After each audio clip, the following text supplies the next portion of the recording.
Good morning. All right, we have a number of presentations this morning.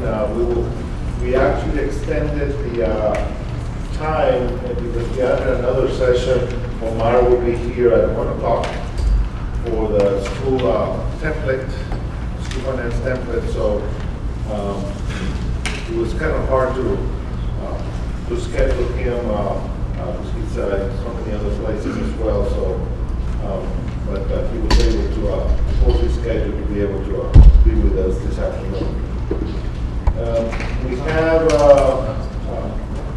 yesterday I sent out an update. I don't know if you guys received it. It was an update on Form 1295. You know our good old Form 1295. There was an update on June the 22nd that the Ethics Commission did on some changes to definitions and also some changes to deadlines. And it's probably worthwhile to look at that and also give a copy to your purchasing folks because it, especially, well, at least for us, we're having to adjust some of the ways of handling the 1295 because of that change. The significant change that was made was dealing with that it's 30 days. It's 30 days from the date that you receive the 1295, not from the date that the contract is approved, which is different than when we would do that in the office. So keep that in mind. So our first, we're also going to have our first investment training on August 30th and 31st.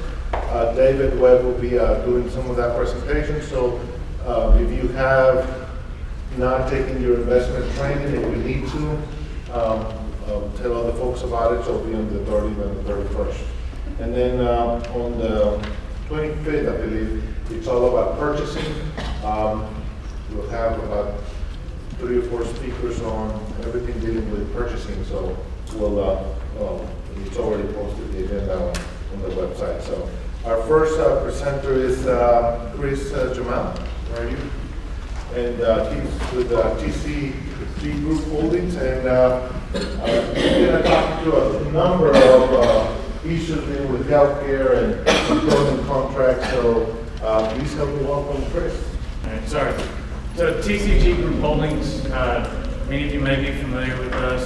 You may be familiar with TCG Advisors, Consulting, Benefits Administrators. We do retirement plan administration, benefits administration.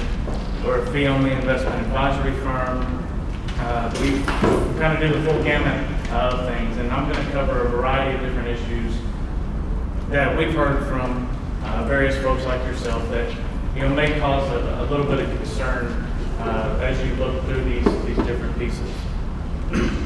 Just a little bit about us that you guys can have later. We do currently manage a little over $1 billion. We work 90% of our businesses in schools, governmental agencies, so we're very familiar with the different issues that are related specific to your roles. So one of the first ones I'm going to talk about is related to healthcare. And most of you guys know with the Affordable Care Act imposing the penalty of $100 per day per eligible employee that favors a highly compensated employee. And many of you are familiar that this rule does not apply to self-insured plans. The IRS recently came out and put a moratorium on the enforcement for the fully insured plans until they could write all of the rules that defined all of this. Know that the IRS does not move quickly, obviously. So there is a little bit of news out there that you need to pay attention to. So why are you hearing contradicting and confusing pieces of advice? And some of this is coming from depending on the group that you work with, whether it's a TASB or your attorneys or whatever it may be. And it's really just defining, is your plan fully insured versus self-insured? And the rules that are written are a little bit confusing because it's not that in the IRS regs it states you are self-insured if you meet X. It's kind of the reverse. It basically says you are not if you don't meet Y. And so it's hard to kind of make sure that you fit in those areas. And that's why some organizations believe that TRS care, for example, or active care, is self-insured versus fully insured. We self-insure. It is. Yes. So the fully insured plans, if you have one of those plans, the rules will probably be effective in the next 2 years. They basically came out and said, we don't see anything happening until 17, 18, just depending on by the time they put the minutes out there, they put the draft rules out there, and they get everything, get all the feedback. So the current rules on self-insured plans, like I mentioned, are unclear as to what taxation applies in this plan. Basically, the IRS is in the business of collecting taxes. So our belief, our advice is, if you pay your taxes one way or the other, you're probably a little safer. So what's cheaper, taxing the premium or taxing the benefit? Our advice would be to tax the premium in the case that you're working on, either whether it's a superintendent contract or executive director, whatever it may be.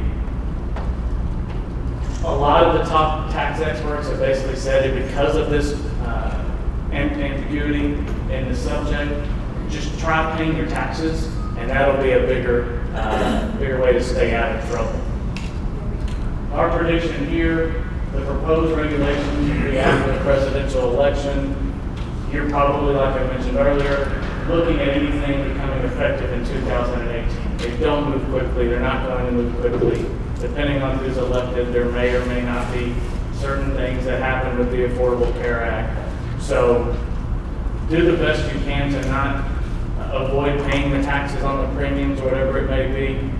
But at the same time, anything you hear is not going to be definitive, probably at least until the 2018 period. So our advice for employment contracts, what we see for a lot of boards, a lot of school boards, whether it's superintendents or executive directors, whoever it may be, is providing a stipend to cover the health care benefit that you're trying to provide. So in old contracts, it may have said the board will provide medical insurance for so-and-so. Now we're seeing a lot of contracts written to where they're just getting an employee stipend of an amount equal of $10,000, $20,000, whatever it is.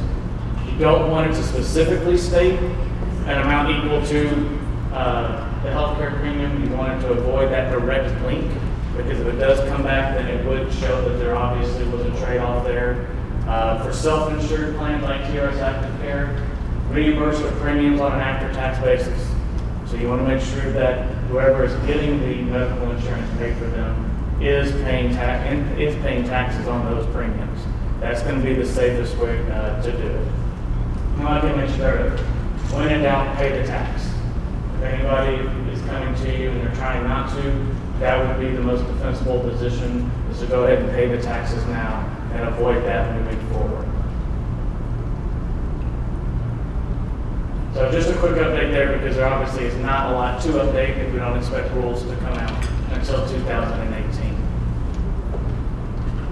Retirement systems and the issues that are all there. Obviously, that's been a big headline with states cutting back. You've got states like Illinois that are 40% funded at best, that are projecting to run out of money in the next 30 or so years. We've seen in a lot of other states, Denver, Washington, whatever it may be, retirement benefits have been cut, either reducing cost of living increases or eliminating them altogether. You've got other states that have put caps on credible compensation that counts. So regardless of what your salary is, in Illinois, if you're over $110,000, that does not count for your pension purposes and your pension calculation. Hybrid plans, which have popped up in various states, some of these have been applied to existing retirees. Okay, this is a big deal, because this is what a lot of folks have said. Well, I'm getting my check; you can't take my check away. And really, the attorneys are a little they're undecided on what the courts are going to ultimately, the decision ultimately that comes down, because they're faced with the fact that yes, you do have the constitutional protection of that pension.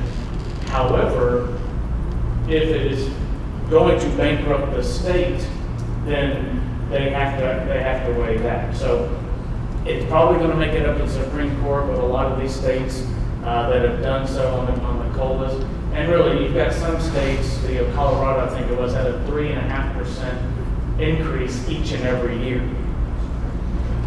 Okay, inflation has not been at 3.5% each and every year. And so those are some of the benefits that you're looking at seeing drop. And what you've seen is states across the board cutting their benefits. And whether it was TRS where you made folks work longer, or other states where you cut the cap. And you can see on average, and I think this was came out in 2014, on average the reduction was 7.5%. But Texas is all the way to the right, luckily, so it was only reducing benefits by 1.2% for the same period. Now, what it made folks do, or what they're wanting folks to do, is to work longer. As you're living longer, they want you to work longer so that there's fewer years to pay you out, right? So on average, these plans are forcing folks to work about 2.6 years longer before they're eligible for their benefit. And you can see some of the severe ones on the left side. Pennsylvania, I think that's 7.5 years longer in order to receive the same benefit. Texas, again, on the right, it's a quarter of a year longer. So not a big deal ultimately right now, but it is a trend that is occurring. And I know you can't see this, but basically what it's forcing employees to do is to save. Years ago when folks just thought they were going to have their pension, they were going to be fine, that went away in the private sector. But the public sector still have their pensions.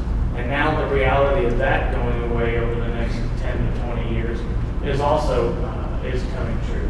And for example, if you're trying to live off of 85% of your pre-retirement income in Texas alone, in order to be able to do so, instead of having $230,000 in retirement savings, you got to have $245,000. So not incrementally that much more, but you look at other states and it's $100,000 more that employees must have in savings. And this is a big deal for administrators and for you guys as plan sponsors, as these plans, these 403Bs, 457s, are going to become more and more relevant to your employees and your staff. So what are some of the states doing?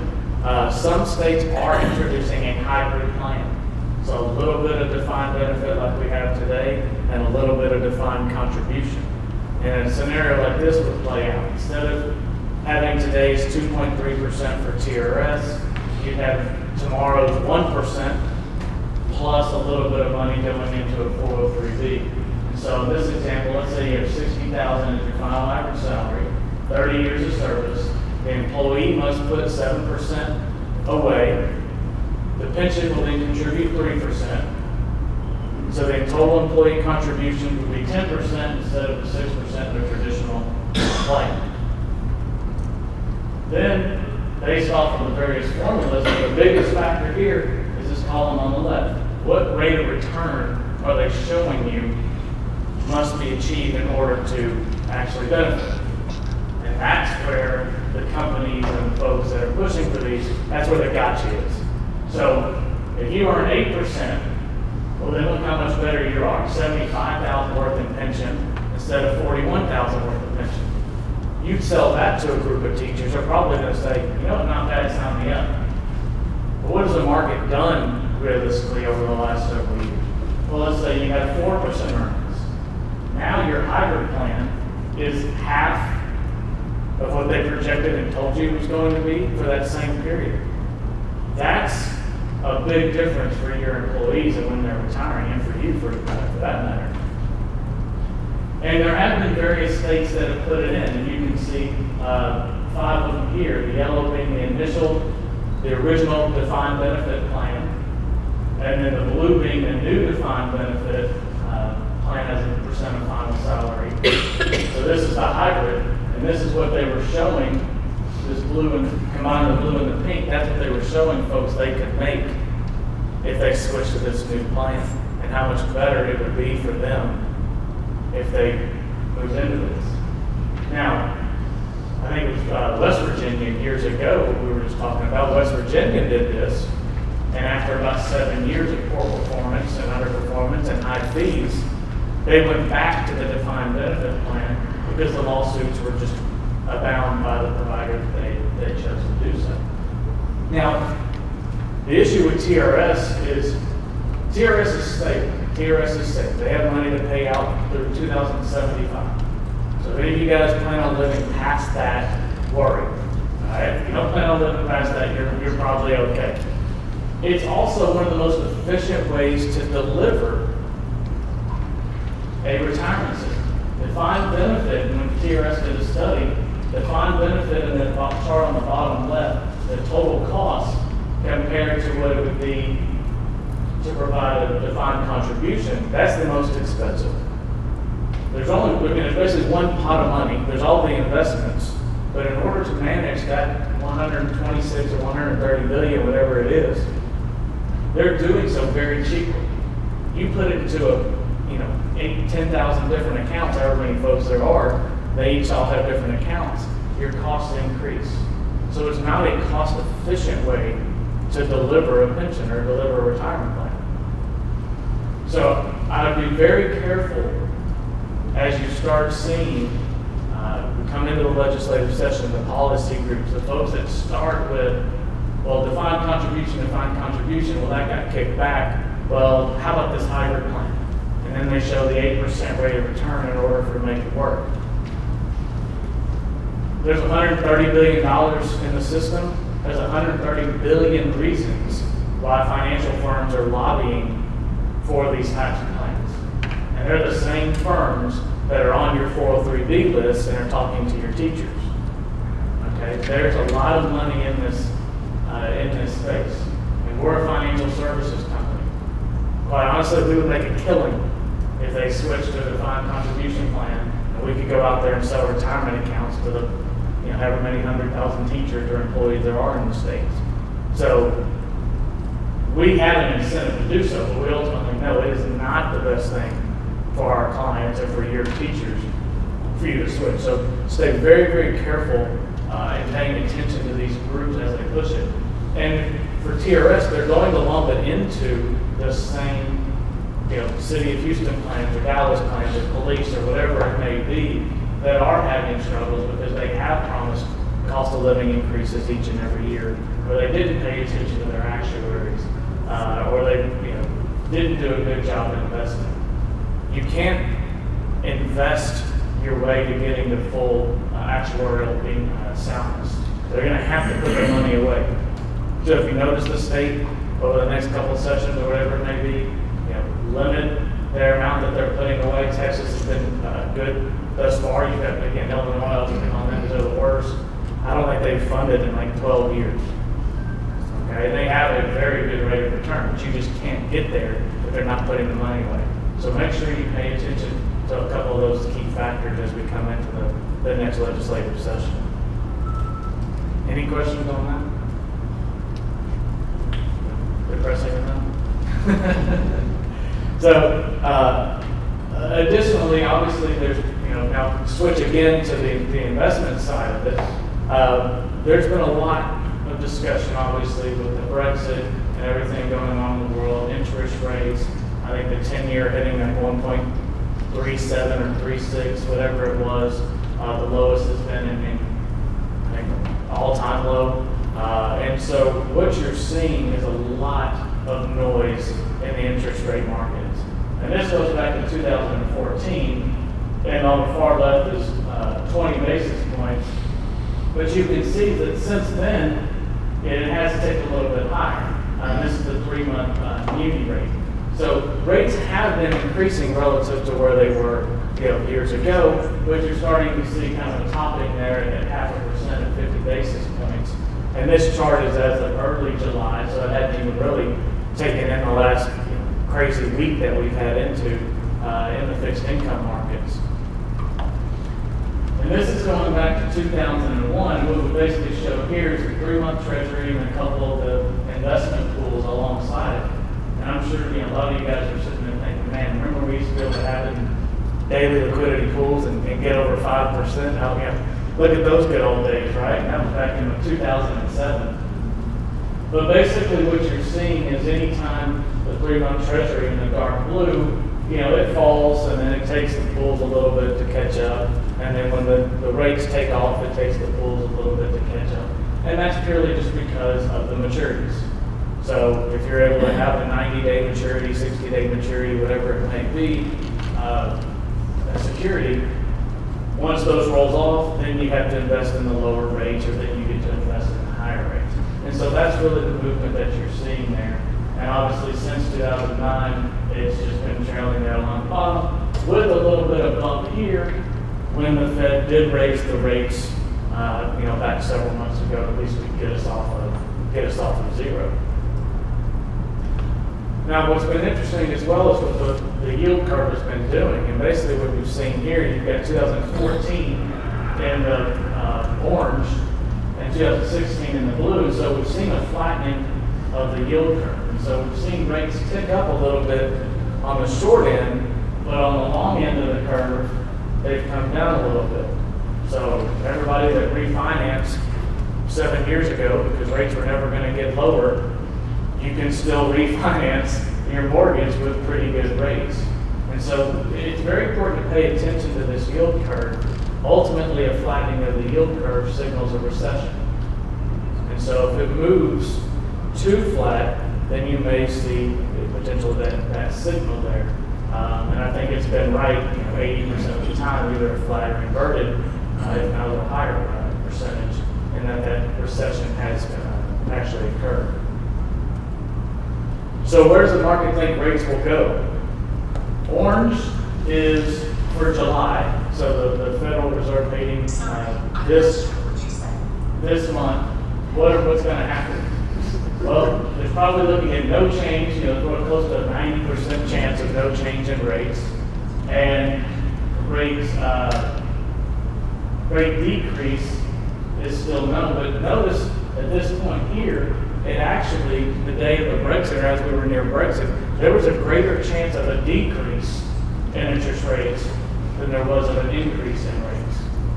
So there's a period where that crossed, and considering we've only just moved off of zero, to already signal, the market signal that there could be a decrease was pretty significant. We felt like you would at least get 2 increases so that they could decrease and it not be as headline news. But that is ultimately what happened for a brief period there. Even looking out to December, it was even more significant of a chance of a rate decrease off of where we are right now than a rate increase. But again, it's still pricing the end of the year with a 90% chance of no change, of not doing anything.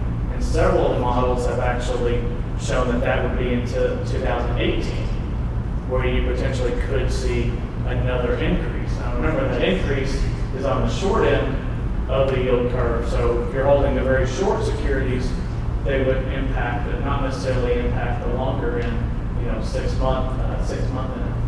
And basically what we've seen is since 2002, where we've actually been versus where forecasts have shown, we've stayed lower for longer.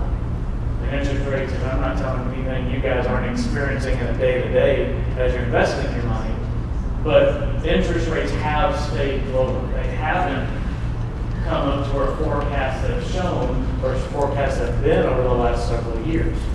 And we don't predict that they will make it up to where the forecasts have been for the next several years. Inflation is not there.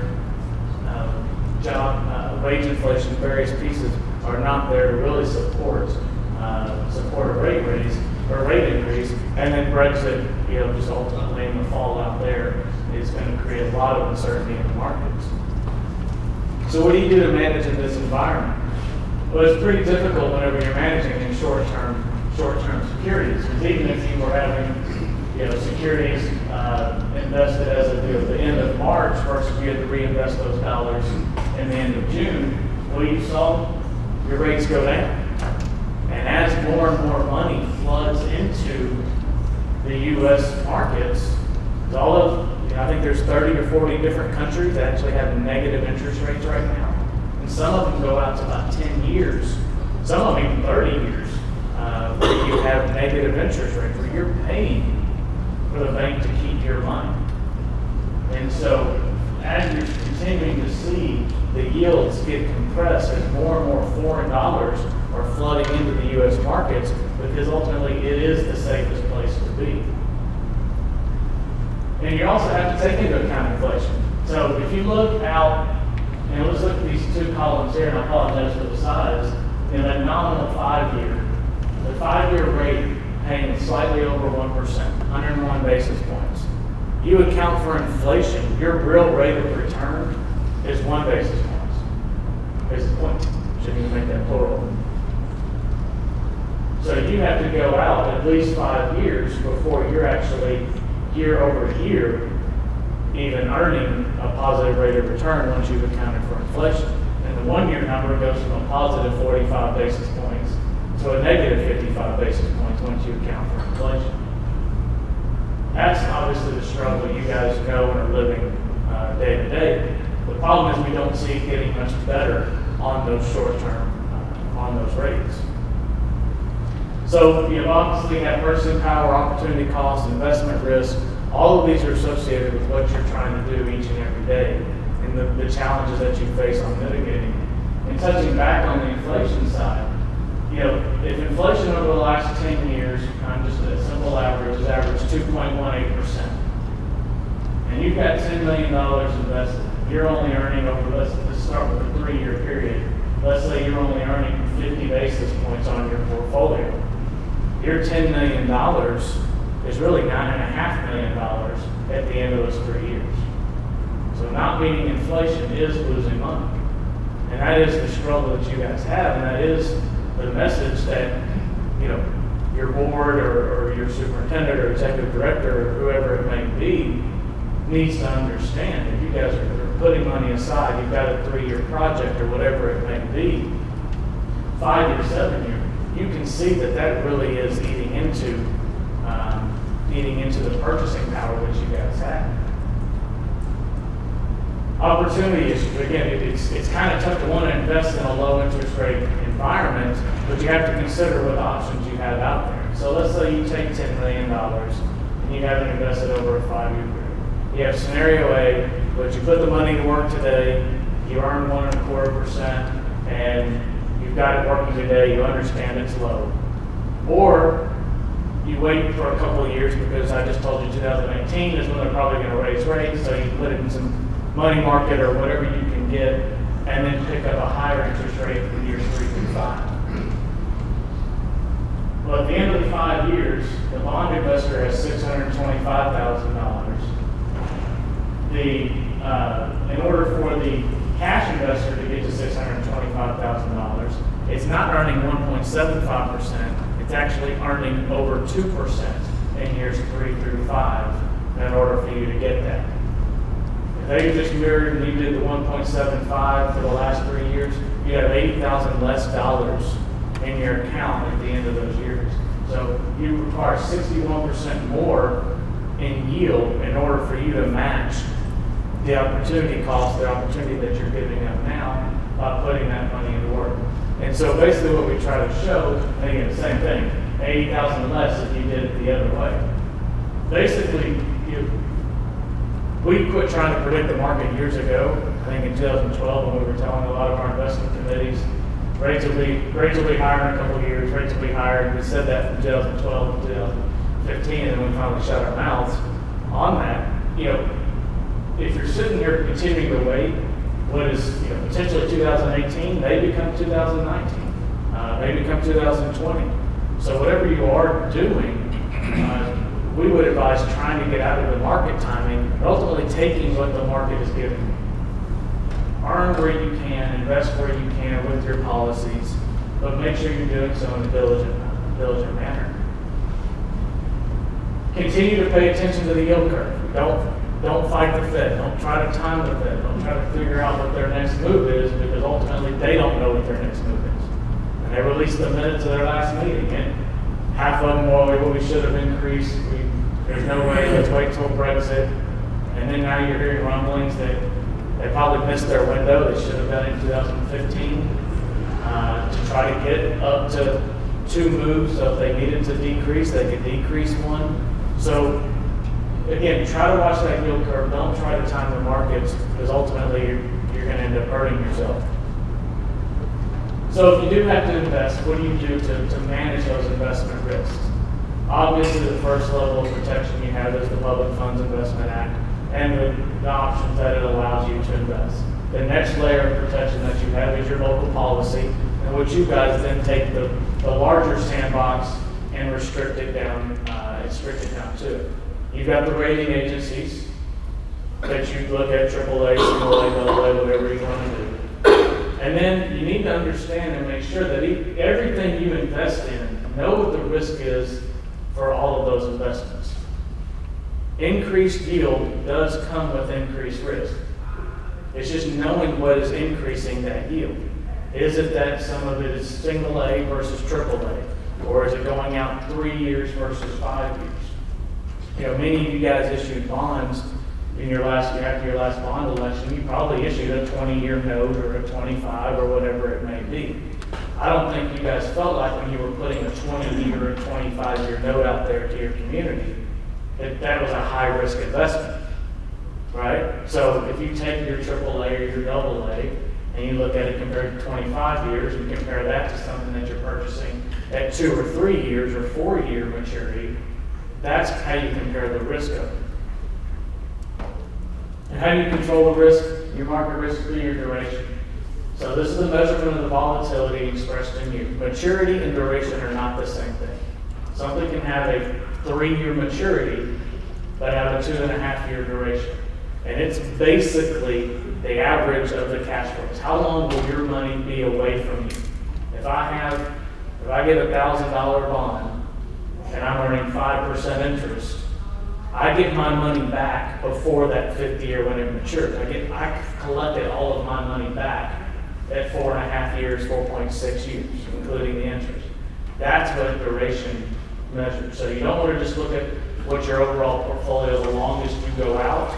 You also want to look at what that average duration is, because ultimately that's when you pool all of your investments, that's what swings it back and forth.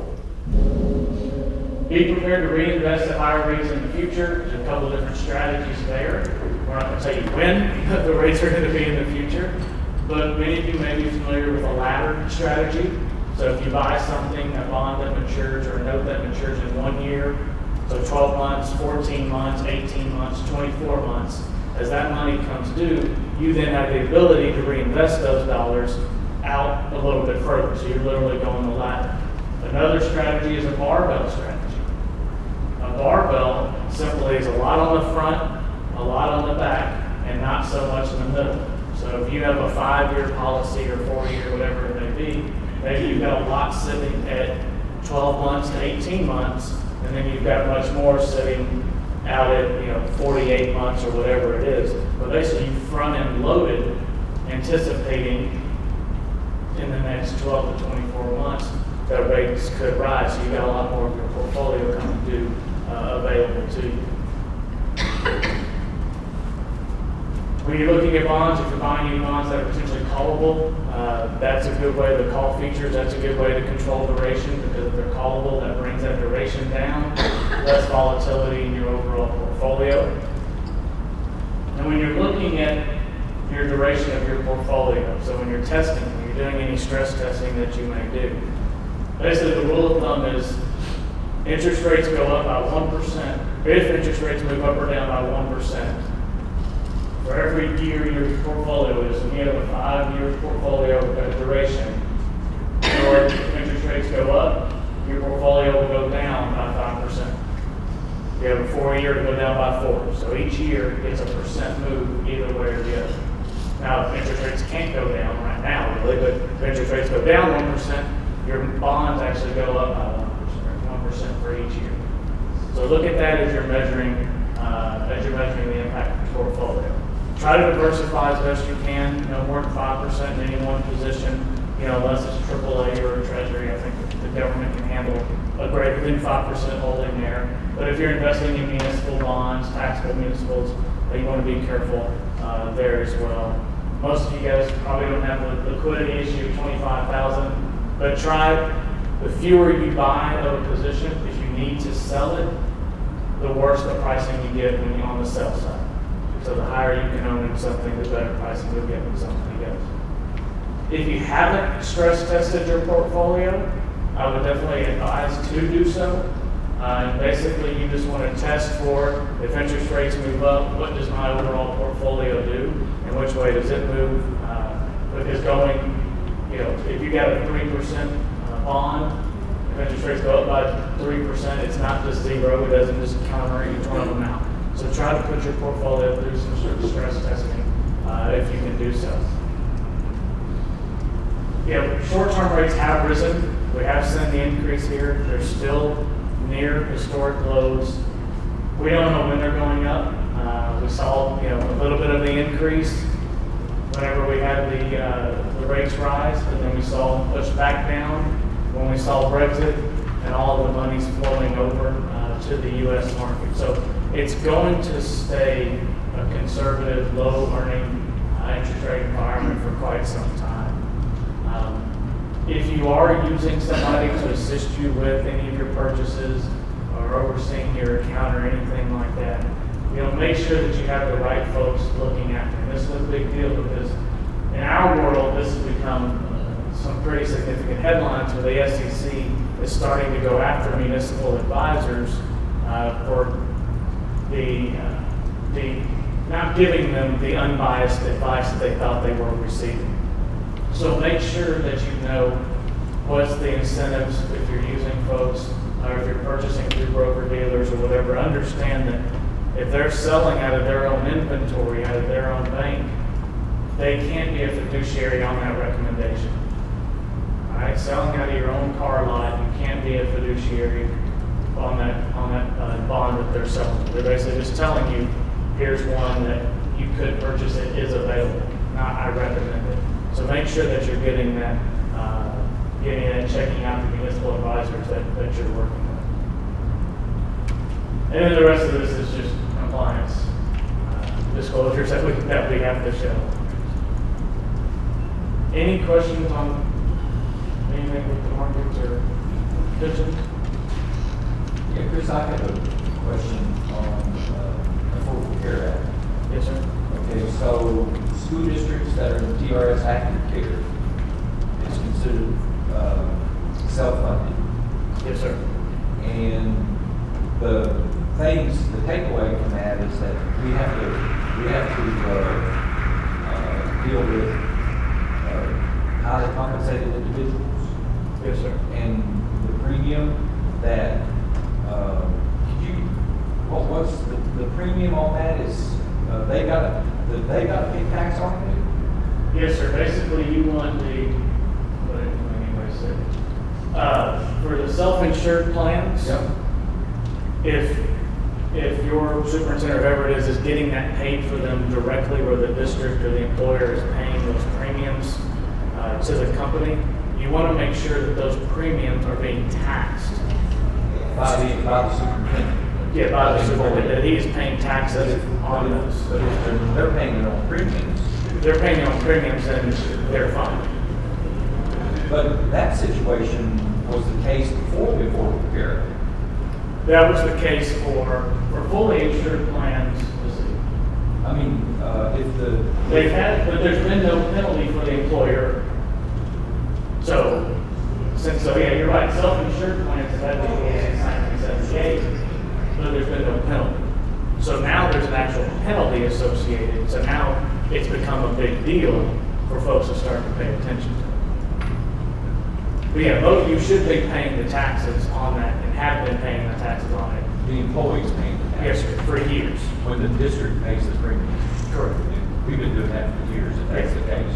But if the employee's paying the premium, there's nothing. Always paying the premium, then you're fine. It's really more for the highly compensated special deals where somebody has a contract where they're getting certain benefits or something provided to them. And that's why, our advice for a lot of these contracts is basically because of this lack of clarity and confusion in the marketplace.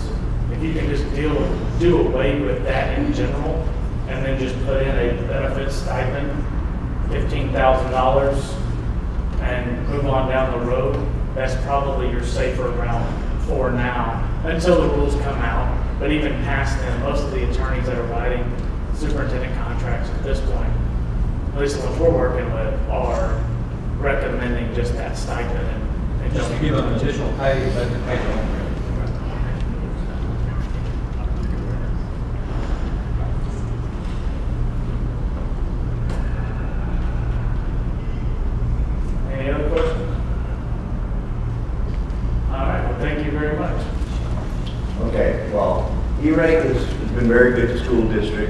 it's allowed the school districts to do is build great infrastructures for the technology, you know, with all the new things coming up. But it's changed the last, I guess, 2 to 3 years. Okay? And it really changed a lot this year. It started seeing a little ripple effects last year. You know, we started with what's new. And then we started, you know, what you have to do with the bidding process, you know, the Form 470 bidding, how they work hand in hand, the vendor selection, contracts, document retention changed from 5 years to 10 years now. That's changed. And the rate modification order by the FCC started last year and it's continuing this year. Well, what's new really, it's now putting everything into a portal. It's called the Hearing Productivity Center at EPC. Is the new online platform for submitting forms. It's called the portal. Okay. Before you used to do the forms online, or way before you used to do, you know, manually, you know, FedEx and all that good stuff, and then said, okay, you know what, we're going high tech now you do them online. Well, now this year they changed, and now we're going to put everything through a portal. So we're going to do something new. We're supposed to modernize the rate program. So we're going to try to make it easier. Okay, supposedly it was supposed to be, you know, an easy transition. Well, it was not. I can tell you that because I have 4 school districts I do work for, and I do all their filing and all of that. Well, the Form 470, eventually it's going to be a good product, what they're doing. I don't think they're ready to roll out some of the features they had. But eventually I think it's going to be good. You know, down the road, I give it another year or 2 to clean out some of the bugs, do a little more testing before, you know, I think it'll be 100% fully functional. So the portal, you have to create district users and manage user permissions. So there's one database where all the district information is there. It's not every year you have to do it again and again and again. So now in one area you create the portal there, you create the users, the high level, the superintendent, and then the person that is going to be the contact person. Sometimes it's a CFO, or sometimes it's the IT person. And you have consultants, and you create a consultant. And not all districts have consultants for E-rate. Okay, so you create all the people that are going to be involved in the process, have the final say so you create that. You know. And the permissions, you know, like for example, the superintendent may not have. You don't want him to be able to change forms and so have them to view and things like that. The CFO, you want him to approve the forms at the end. You want the IT director to approve the forms at the end. So you said the persons who can view, who cannot, and you want other people just to do the documents, but not change, add, or delete. So something, you know, that's being built. That's done by usually the IT person sits down with the superintendent, the CFO. Normally it's the CFO. They're the ones that are supposed to be involved with the money and stuff like that. So usually the IT person sits down with the create the portal. Okay, creating a consultant's profile of the district will include a consultant. Because you have to give permission to consultants. Like in my case, I'm going to go in for District XYZ. I'm going to create Form 470. I'm going to put all the data. In fact, I'm going to create some of the things, about the other things. I'm going to create the district profiles, you know, okay, this campus XYZ, they have so many students, they're free to reduce lunch, or they have a different lunch program, whatever it might be, all that information there. This district is from high school, so okay, from 9 to 12, and so the middle school, they're rural or urban, so you create all of that in the portal. The only you just do it once, we'll find out next year. We don't have to do it again, unless it changes. Manage connectivity questions. They want to know what your connectivity is. Do you have a gig of data going from one campus to the core, and then you have a 10 gig pipe going out to the internet, or how are your districts connected? What's the speed of internet? So you have to create that. And then the managing of contracts. Okay, well, let's say you're going to use this, is your Time Warner to do your internet access as an example. Well, before, you would say, okay, I bid it out, you know, in your previous life of E-rate, you'd say, I have a Time Warner contract, it's a 3-year contract, and that's it. You know, this is $1 amount per year. Now, they want to actually see the contract you signed. So you have to scan it and upload it. Then later on, when you apply and say, to do the second year of your 3-year contract, well, when you upload it, it gives it a contract number. So now you have to associate that contract with that line item that you're asking to be funded for. So now everything is starting to tie in. when you have 10 different contracts, 10 different vendors and different things, all have to be uploaded. You have a contract to do infrastructure work, which is now called a category 2, where you do your cabling, your wiring, hardware, equipment. You have to have a contract, you have to upload that. They want to see who signed the contract, when it was signed, make sure you're in compliance with all the signatures and the dates. So that's me now. Before, again, we would only send that if there was questions. They were called PIA reviews. They would send you, say, okay, we want to look at the contract, something does not look at your funding now, it's all there. You don't have to ask for it. So every contract that you sign that, with a vendor or something like that has to be uploaded before you continue to do your forms. Before, like I said, it was manual, you didn't have to send it unless they asked for it. Okay, then uploading RFPs. Before you would submit an RFP, and it's a 28-day waiting period. You submit it, you have it online. There's Form 470, which describes the RFP, and that's like a nationwide bidding process, except you say, okay, I have an RFP, it's on my website, so you have to state before that, okay, this RFP for infrastructure work is an example, or for internet access, it's on my website, so now the district, all the bidders can access that, see what you want to submit. Okay. Well, before you can award it, it has to be out to the public for 28 days. On the 29th day is when you award. Okay, you can ask for it before, whatever, then you reevaluate it, but you cannot award until the 29th day. That's the standard process by the SOB, which is the Schools and Library Division.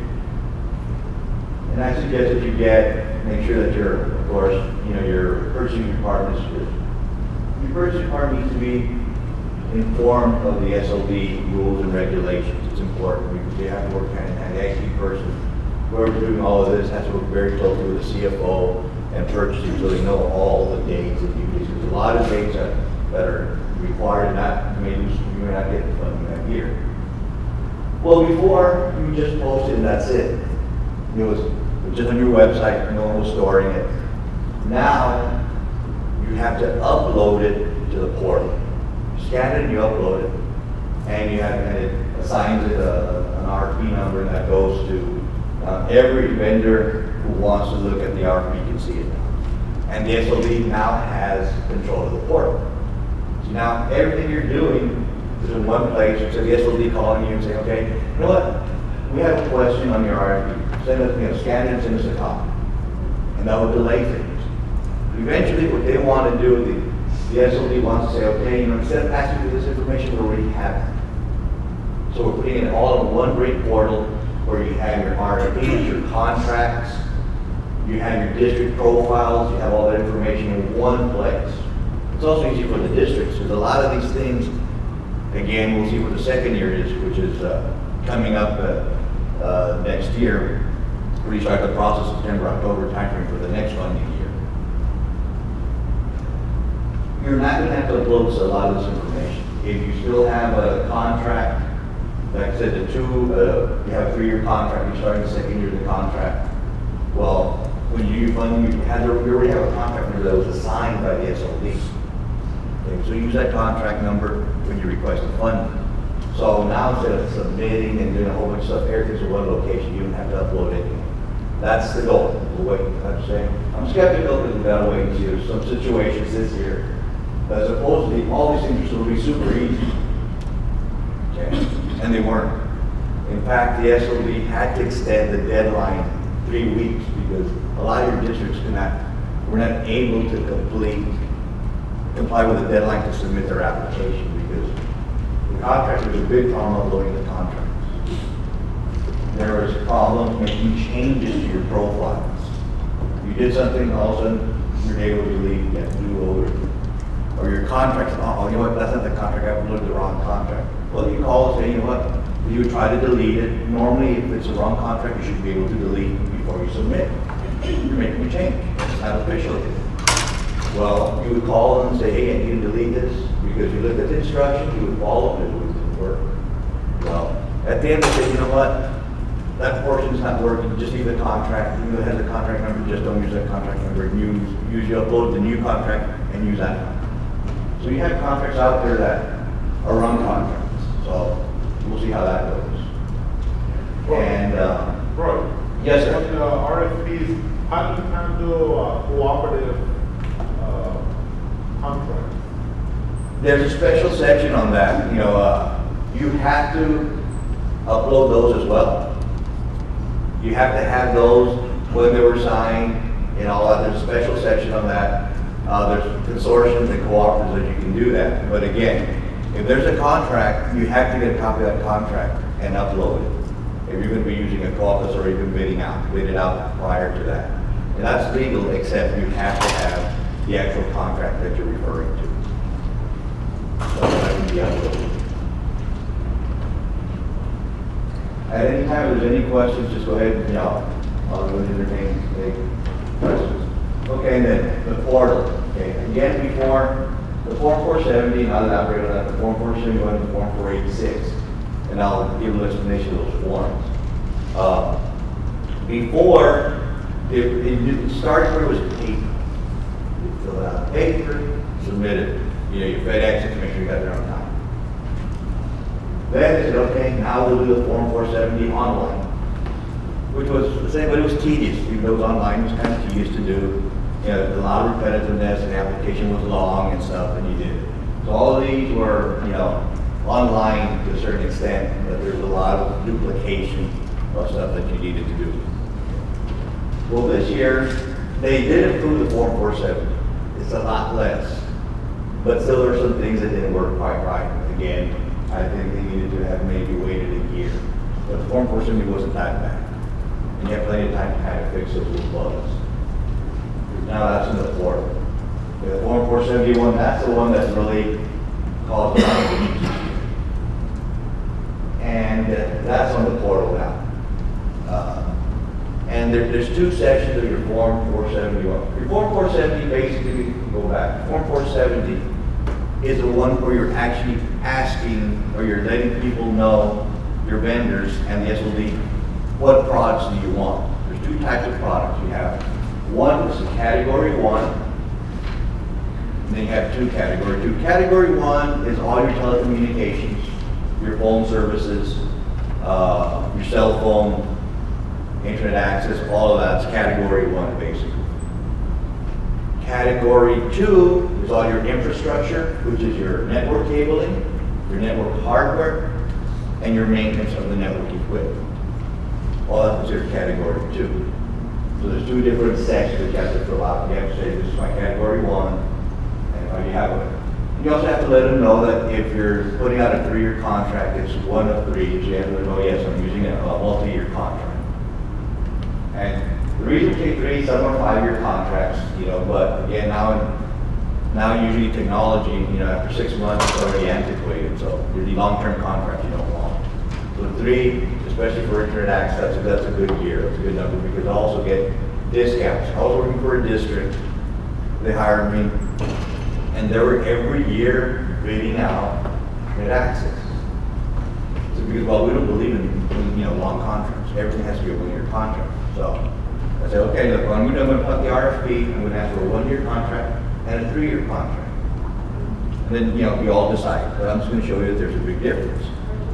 So I wrote the RFP, we put it out, and the results came back in for a small district, $20,000, $25,000 is a lot of money. That's how much you'll end up saving per year. Instead of using 1 year versus a multi-year contract, so they ended up saving about $22,000 per year, based on all their internet access, campus to campus, and core all the way to the cloud. So 3 years is your best discount area. And you don't want to go 5 years because then, prices change and there's price reduction with it. So I'll give you 3 years. So the Form 470 is like a bid instrument. Okay? You describe what you're asking for. I want, let's say, I want a 1 gig internet access from my elementary campus to my core. And then this year I want a 10 gig pipe going from my core to the internet cloud. But whatever you're going to be doing, I'm going to want cell phone service. I want 50 cell phones this year. And I'm going to have for 911, let's say I have 10 campuses, so I'm going to want maybe 12 old POTS lines, POTS lines. Okay, so you describe all of that. That's your category 1. Then for category 2, I'm going to say, well, I need to redo, I haven't upgraded my network for the past, 10 years, as an example. Now I'm going to put a bid to do all the network cabling of each of the campuses. I'm going to do a bid that's going to do all the, all the infrastructure work, which is replacing all my network equipment, to updated equipment, and so forth. And I'm going to want maintenance of that equipment.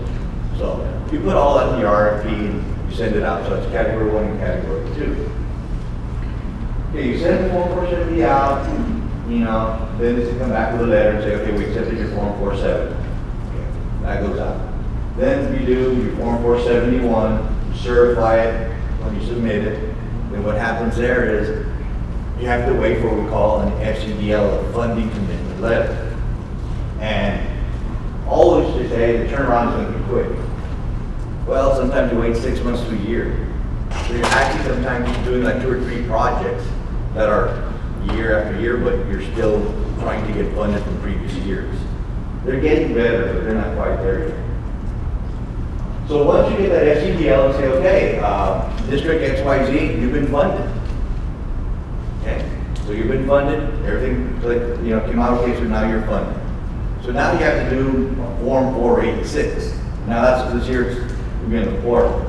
The Form 486 is now you're telling the SOD is, okay, I do accept the services. I am going to go with what I said I was going to go.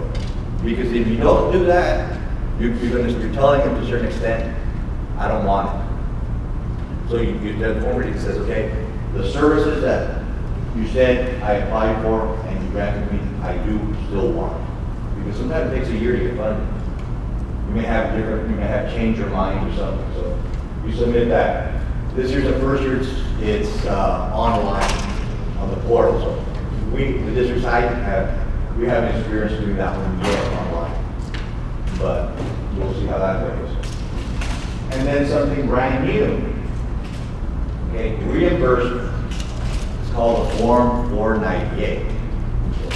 Before what you would do is the funding year is from July 1 to June 3rd. That's the cycle of the SOD, the E-rate program. It's a government program, so it's June 1 to July 1. Let's say we'll go July 1 of 2016 to June 30, 2017. That's the new funding year, the current funding year that we're in right now.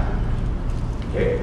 You complete the year come July of 2017, you're already done with the old year. Now you're ready to get reimbursed because in some, let's say you're paying 100%. Your category 1, if you're eligible, you get 90% reimbursement or you get 90% discount up front. A lot of districts are saying, I want the reimbursement instead of, because now you can build it in like a normal utility if this program goes away. Instead of saying, you know what, I want the discount now. Then if it goes away, then you have to come up with $300,000 or $400,000 in your budget. You already have it. It's like a utility, but it really is. So then, let's say it's $100,000. What's 90% of $100,000? $90,000, right? So that's your 90%. So now you have to get reimbursed by Time Warner or whoever you had your internet access. So before it was only the Form 472. There was no Form 498 for the districts. It was just the Form 472, where you fill it out manually, the form, okay. Each vendor has a unique number. It's called a SPIN number, a service provider identification number. You key that number in, and then it has a number for what you requested. The government that's only gives you a number. Okay, this is the number, which is an FRN funding request number. Key that in, and then you're saying, okay, this is how much total I asked for, and this is 90% I'm supposed to get back. You submit that form. That form goes to the SOD, then it goes to the vendor, and the vendor says, yeah, it matches, we asked for $100,000, they paid us $100,000, so we need a reimbursement of 90%. It goes back to the government, and the government then will send you a check for $90,000. And that would take, if you start the process in, let's say, by the time you balance, because you want to check all your invoices, your last invoice is probably mid-July for the previous year from the vendor. So you get all that going, you probably don't start the reimbursement by, let's say, August. You probably wouldn't get your check back until maybe November. Okay, so you got $90,000 back. Well, now what's going to happen is that, you know, again, their whole goal is to make it more efficient, which I think, again, this is going to be something good. This is the first time we're going to run through it, so I'm holding my breath. I'm not sure how easy or how well it's going to go. Come mid-November, once some of the districts come back from their summer vacation, that's where I'm going to start the Form 498 for the districts I'm working with. I have 4 districts down in the valley, Rio Grande Valley that I do work for. Okay? Now it's going to be direct payment. Now what you're going to do, you're going to go to Form 498, which the district's giving permission to do that for them. I'm going to go in and it's going to ask for, you know, your bank information, your routing number, your account number, where you want the payment to go to, other information, of course, and then application numbers is a whole bunch of other information. But it's a lot of financial information, like your bank number, your routing number, and other information on it. So I'm going to fill out that form and then put how much we're supposed to get reimbursed and where it's going to go, what account based on what the district's going to give. So since the beginning of July 1, 2016, that's when it's starting. So mid-July, maybe beginning of August, once I balance with the districts, make sure that the invoices match what they said that they were requesting. Because sometimes there's late fees and other payments in there. So when they give you the report, that's for $100,000, but it's $140,000 because of late fees or other things they did that we weren't aware of. I can only ask for $100,000, that's all I was requesting. So then I'll fill out information, the bank information, send that into the SOD, then they're going to come back and say, okay, everything is good, the banks are ready to go, we're ready to set the checks. Now you got to do the Form 472. Now I go back and I say, okay, we want from Time Warner, we asked for $100,000, and now we're asking for 90% reimbursement. So it's supposed to be 2 to 3 week turnaround time, supposedly. Okay. So what we're going to do is, once they do that, they make sure that everything is clear, then we get a deposit in our account from Time Warner or from the government for $90,000. We no longer get a check. So basically, they're trying to cut, I would say, 2 to 3 months to maybe 3 weeks for reimbursement. So again, this is new. How it's going to work? I'm clueless, because everything's been new. We've had difficulties. Example, the Form 471 this year, that extended 3 weeks for the deadline to submit. If you have a deadline, you don't submit, you don't get money. Because a lot of your large districts went to the government, you know, like the Dallas and Houston's, possibly the United Day, LA, that, you know, there's a lot of problems with the system. You know, you do stuff, it wasn't there, it got deleted, you have to redo the application. There's a lot of issues, so extended it 3 weeks. And the majority of your districts made the deadline. So now we'll see how the Form 498 goes and the Form 486 goes this year. Okay, that's what's really new. And I can see what they're trying to do, and like I mentioned earlier, at the end of the day, when everything is ironed out, I think it's going to be a good system. It will be. But in the meantime, we're going to, of course, like any time you implement a new automated system, there's a few hiccups on the way. This year we encountered several hiccups, and I anticipate we'll encounter a few more until they get less and less. So I think eventually this will be good. Okay. Now we're going to go to the competitive bidding process. And these are key. You must ensure the process is fair and open, of course. Avoid conflict of interest, applicant, consultant, service provider. You cannot be a service provider and a consultant and provide the same service. As myself, I'm doing E-rate consulting. Okay, I do the E-rate consulting for a district. Okay, I said, you know, we're going to need to put an RFP out for. We need to rewire you want to rewire one of your campuses. You want to put new infrastructure. You want to put new technology as far as network equipment. Well, you know what? I can sell it to you. You can't do that. I can either be a consultant or I can sell you equipment. I cannot do both. I cannot have another company, another DBA that does that. I cannot. You have to have totally different. If you're an E-rate consultant, that's all you do. And you open up the bids for someone that actually does it. Or you're not an E-rate consultant and you sell equipment and infrastructure. Make sure that you don't have the vendor that does both. Consult you tell you just a thing to do, and you know what, guess what? We're a one-stop shop, we can sell it. That's a no-no, you lose funding, or people go to jail for that. Open competitive bidding, bid evaluations, read the Form 470 RFP responses, and contract fine print. You gotta be careful with the contract, like anything else. Look over the contract, make sure what you're asking for in the contract is what you're bidding out in the Form 470 or your RFP. They have to match.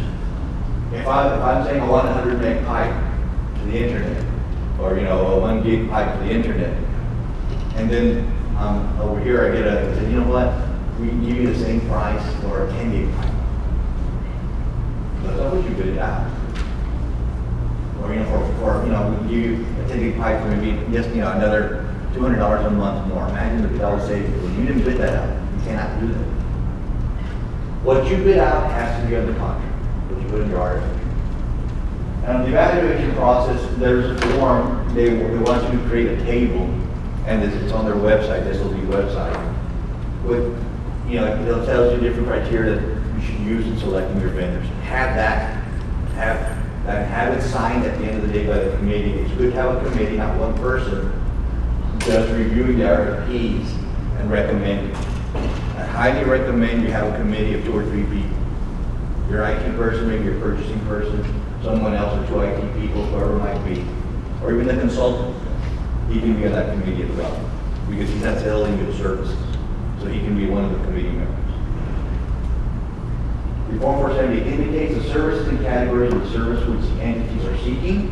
Like I mentioned before, you want to do all your infrastructure for all your entire district. You want to have 10 campuses, you want to do all the network rewiring over again.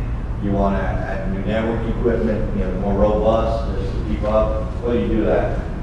You tell them what you're going to do. It must be based on the technology plan. Before, the districts had a technology plan. Well, they still do. I'll really touch on that.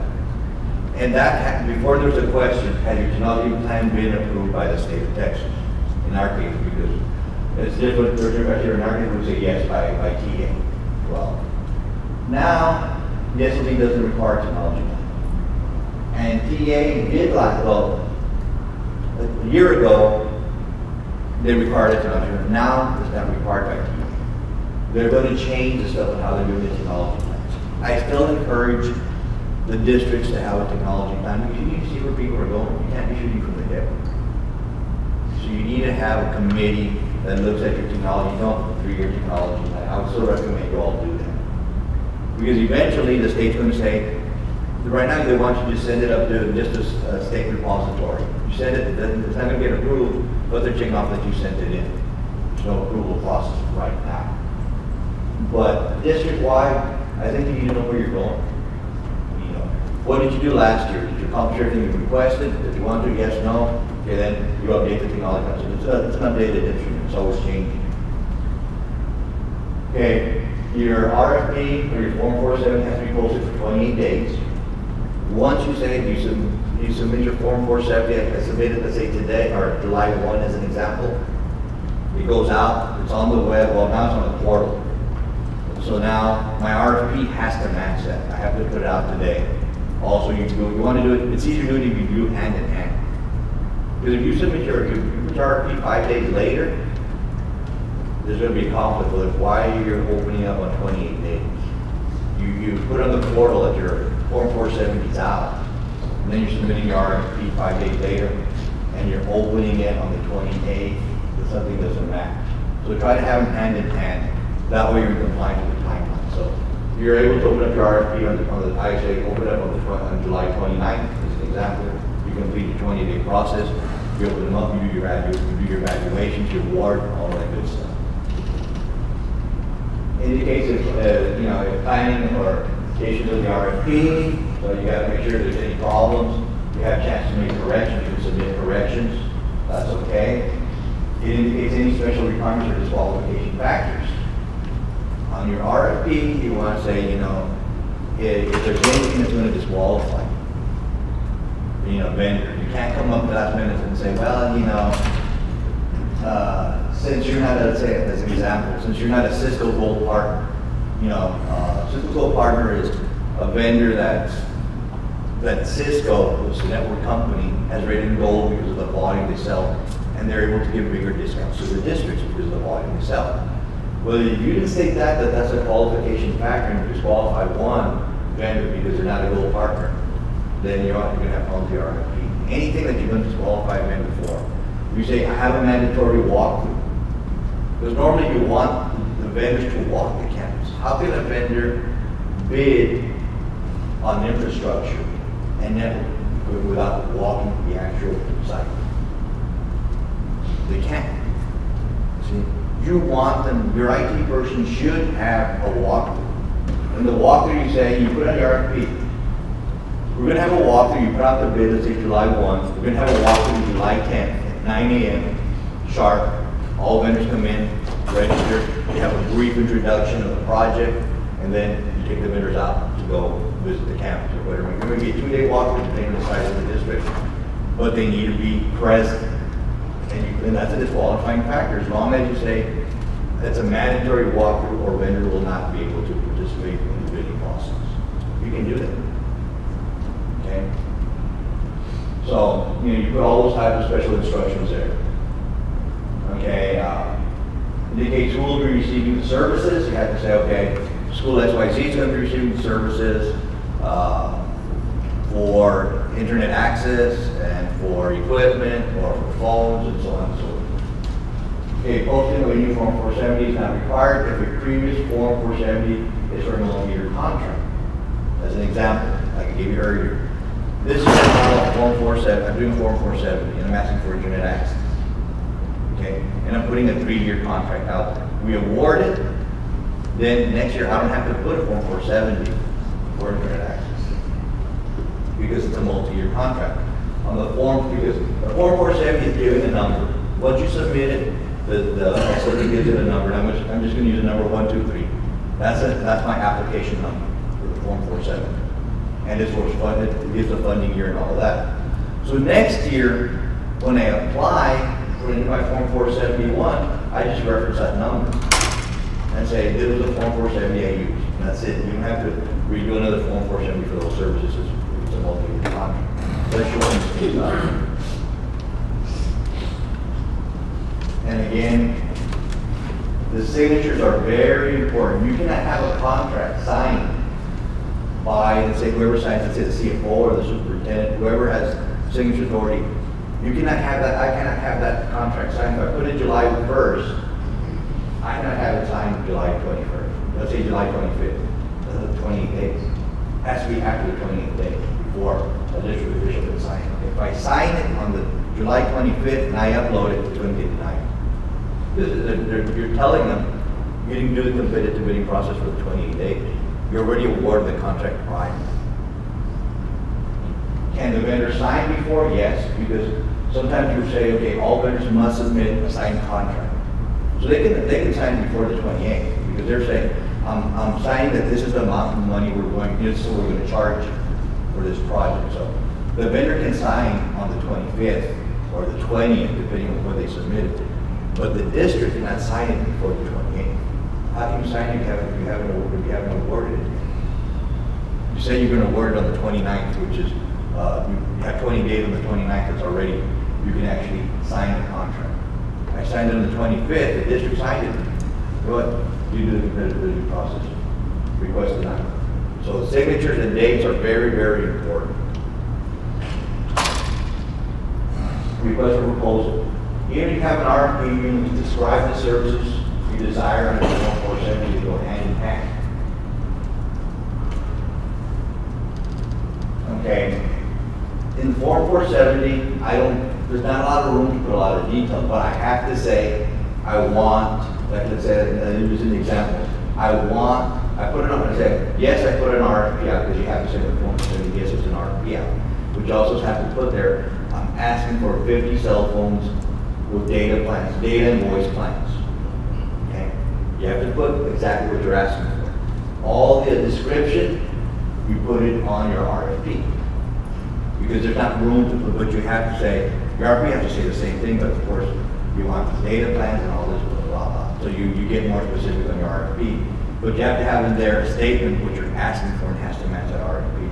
I am asking for 50 cell phones with data plan, voice and data plans, or 400 pool minutes, or whatever it might be. So you have to be specific on that. Okay. And the FCC rules is, well, you know, the FCC rules are a little bit different than local. Okay, so national FCC rules must comply with local and community laws. Your RFP, you know, if you don't, they don't require you to put an RFP out. You can do a complaint form 470. But if you do that, you're going to have such a difficult time for some districts. Say, well, you know what, we don't want to go through the bidding process, we'll just put the form 470.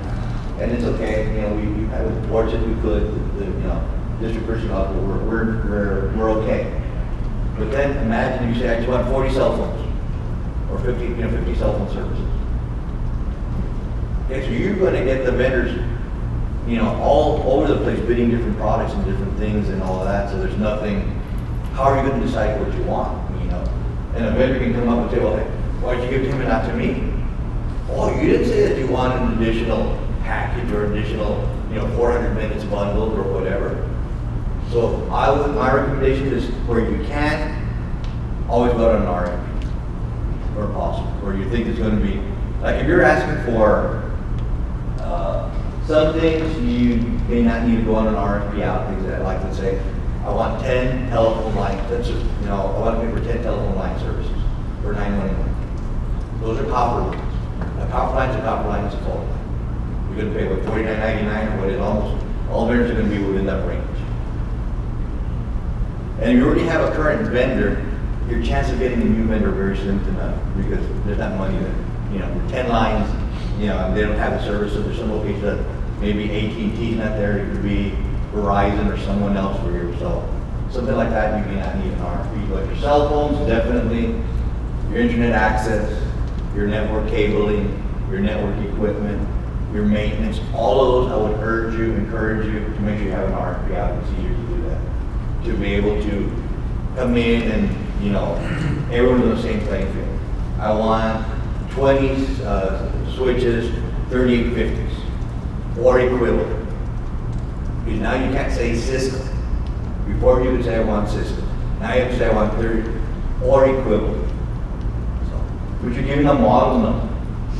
So that way, if someone comes with, say, an HP switch, okay, they're bidding an HP 1000, it's equivalent to 3850, then you can look at the bid spec, at the item specs, the technical specifications, okay. This captures data so much as this one, blah, blah, blah. So now you have something that you can look at. Describe your project scope, location, and requirements, and RFP. Like when you work in school districts, if you do a project and it's during school time, well, you have to make sure on the RFP say, vendor must work nights, must come in at 4 and leave by 6. That's an example, AM. Because you don't want them running cables while your kids are at school. So you're going to have to say they're going to have to come work nights or weekends. Or district holidays. We'll make them, you know, like let's say Christmas break, we'll make the campus available to the vendors. So you lay out what times they can work. That would be in the RFP. Because if you don't, then they would say, well, in the RFP, we're going to have to charge you more. Because they can't be working during school hours. It's a safety hazard, disrupts instruction. And again, must be available to bidders for at least 28 calendar days. Not work days, calendar days. Yeah, that's include weekends. Okay. Sufficient detail in Form 470, which again is not a lot. You cannot provide generic descriptions. I want to switch. Okay. Each company has a different switch. There's tons of switches. Again, it's like, what are you going to be doing that? What do you need that switch? Is it a 4500, 3850, a 3900? What is it for? I can bid, let's say 1000, which is a reach switch, versus, you know, a 4800 switch. So mine is cheaper, so you got to pick me. But it's not going to do the functionality you need. So you got to be specific with what you're going to do. That's where your IT person or your consultant will come in and assist you with those things. Applicants must choose the most cost-effective solution in the form of study with a price as a primary factor. And again, I said, the SLB recommends you use a grading table. And let's say price is worth 40% as an example. Previous vendor experience may be worth 20%, as long as it equals 100%. But you cannot have previous experience being 55% and price being 40. You can't. Price always has to be the number one factor. But if you add everything up, maybe this vendor, maybe, their switches, everything is compared. Maybe this vendor, you have previous experience, they've always been great, and this other vendor you dealt with before has bad experience, but their switch is cheap. Okay, well then you can assign 40% to the vendor you had problems with. You can assign 39% to the vendor you want. Because, you currently have them and they've been doing good. And then previous experience, you give them 25, and the vendor you had problems, you give them 10. So at the end of the day, whoever has the highest rank. But always give price the number one factor. It'll be price, but, most have leeway, like I said, 40%, we have leeway. Or 30%, whatever, maybe as long as it's the highest factor. But it should be, carefully documented, and the documentation must be maintained. Again, have a committee review the RFPs, have them sign. You have the grading chart. And once you determine who you want, you have vendor A, vendor B, vendor C, 40%, 20%, whatever it is, and then whoever has the highest percentage. Again, I would recommend you have at least 3 people. It could be, have a consultant, it could be your consultant if you so choose. I would recommend, of course, you have your IT person there because they're familiar with that, and have someone else maybe purchasing or maybe finance, or some other administrator at the district. And they all sign it, and you keep that, and just in case the SOD says, okay, how did you evaluate? What was your evaluation criteria? You have the documentation. You have to keep that for 10 years, not 5 years. You see, and include the ranking chart to support the vendor selection. If you had any correspondence with the vendors going back and forth, like an RFP, you can ask for best and final offer. If you keep a copy of that email that you sent out, best and final offer, and you put a due date of when you want it, you send it to all of the vendors, and the responses you get back, you file them as well. You keep those. Retain all vendor selection documentation, winning and losing bids, because sometimes the SLD may say, you want to see the losing bid? Send us a losing bid. Just in case you want to make sure that you're on your toes, let me do a little desk audits. But when they come and sit down in front of your office for 2 weeks, they're actually going to ask for documentation. And I went, at the district I used to work for, I did that. They sat, they wanted to, we just, when you get an IRS audit, you just pick the drawing. We got it, and we came out good, but they cited us on one thing. That our closets, our wiring closets that we have at the campuses, well, some of the principals end up putting boxes of paper, or like the elementary, they put all the stuff they put on the boards, the knives for the kids and stuff, they had them in there. We had already told them to take them out, they took them out. When the auditor came in, the auditor walks the campuses and wants to look at all the closets, or maybe some of the closets. Well, it turned out that stuff was back in the closet. So they wrote us up for that. We should not have, this is supposed to be a wiring closet that has construction material. They should not have a bucket with a mop and things like that. Custodians sometimes put them in. Be very careful with that because you get written up for that. Plus water and a mop, it's not good as fire hazard. We have all the electricity there. Price relative to goods service must be a primary factor for evaluation. Vendor evaluation begins after the 28th day. Most of the costs of the way, select the winning bidder, price should be a primary factor. Other factors you include, cannot be residual as, but cannot be weighed equally or higher than the cost, like I mentioned before. Cost in the evaluation has to be number one. I'm giving 40 points to the lowest vendor, or to the cost. And then you put something, let's say engineers must be within a 50-mile radius. That's another factor. Or 4-hour response time, if I have something, that's another factor.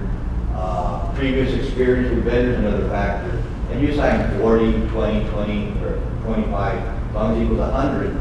But the price, again, like I said, has to be the highest point you give. free services. Can't use E-rate to get free things. Ineligible, eligible. Okay, there's some things under E-rate are ineligible. Okay, there's certain things like, okay, now your cell phones, data plans are ineligible, only voice. So you have to take that cost out and pay 100% of that. And I'll discuss that in a little bit. Some of those things have changed. Okay, so if the vendor says, you know what, go ahead and award me this, but you know what, I won't charge you for your data plan. That's illegal. They have to charge you for the data. You cannot receive that. That's free service, or they come back and say, hey, you know what, how about honey lodge? Like, well, honey, no, you can't go ahead. And unfortunately, that happened to some people in Dallas ISD. A lot of people went to jail. They had a vendor that did a lot of stuff, and unfortunately, the FBI took pictures on those nice fishing boats down in the Gulf, and those nice hunting trips, and those nice Vegas trips, and all of that. So the purchasing director, IT director, and I forgot who else, did jail time, and so did the owner of the company.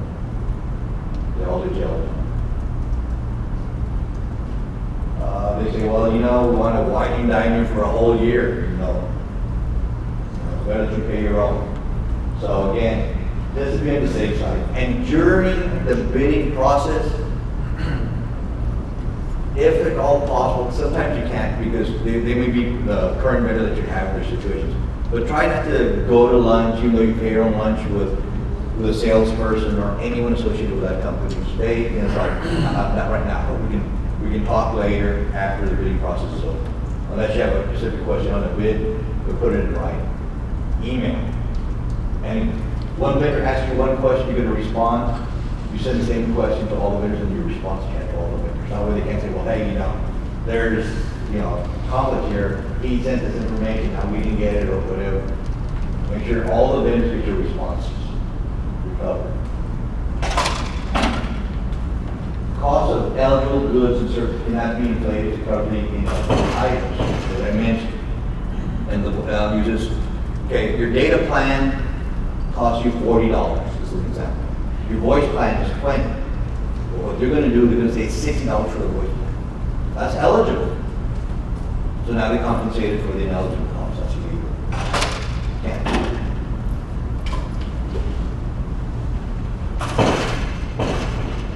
Okay, the contract was be signed and dated by the applicant prior to the form portion being certified and postmarked.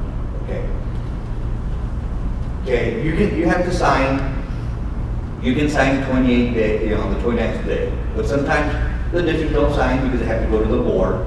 They go to the board and then they can't sign unless maybe the board person has to sign. And maybe the board meeting is up, maybe a month away.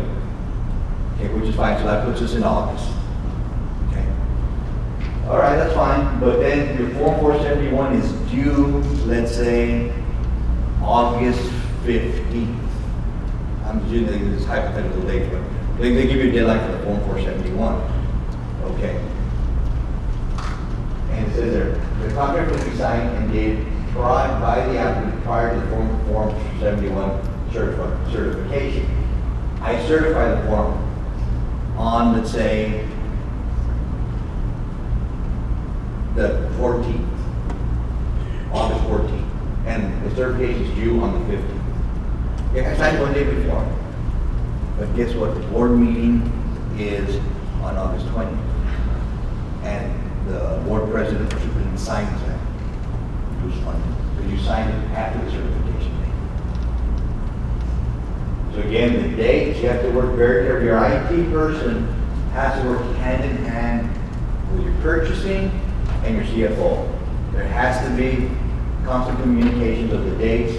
Your IT person, if he's the one, or your consultant, if he or she the one who's working on the E-rate process, they need to give all those dates to the purchasing people and the CFO. So they know what's going on, and work your application process backwards.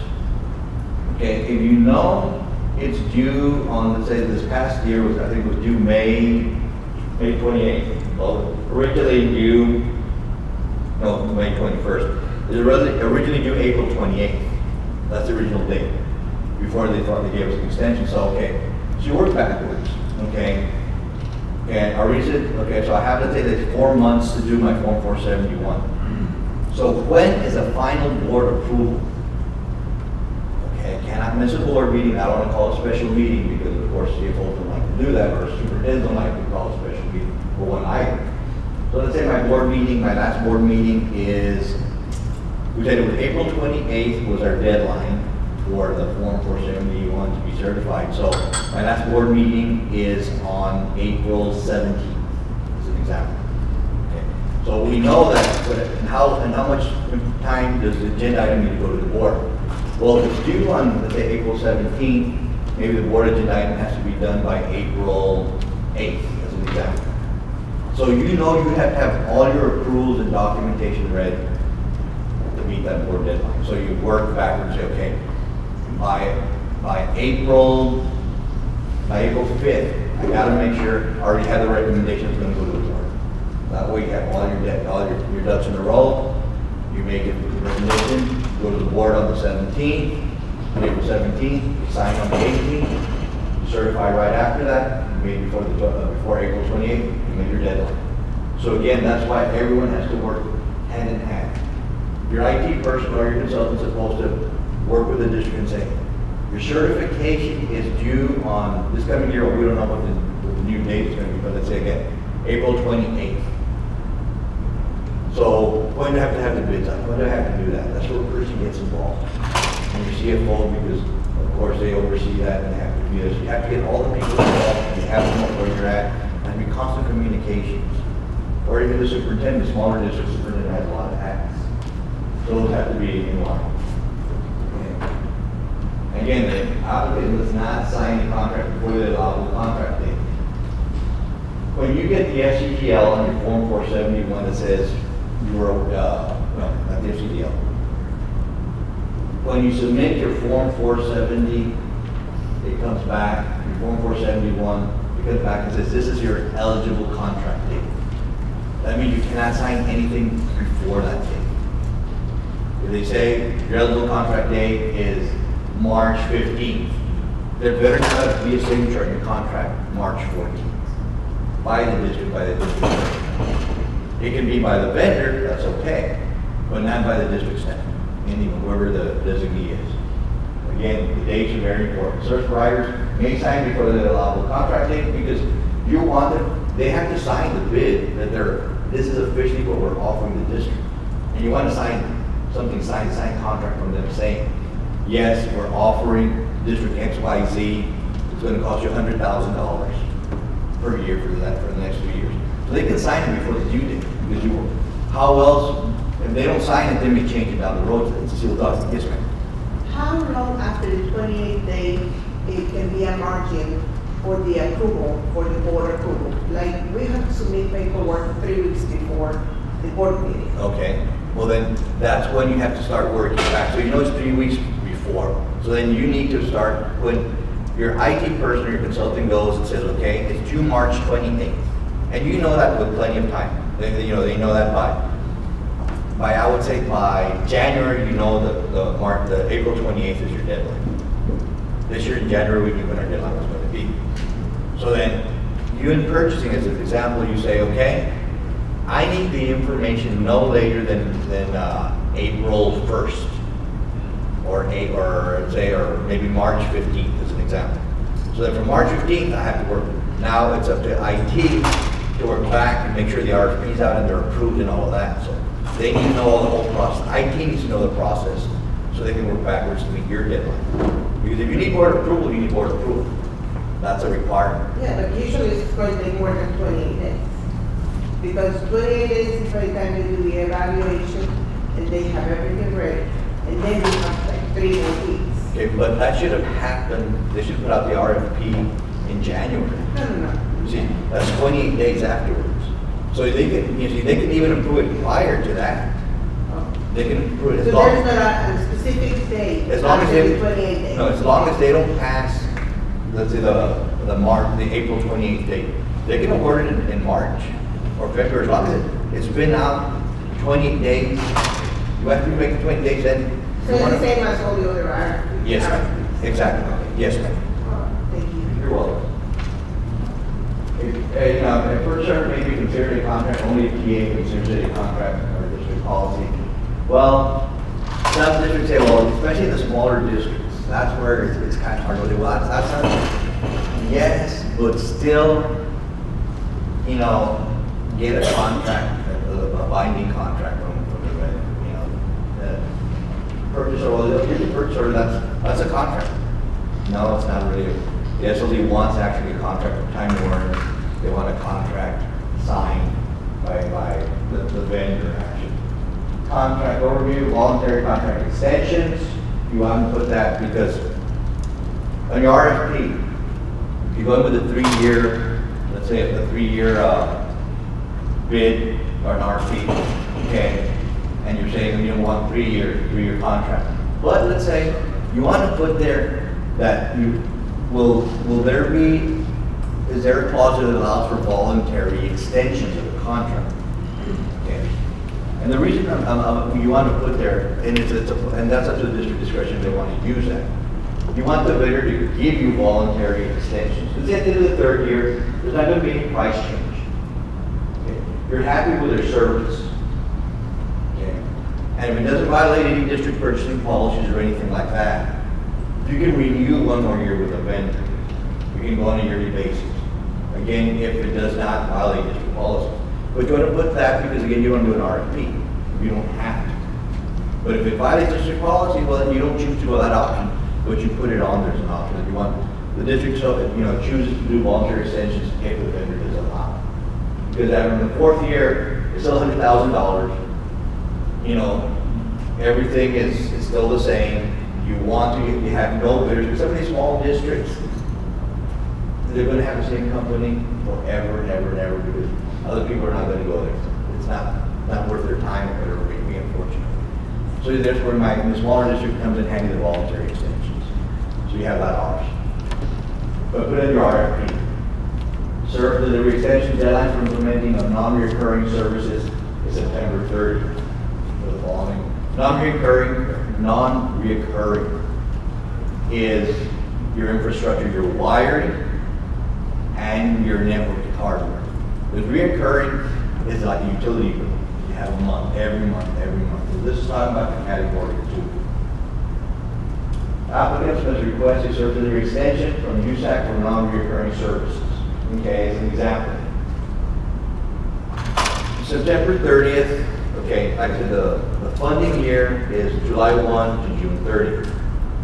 Okay, but let's say you're not going to complete your project for the network infrastructure.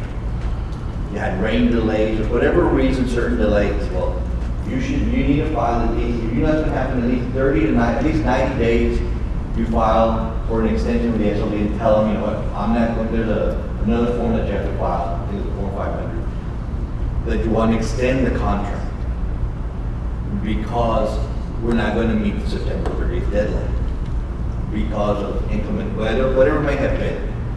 You have to get approval so you can pass that and not use funding. There is Form 500 to a contract expiration date. Applicants certify that, you know, when you're doing the Form 471, they have secured access to necessary resources, which means you have the funding to do the projects. You have to ask other questions. Have to comply with the FCC state and local competitive building procedures. Again, you're saying, I certify that this is true. Okay, you're putting yourself on the line. Non-discount portion of the cost of those services will not be paid by the service provider. As an example, like I mentioned, if you're paying 90%, the service provider says, I'm not going to charge you the 10%. Don't worry about it. That's illegal. Can't do that. No kickbacks or paid to anyone. You know, they tell you that. Failure to comply with the program rules could result in civil or criminal prosecution. And I did Dallas for prime example. Then a whole bunch of people went to jail. I think it also happened in several districts that people have gone to jail.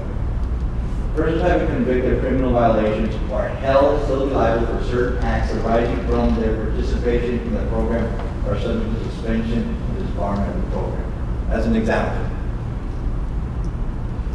if I work in another district, I went to jail, or I had found this SOD, they barred me for whatever reason, I cannot participate. I go to District B, and I'm hired and that, and again, I start helping in the program.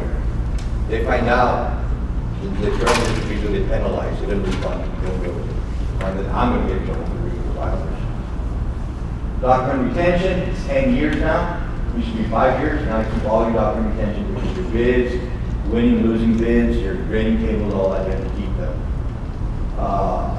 And you can, scan them, keep them electronically, whatever you have on to keep. Must maintain documentation for prior years, if it supports current funding years. And these are the E-rate modernization, some of their goals that they had last year when they started this whole process talking about it. Ensure affordable access to high-speed broadband, sufficient support digital learning in schools, and robust connectivity for all libraries.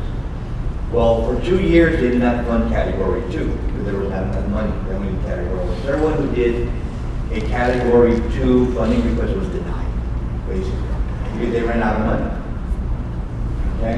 So now they changed the process, which is, it hurts a lot of districts, and I'll talk about that real quick. Maximize cost effective spending rate. Supported purchases, making the rate application process and other figure process faster and very efficient. Well, they're working towards it. They haven't completed it yet. I think they will bring a portal and all that. I think eventually it's going to be a good program, but right now, anything new that you do, there's still bumps in the road. But eventually, they're going to meet that goal. I think it's going to be there. Especially now the way they're going to be doing their reimbursement, you're going to get your money quicker. I think that's the question to make. Ensure affordable access, okay. Maximizing the cost effective spending E-rate support short. Adopt transparency measures to encourage sharing of costs and connectivity data. And I'll talk about that. Encourage consortium purchasing, emphasize that providers must offer the lowest competitive pricing. Okay. Streamline the application process. Well, that's happening with the portal. Eventually, again, I think we're a couple of years maybe from being a real good product. Simplify discount rate calculation, simplify invoicing and disbursement process, which is now the Form 498. I think that's that. Okay, create a favorable concentration trial and outreach program. What they're doing there is they're creating more videos, more trainings for the users, for the districts, whoever's going to be doing their E-rate program. More online training that they can view. They have, in September, they're going to put out a schedule again where they have about 8 different places where you can go for training throughout the country. So they're providing more and more. Finally, required info service appeals initiated by USAC. You can file an appeal if you disagree with one of their rulings. If they say no, you can have extra funding. Okay, so they're working on increasing that, making it a little more streamlined. When I was in my prior district, we had to appeal our first E-rate application. I've worked with E-rate concession for 19 years, and I can say I was 19 to 90, but at one point I wouldn't have been 19 to 90. Our first year, okay, when we did the E-rate application back then, it was all manual, many moons ago. Okay, so we went to the board, we didn't have a quorum. Okay, so it did not get approved. So I spoke to the superintendent and said, hey, you got to put it out. We got to get another special call meeting or something because we have a deadline. So we got the special call meeting. The board approved it 2 days before it was due. So they approved it. So the next day, or the board meeting tonight, the next day we put it in a FedEx package. It was going to get there on time. We sent it out at first thing, 8 o'clock in the morning. I was at FedEx. We're here, ready for it to go. Well, the hub is Memphis. Before it goes to New Jersey or Washington, D.C., I can't remember where it goes to. There's a rash of tornadoes, so all the planes are grounded. They didn't get there till the day after the due date. Was it not funded application late?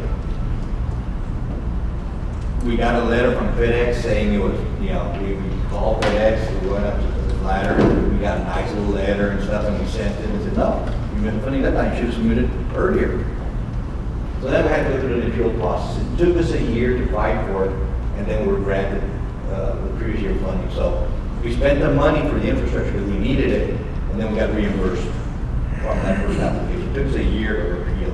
Now they've cut down the appeal process a lot. So I can say I have 19 for 19 going through applications. But that was interesting. And USAC is trying to make its governing body of the schools and library. They're making it more streamlined and stuff like that. So we're doing that. We're taking it ways broader than use, more audits they're doing. Change existing party funding, party 1 services, and party 2 services, change category 1 to category 2, which it did. Category 1 service will be continued funding the same rate. That means that you get 90% on category. Before it used to be 90% category 1 if you were eligible, and depending on your free reduced lunch or your school program. But now category 2 is very different. Category 2, category service will be funded $1 billion for 2015 to 2016 due to additional funding allocations. Going forward, targeted budget category funding remains at $1 billion. So there's more money put into it. Okay. We're going to go to the second bullet. That's the one that really changed. Category 2 is now, instead of 80%, instead of 90%, it's now 85%. But this is the catch. The third bullet, schools in districts that see category funding group funding years 2015 and 16 and forward will be eligible to request E-rate discounts on purchases up to $150 per discount per student. So what they're doing now, they're giving you a budget. Before it was whatever you apply for. You apply for $1 million, you're eligible for $1 million. Now they're saying, your eligible students, if you have 1,000 students, and this is going by campus, not district-wide. Okay, if you have 1,000 students in campus XYZ, you're going to get $150 per student. That's your budget for that campus. And whatever your budget is, we're going to fund you at 85%. That's your maximum budget. But guess what? It's over 5 years. It's no longer year by year. So that budget, when you apply for it, you're granted, let's say, let's say you're granted, based on those students, you're granted, let's say, $200,000 as an example for that school. You have 5 years, but you cannot go over the $200,000 unless you have some student population growth. That's it for 5 years. That's why they have so much money now, because you're getting less money. The ones that it really hurts are small school districts that didn't have the resources to be able to apply for some of these funds. Because if you have a district, let's say, of 900 kids, $150 per kid. This is the entire district, $150 per kid. And then you need to do the whole infrastructure of the district, because of 2 or 3 campuses. You're talking about $400,000 or $500,000. And multiply 150 times 900 kids. That doesn't cut it. So they're going to have to borrow or figure a way to come up with a difference. So the smaller school districts, the larger school districts have always had people, they've always been able to leverage, the E-rate program. They should have leverage. Now they just do maintenance things that they do, so they might be able to, but still, that's how they're having all these reserve monies. Because a lot of districts, $150 per student, it's not going to cut it. It's not going to cut it. It really is with the category 2. Category 1, your internet access, they don't use that formula, still 90%. A little more into that.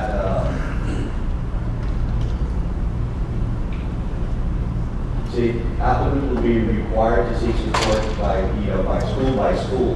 Before you would lump the whole, you do projects by campus, but still, it was $1 million for the whole district.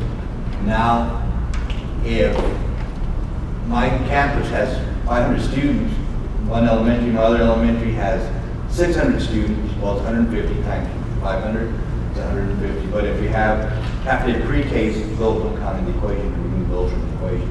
If you have 100 half-day pre-K students in your elementary, I only have 400 students, because the half-day doesn't count. So, that's the part that I don't like. Basically that concludes the presentation. Again, they mean well, but I think that 5-year budget that you get needs to change. It really does. Especially for smaller school districts. It's have one school district that have, that has like almost 900 kids. The project comes to $450,000. Now they're running around, and it got funded, but the thing is, you know, like one of their campuses is only pays for $26,000, and it's $140,000 for their campus. So they have to come up with a difference. They have to come up with 15% of the $26,000 plus the remaining. So it hurts that. Or if you have, let's say, a large district, and you won out, and you didn't take advantage of it before this came in, now you want to do infrastructure work, that's going to cost you a ton of money. It's going to cost you a ton of money to come up, because of course your larger district, your larger campuses require more. So that's something that's really difficult. And again, you know, the programs will get better except for that portion. I hope that changes. The portal, I think it'll get better. I know that will get better in a year or two. They'll have the transition. But the funding is a bad part. Any questions? I think that should be, I think I talked enough. I think hopefully I didn't bore you all too much. But work with your IT staff on that, you know. Have them sit down with you and have them review or go through the training. Tell them to give you the schedule of September. They're going to have, this will be in their website, puts out about 8 different states that you can go to have training for about a couple of days. It's a good investment. That way it gives you a general background of what your IT people are doing. Okay. And again, what's helped me was I was a chief technology officer for 24 years in my school district. So I have the technical, the instruction, because I was also in charge of instructional technology. So I have both worlds, and I know the E-rate program, the application process. So that's a value I bring to the districts. Because I know what they want to do in the classroom. I know what they want to do as far as infrastructure. I know the application. I know the budget process, you know, and things like that.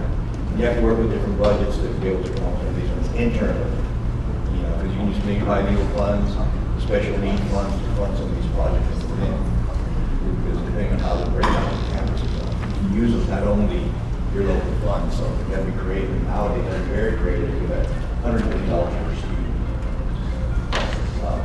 Right? I'm done. Hello. This is exactly everyone's favorite topic to cover right before lunchtime, the wonderful world of TPIA. My name is Maher. I'm an attorney here in the Houston area for a firm called Rogers, Morris & Grover. And I have been doing TPIA requests pretty consistently for about 6 or 7 years, so I think I've seen it all at this point.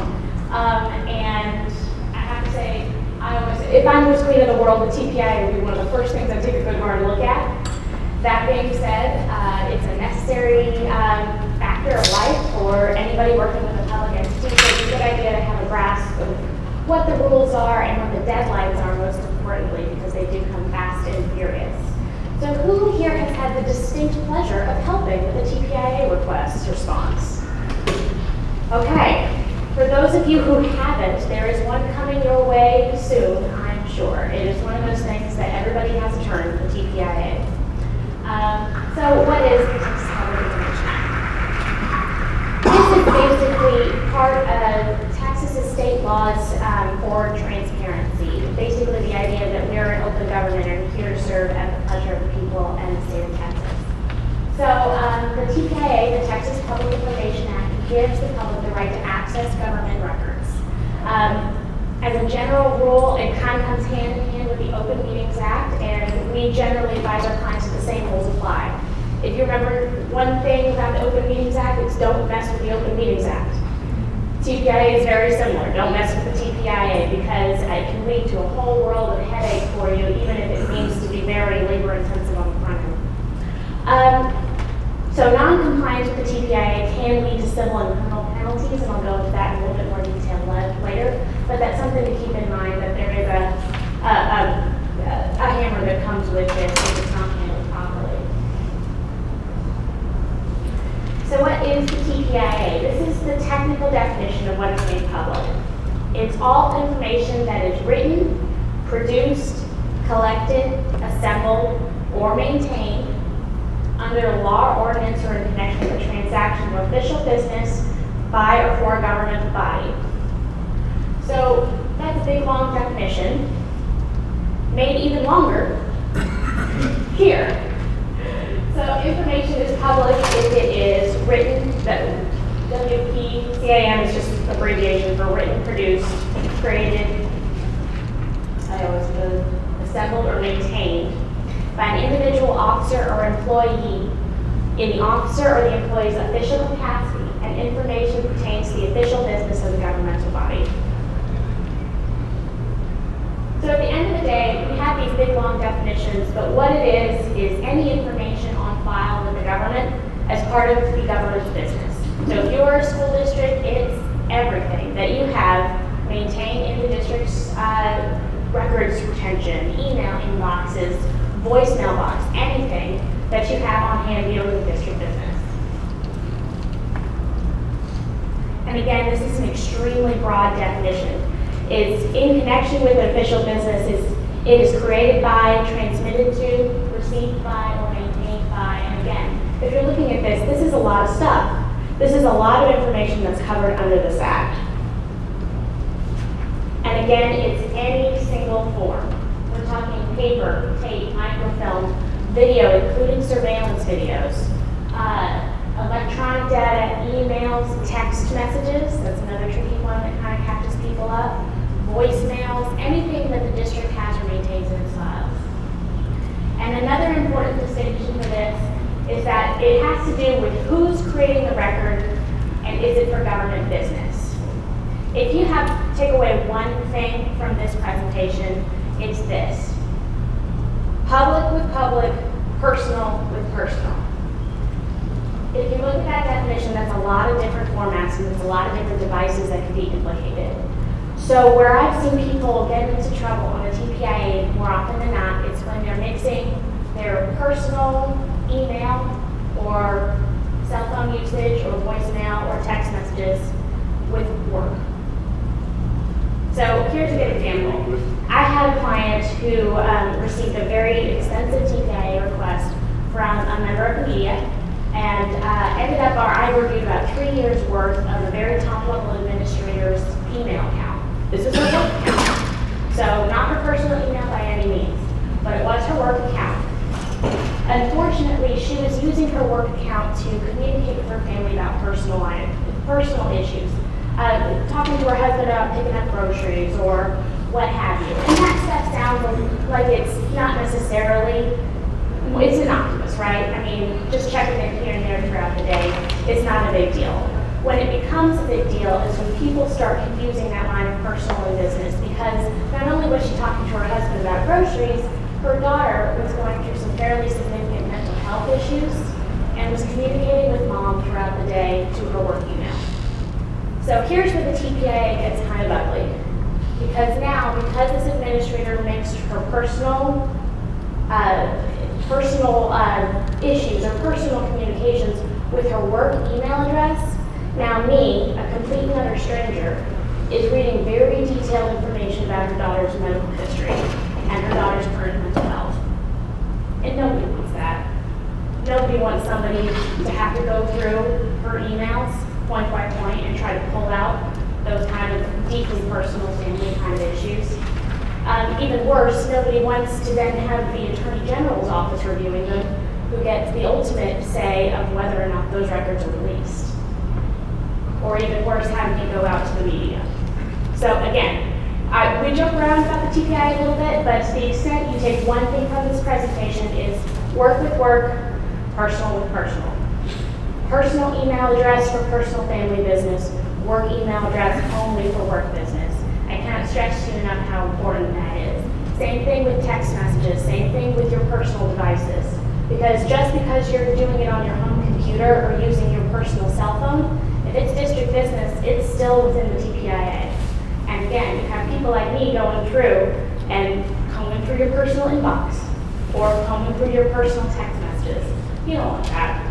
And it's one of those things that I think a lot of people, it's a misconception out there that because I'm doing this on my home computer, I'm doing this on my own personal cell phone, that somehow it's protected and not within the confines of the TPIA. And that's simply not the case. So again, protect your privacy, protect your families, home with home, work with work, and do not mix it all. There should be a concrete wall between the two. Okay, so how does a member of the public make a request? The request must be in writing. So if someone calls up and asks for something that's not necessarily a TPIA request, they have to reduce it in writing. However, the form can be pretty much anything. It can be an email, it can be a fax, it can be a hand-delivered piece of paper, it can be a mom in an art meeting writing something down and handing it to the special ed director. So the district can't necessarily dictate what form the request comes in, just that it has to be in writing. One of the things I've seen districts trip up on is sometimes they try to redirect the requester to put the request on their specific form.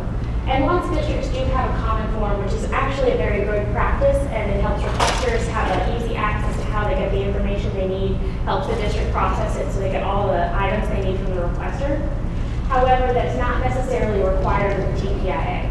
So just because you have a form doesn't mean that you haven't received the request, whether or not the requester wants to or refuses to fill out the form. You still have your request as soon as it's handed over and it's a written item to a member of the school district staff. One of the things that the TPIA is mandated here is that you cannot ask why the requester wants the information. Again, we're here to serve the pleasure of the people of Texas, and everything within the two school districts, all of these information, all of these records are actually presumed public. That's our starting point, is that all of this is presumed public. So we don't ask why they need it. However, you can ask for clarification. Sometimes you don't know what they're even looking for. Sometimes you don't have any idea what actually the request is looking for. So there's a clarification process, and we'll go into that in a little bit more detail. Another important thing about TPIA is that you're not required to conduct research or answer questions. This is not a time for someone to get almost like a deposition or a cross-examination like you have in a courtroom, where answer this question, answer this question, answer this question. That's not what the TPIA is about. It's about records. What records do you have? What form do you have them in? And can you produce them to this requester? And if so, how or why not?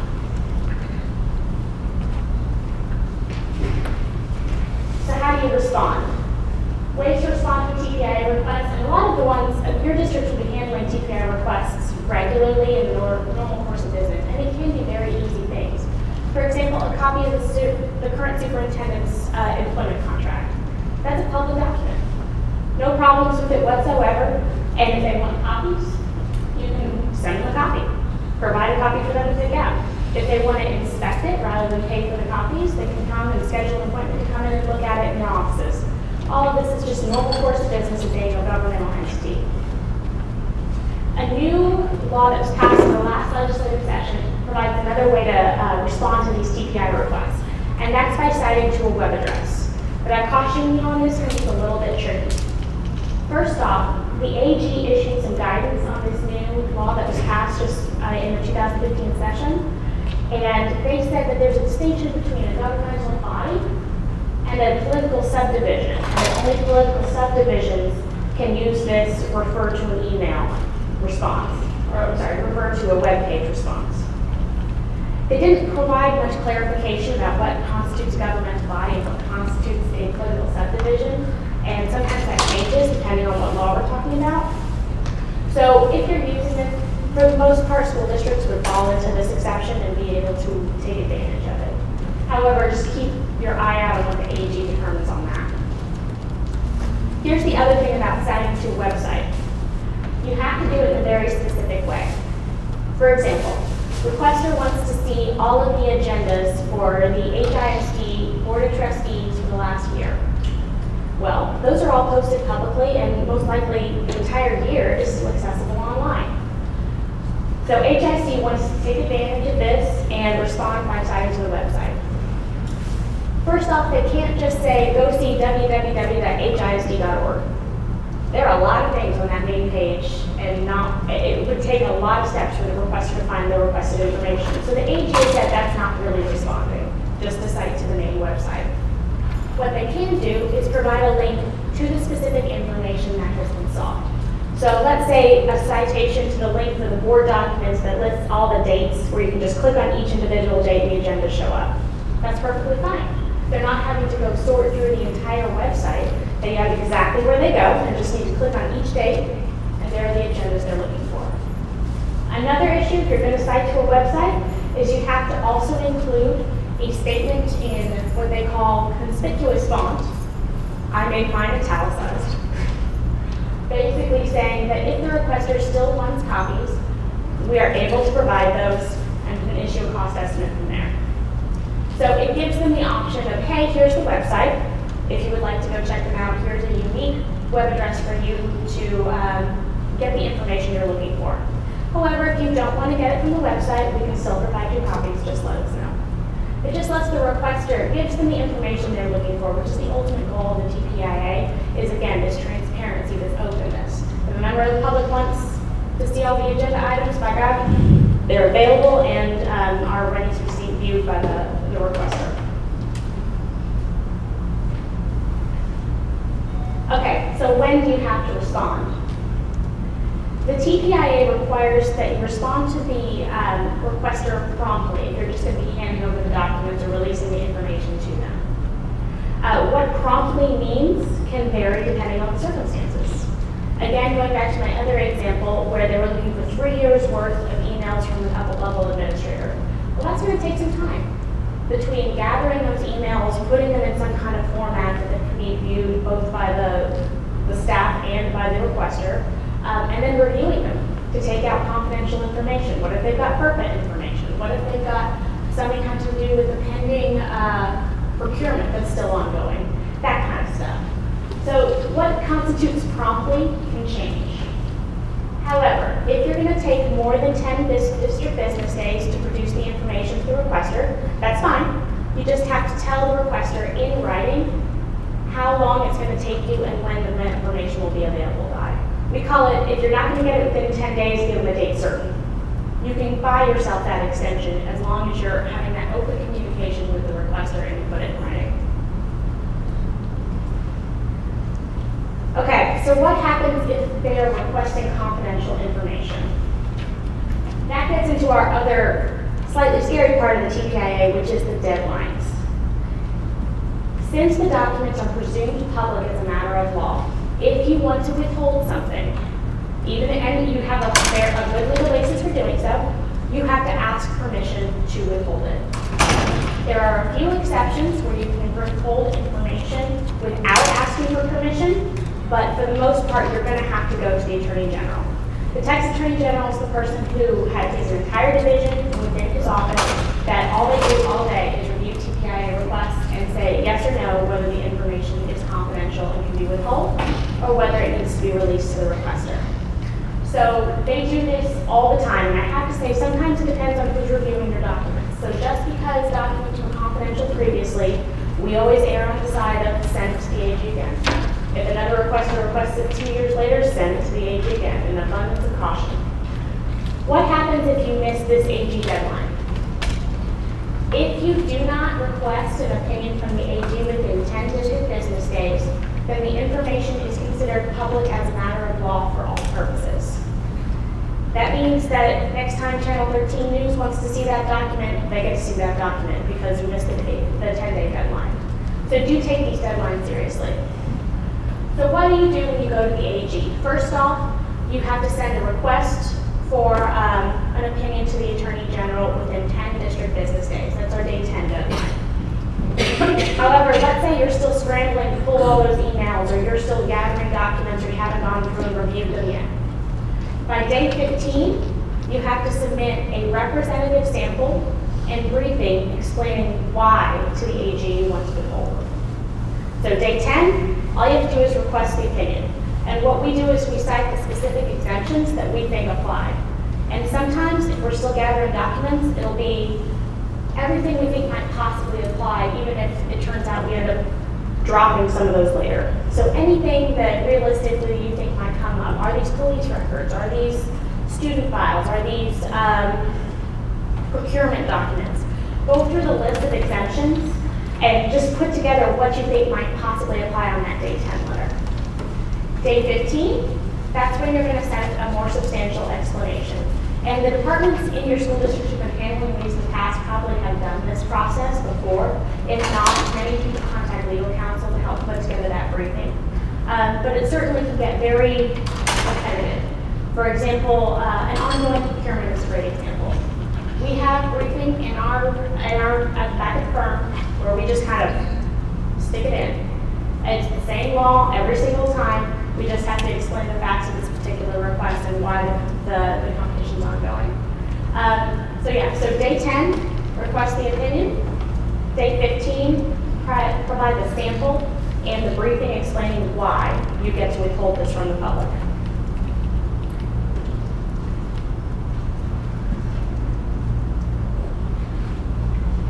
Okay, so let's say you're going to go ahead and produce documents to the requester who's asked for them. Can you charge for them? The answer is yes.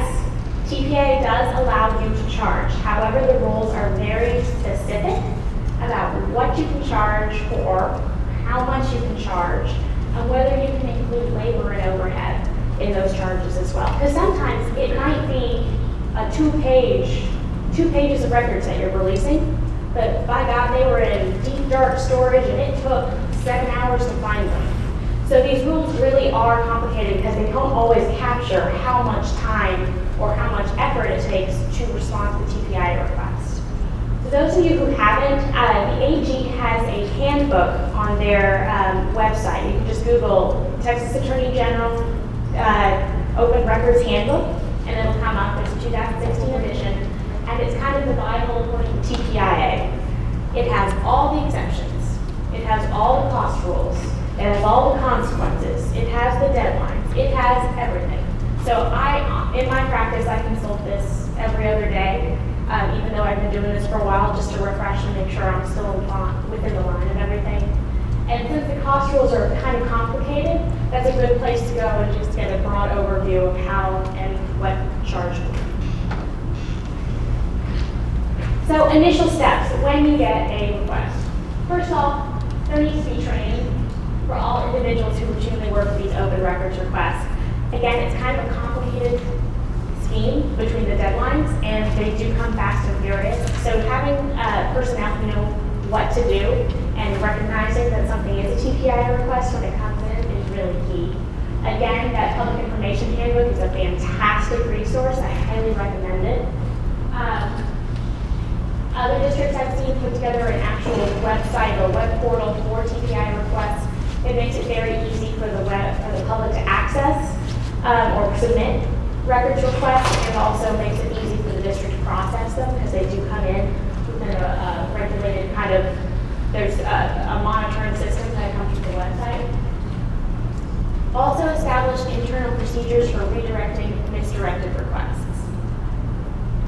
The deadlines, these 10-day district business day and 15 district business day deadlines, all of that is counted from whenever the district receives the request.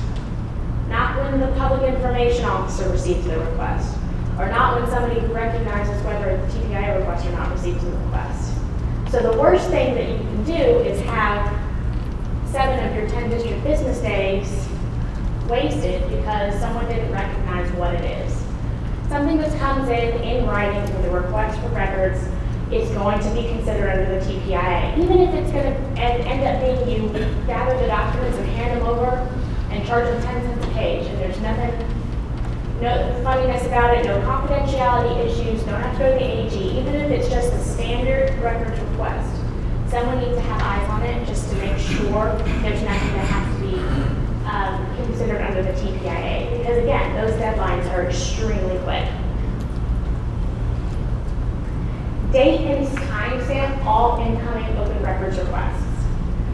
One of the things that I've struggled with some of my clients sometimes is we'll get a request, but we're not quite sure when it came.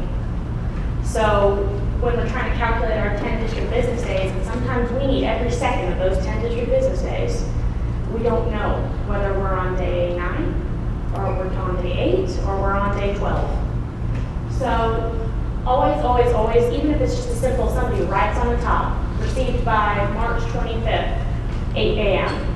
And the reason we have the time in there as well is that when requests are received after normal district business hours, let's say somebody sends in an email at 8 p.m., district might receive it at 8 p.m., but we don't have to count that as one of our days. So if it's received before or after district business hours, we can basically presume that the request received on the following day. And that may not make a big difference under most circumstances, but sometimes, again, you're going to need every second of that time to gather documents, prepare the sample, prepare the briefing. So, keep a track of when the requests were received.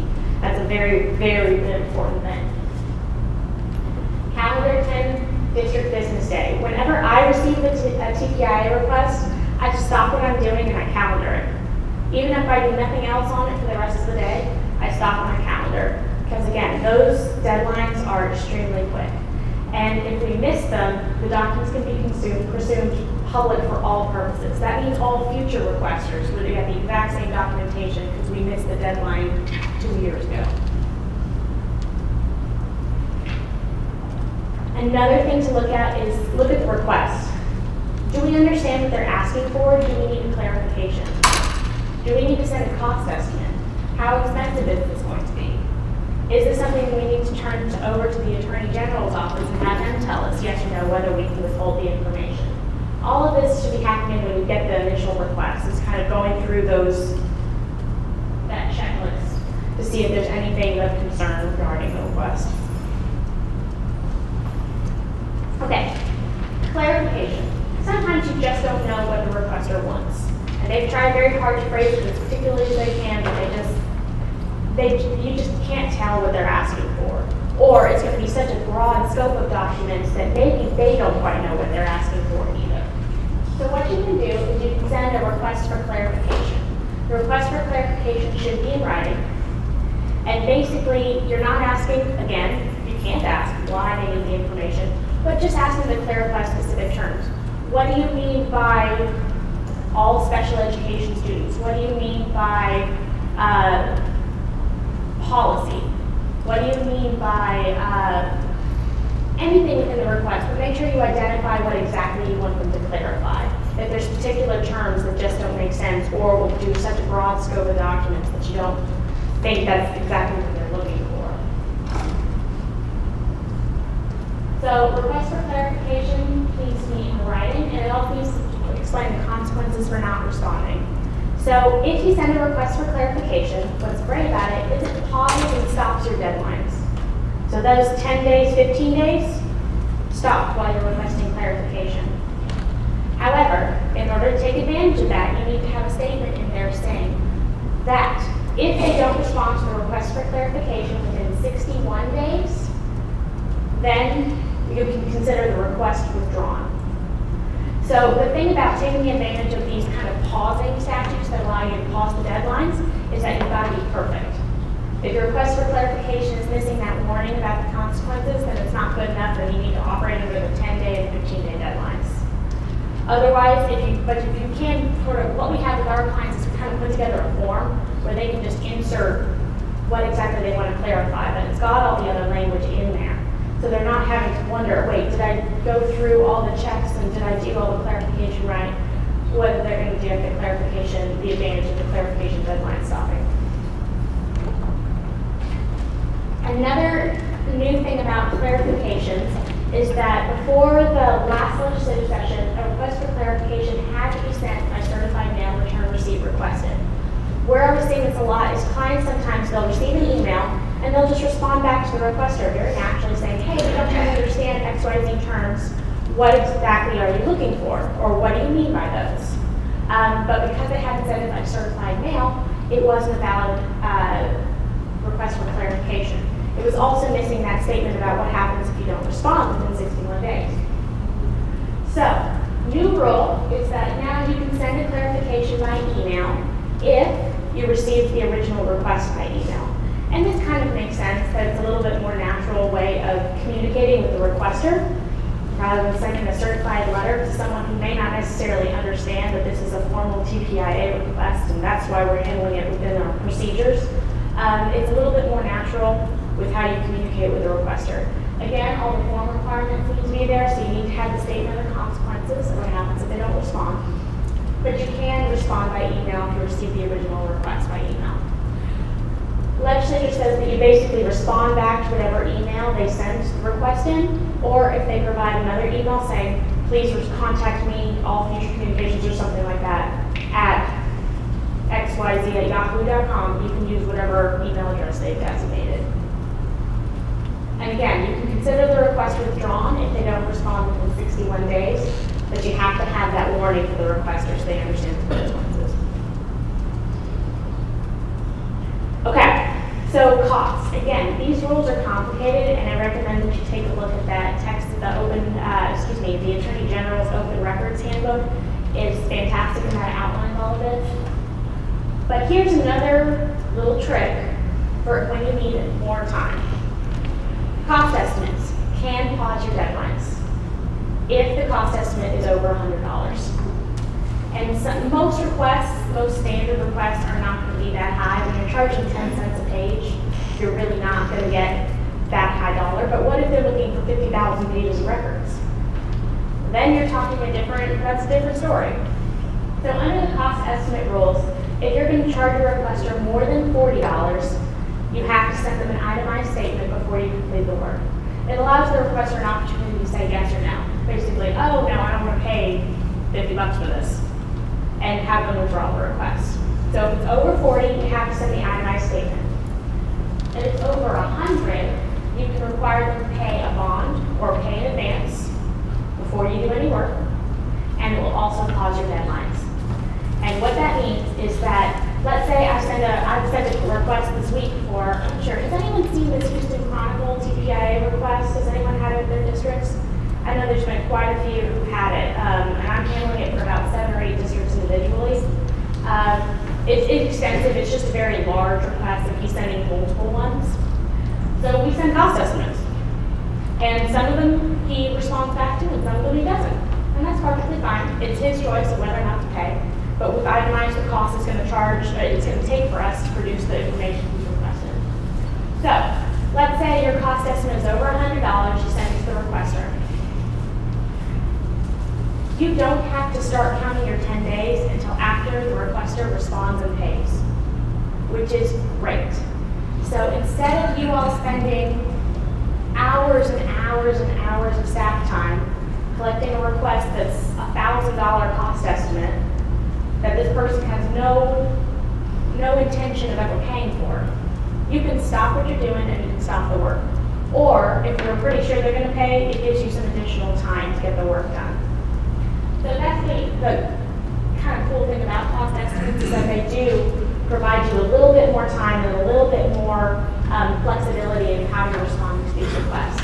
Plus, it does let the public know that there is a certain amount of cost associated with responding. Sometimes if we're talking about 12 pages of records or a parent wants their student file, stuff like that, it's not that big of a deal. But when we're talking about massive requests, I know I've sent one that's $150,000. But honestly, we followed the rules to the letter about what we're allowed to charge for, and that was going to be the cost associated with responding to the request. And then it's up to the requester what they want to do from there. Here's another little wrinkle. Third parties. What if the school district has in their record something that really belongs to somebody else? Where I've seen this come up more often than not is with litigation or with these procurements.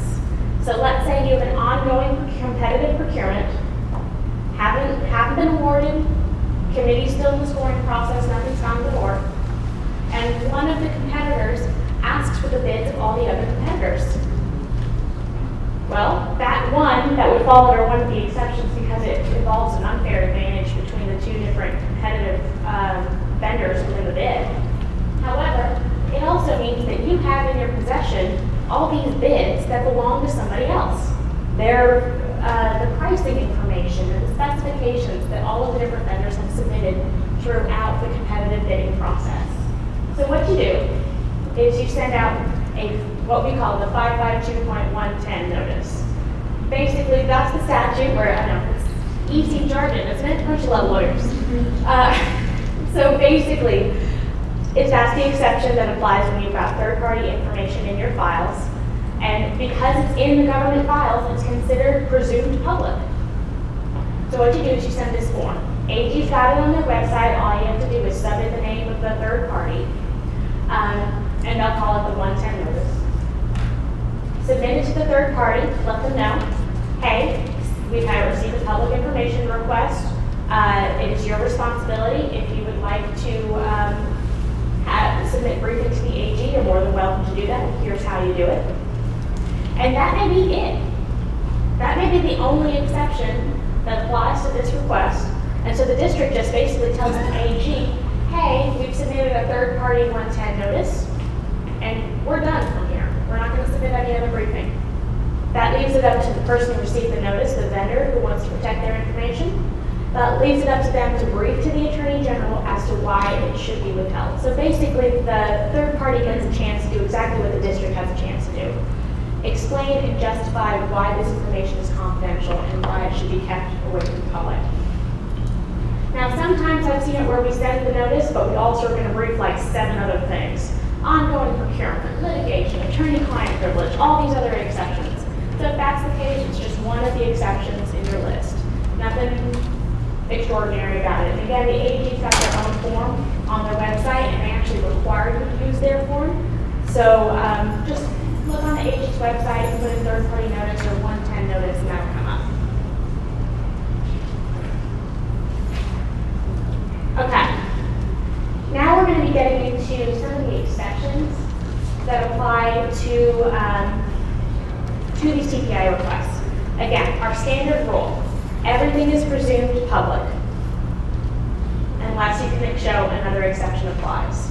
So you have to ask permission in order to withhold most of the information that's requested under the TPIA. However, there are some exceptions to that. There are certain categories of information that the AG has said, stop sending this to us. It's private for all purposes. You can withhold it. A great example is FERPA information, but some other ones are social security numbers, driver's license numbers, bank account or credit card numbers, those kind of access device numbers. For obvious reasons, the AG has said that's confidential. You don't have to release that to every member of the public who asks for it. I mean, could you imagine if someone could get the social security number of every employee in the school district just by asking? So there are certain categories of information like that that are considered confidential and you don't have to go to the AG. So something that's kind of new from the last legislative session, though honestly didn't change that much, is Texas kind of wised up that FERPA is out there and made that the Texas law now match the FERPA definition of what constitutes a student record. So FERPA is a great example of something that doesn't need to go to the AG. Anything protected by FERPA can either be withheld or redacted without asking for permission first. And that's what happens when you send it to the AG. In fact, is that you'll actually get a fairly stern letter from the AG saying, hey, you violate FERPA just by sending it to us. So federal law trumps in those circumstances. Student information is private, and it doesn't matter who the member of the public is who's requesting it. An exception would be, let's talk about parents who of course have their own independent FERPA right of access to records. That all still applies. So if mom is asking for her student's file, you can't say, hey, it's TPIA, FERPA's exempt, I don't have to give it to you. For obvious reasons, any of the people who would be entitled to FERPA records under FERPA still get them. But if Channel 13 News wants to see that record, then that would fall under this exemption where we don't even have to go to the AG to withhold it. Again, I'm going to go back to what we said at the beginning about keeping public and personal.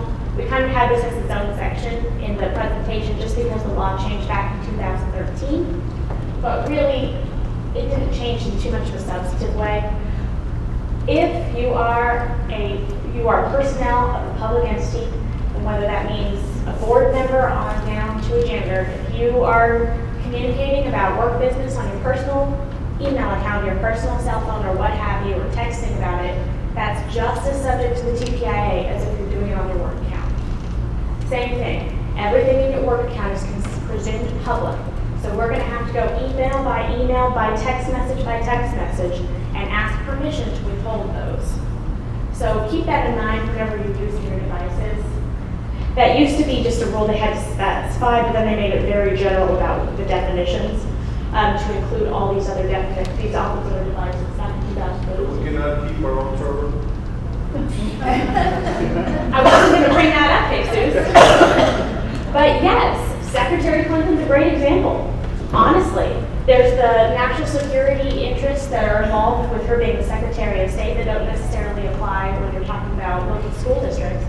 But at the same time, just because she was using a personal email account doesn't mean she's not subject to the public records equivalent on the federal level. And that's what it kind of looks like. And you know, board members are some of the worst offenders on this.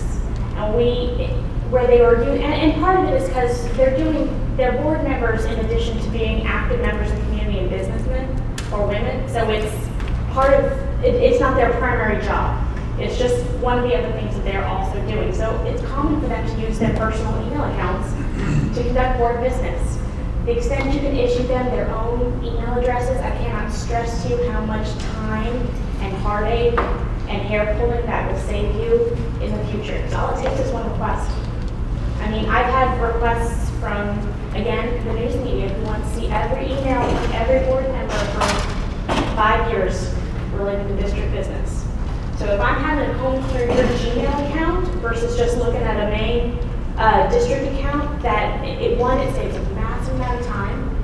It insulates the board members' personal lives and businesses. And it's just a huge headache if that starts to get into your mix. And you run the risk of having very personal information released to the public, or at least sent to the AG. And I have to say, sometimes it depends on who you get at the AG's office. So one day something is considered private, we can hold it as confidential. Almost identical documents, 2 weeks later, they'll say disclose. Because it's hard to regulate that. They try the best they can, but a lot of it depends on who's looking at the individual documents, and I don't want to leave it up to that. So to the extent you can do public, private, and keep those completely separated, you're going to save yourself a lot of heartache, as Secretary Clinton has discovered as well. Okay, so we'll just run through very quickly some of these exceptions where no AG ruling is required. Direct deposit forms, anything having to do with bank accounts, really, no one's going to allow a member of the public to now have the complete, I mean, think about what you have with your automatic payroll deposits for your employees. You have people's bank account numbers, you have people's social security numbers, you have all sorts of identifying stuff that's really subject to a whole lot of identity fraud. That kind of stuff is going to be withheld. I-9 forms can be withheld, W-2s, W-4s. Here's another big one, certified agendas and taped closed meetings. Just because you ask for something under the TPIA doesn't mean you necessarily get it. But again, AG has said we don't need to go to ask permission for that kind of thing, but that's because we have an established opinion that says that. A common misconception with the certified agenda and closed session documents is just because a document is considered by the board in closed session doesn't necessarily mean it falls under the same exemption. This really only applies to the certified agenda and the tape, not necessarily to every document the board considers there. So that's another thing to give some careful thought to. If they're looking for board documents, it may involve some closed session issues as well. Fingerprints and biometric kind of data. Driver's license, credit card numbers, debit cards, you kind of get the idea. Here are some other ones that you can redact or withhold without having to ask permission first. Email address of a member of the public.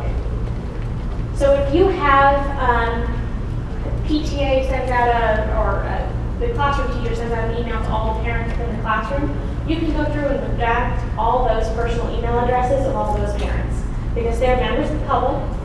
They're not the district employees, and they would be able to withhold those without asking for permission. That same privilege doesn't apply if you're talking about the personal email address of a district employee. So let's say they have been good about keeping that public and private. I'm not sure that everybody wants their personal email address sent to any member of the public who asks for it. So that's another good reason to keep those two separated because you can't redact an employee's personal email address, but you can redact a member of the public. Military discharge records, and then one thing that does protect employees is this 552.117. Basically, that means the personal contact information and address, telephone, that kind of stuff. We routinely redact that out.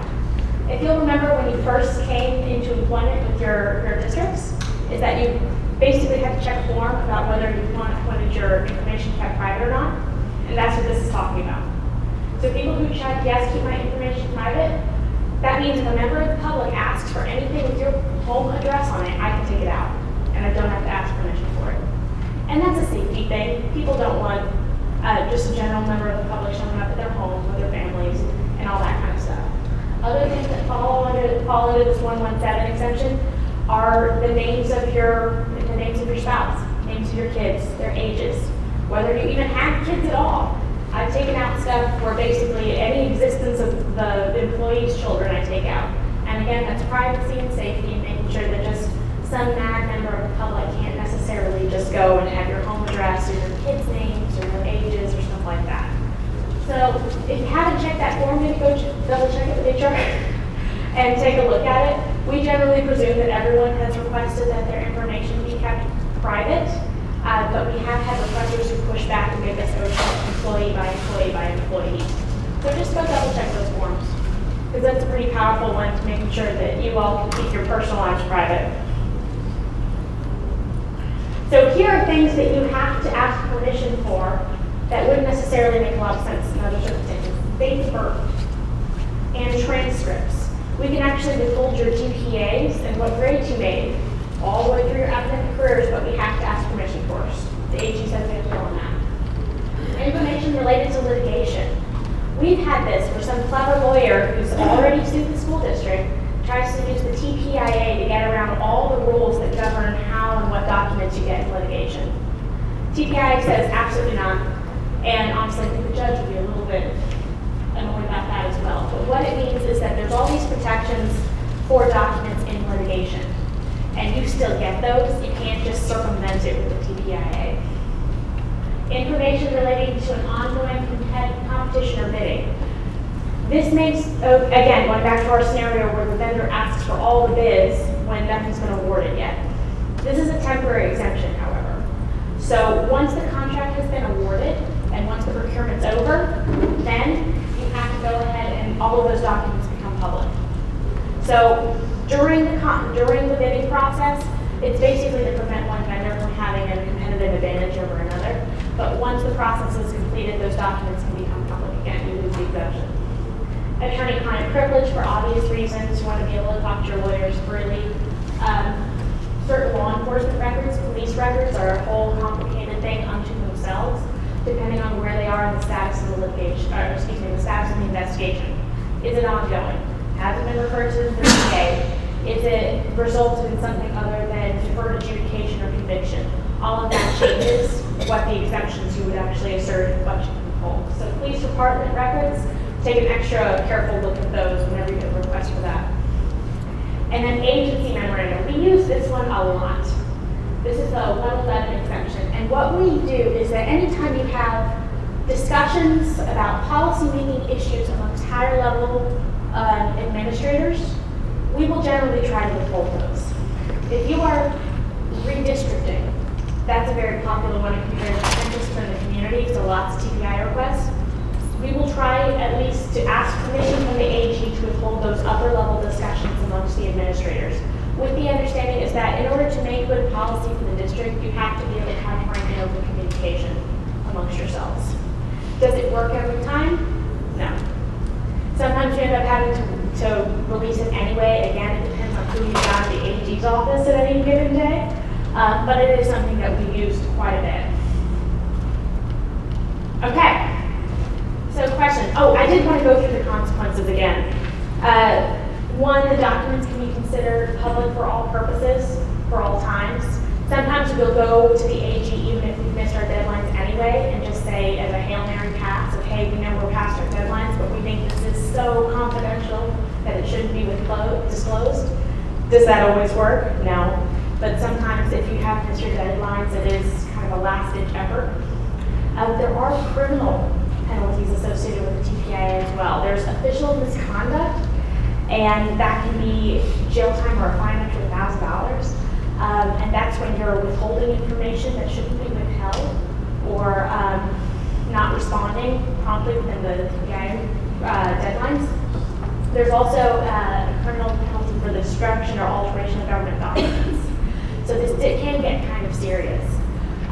What happens if the requester gets mad and doesn't like how you're handling the TPIA request? Generally, they go to the AG and file a complaint. Now, this is actually not terrible, because what the AG is looking for is reasonableness. And I found their investigation department to be extremely reasonable. They will call you up and say, hey, what happened? You will explain it. They said, okay, just send us something in writing that shows all the steps you took. This is where you're gonna have to justify your cost estimate. So I keep track of the test I ran and how I did my calculations, how I did all my math, and I'll just basically send all that to the AG and say, hey, look, here's why we didn't overcharge them. Here's the way we rationalized our numbers.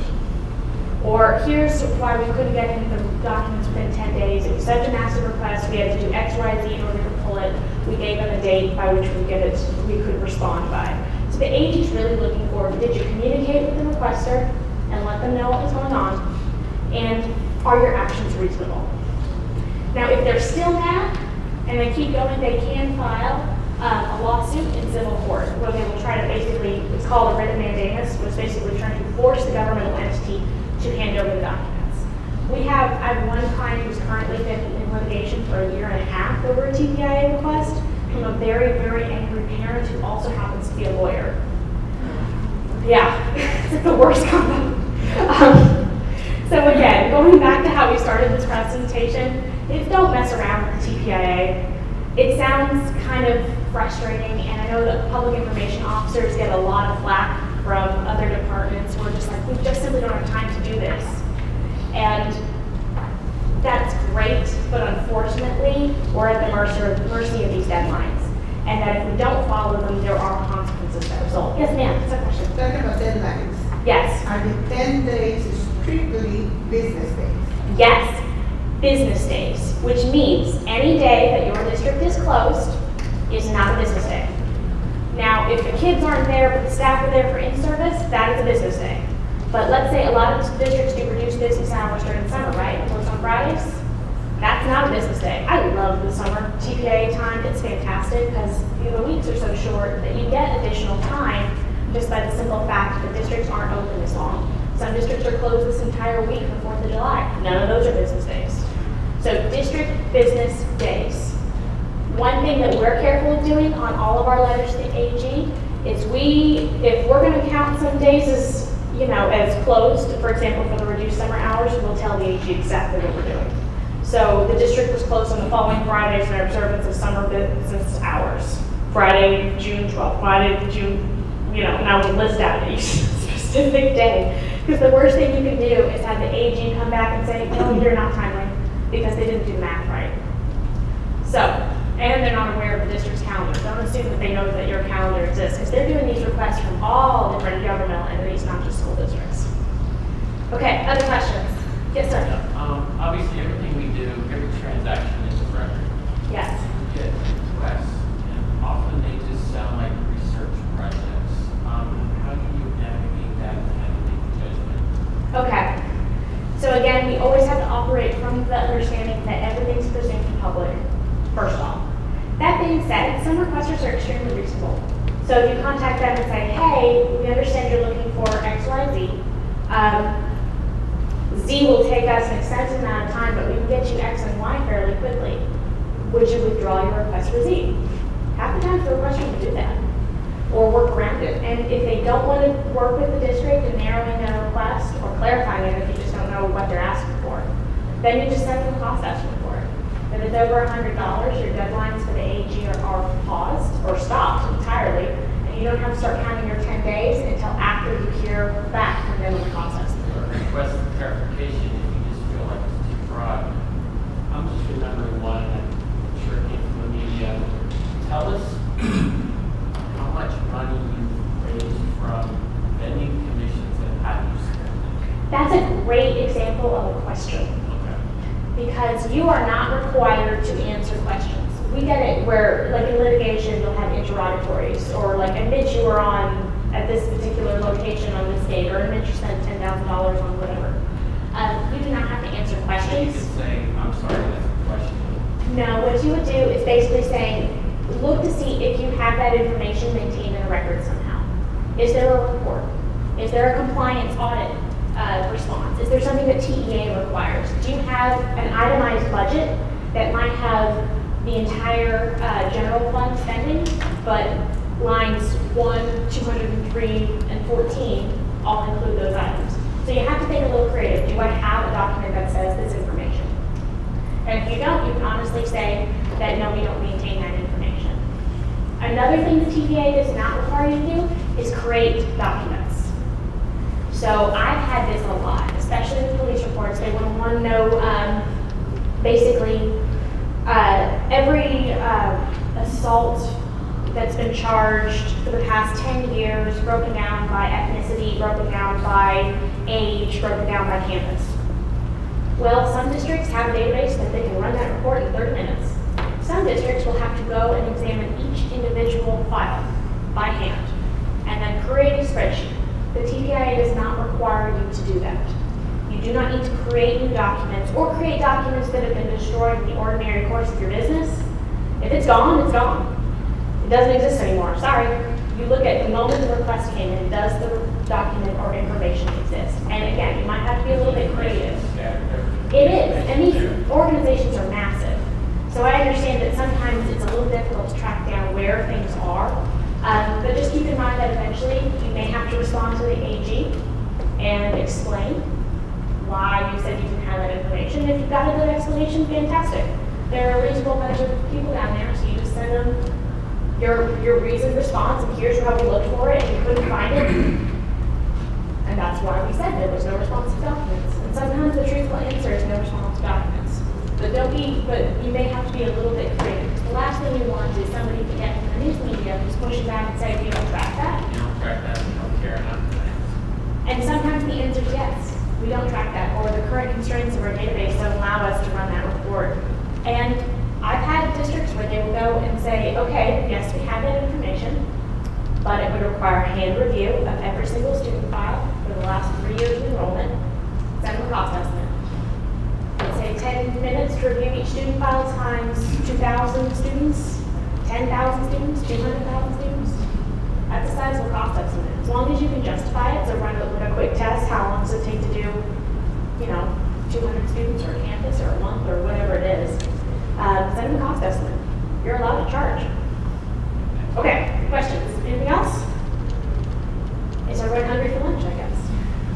Well, thank you so much. I appreciate the attention. Presenting during lunch is I don't get to eat lunch. My name is Cooper Castleberry, and I prefer Cooper over Mr. Castleberry. I say that Mr. Castleberry unfortunately died in 1998, and I miss him dearly. So anytime during this presentation, if you have a question, raise your hand and let's talk about it right then. To give you a little background about me, I've been a sports official for 39 years.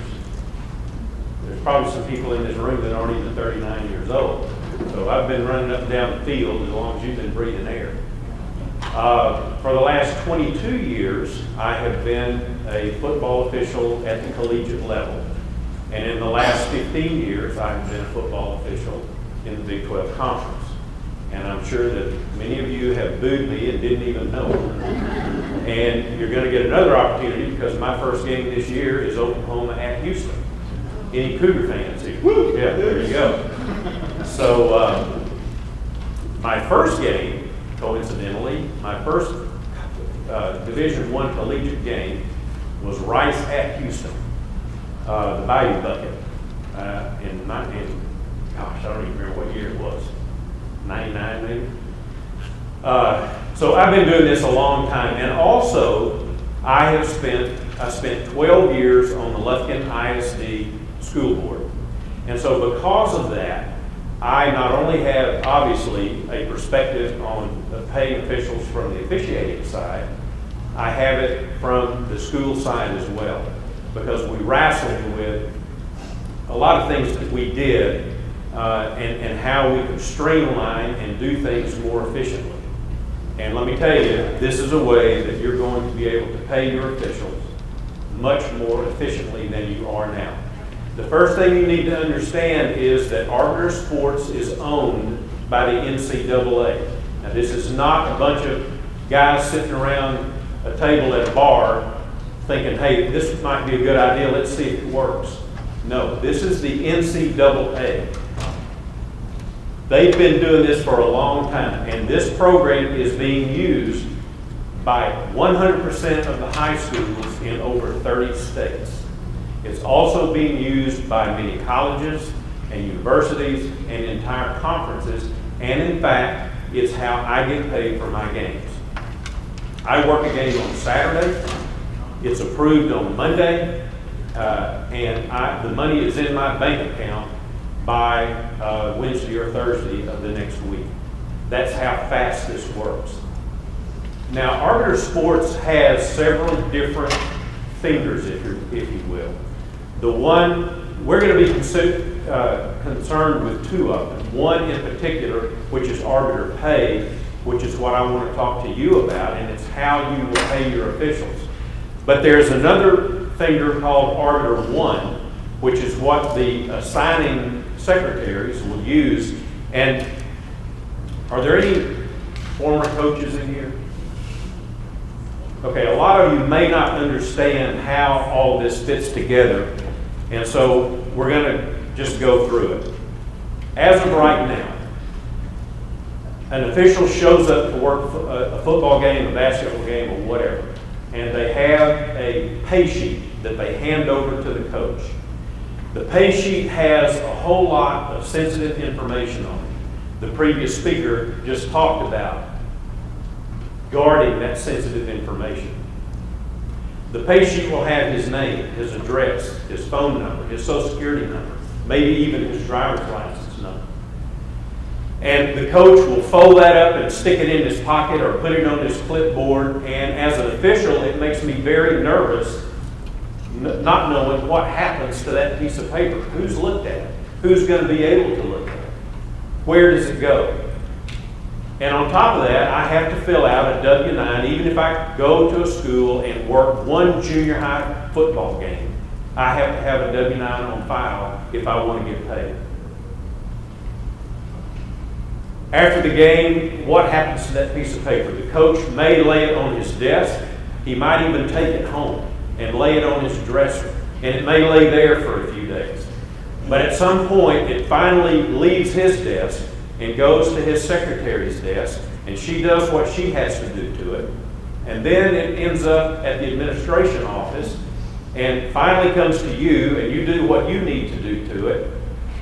And eventually, the officials get paid. And the national average length of time for that process to work through is 3 weeks. Now, you may be doing it more efficiently than that, but there's a lot that if I work a game for a school, it has to wait until the school board meets the next month to get approved that I get paid. So, and I know Houston probably doesn't do that, but they do that sometimes out in the country. And so the process to get paid is very time consuming. There are problems with it.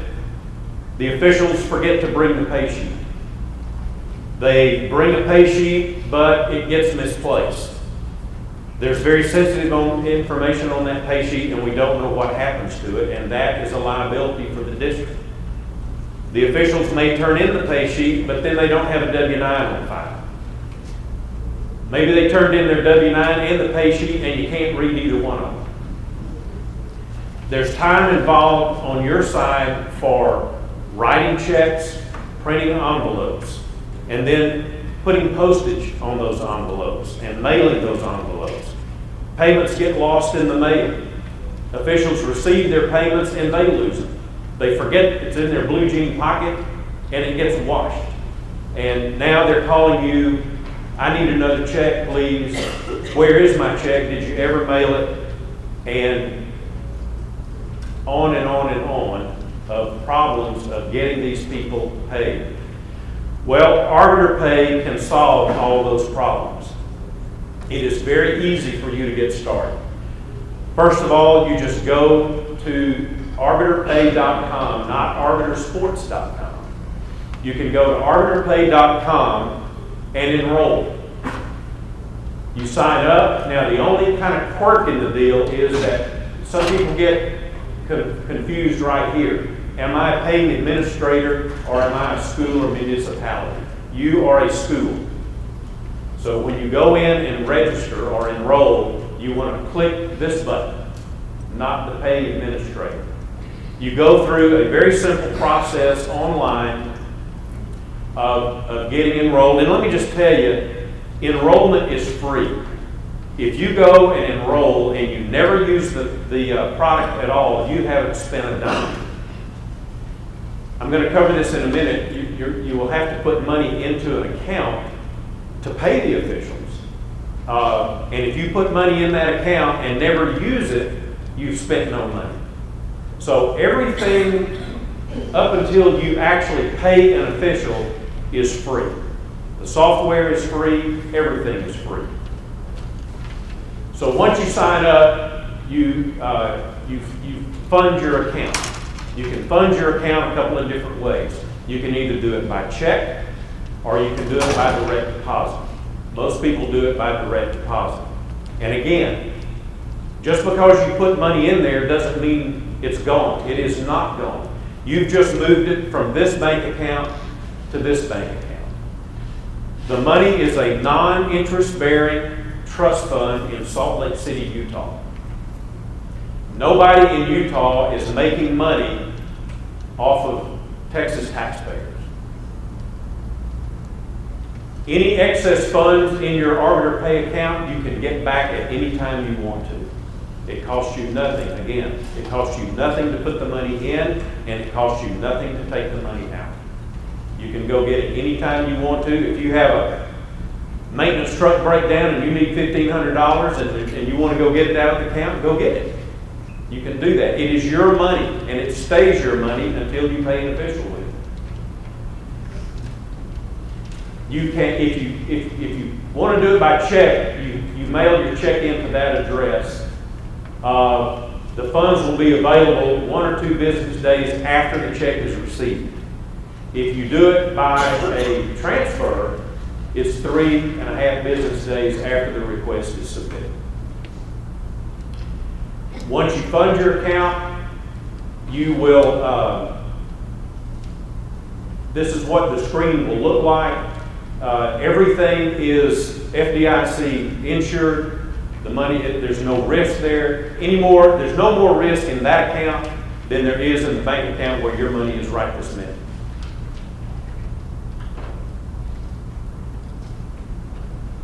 When it's time to pay your officials, you go into the software, you'll click schedule here. And that brings up everybody, all the games that are scheduled in your district. You'll click pay officials. And that will take you to a screen where all the officials are listed and how much they're to be paid. It also, you'll always have your fund balance inside that you have in that fund. If you run that down to a point where you can't pay the officials that you need to pay, you'll get an email saying that you need to put more money in this account, much like your text tag for your car. It will tell you there's not enough money there, you may want to put some more money in there. You will also have a security, I guess it's always 4 numbers? 4 to 6. 4 to 6 digits of a security code that you can't take money out of there unless you have that code. So not anybody in your district can go spend that money. Only the people that have that security code. So once you set that, and you'll set that yourself, and once you set that number up, you want to guard it. Only give that to the people that you want to be able to spend that money. So when it comes time to pay these officials, the game fees are there, the travel is there, the per diem, everything that 1204 mandates is preloaded into the software. You don't have to figure out anything other than varsity football, and of course that's done by gate. And so you still have to do that. But every other sport has a mandated fee, which by the way is about 25% higher than it was last year. And this program will help you recoup that money. I just want to mention there is a Houston area school district that has figured that even with the increased fees, this program is going to save them $13,000. So you go in and the UIL fees will be there. You have full control over them. If you need to change the numbers, you can. And the football number, you'll put in yourself. The football varsity number, you'll put in yourself. And then you'll click approve. And when you hit that button, within 3 days, those officials are paid. They can get paid in one of 3 ways. They can get a hard check if they want it, but if they get a hard check, it's going to cost them about $5 to $8. Now, they pay that, not you. They pay that. If they don't want to check, if they don't want to pay the $8, then they can have it put on a prepaid debit card. And it just automatically hits that card. There's a one-time like $3 to $5 setup fee for the card, and then after that, putting money on that card is free. Or they can do what I do, and what 95% of the officials in the United States that are on this program do, and that is a direct deposit into my bank account. In this day and age, you know, we pay all of our bills online, so why not get paid online? And so that's what most people do. Once you approve that, then all those names disappear and they go to a page where you can see everybody that has been paid. But if somebody that you need to pay on that other screen, they're not there anymore.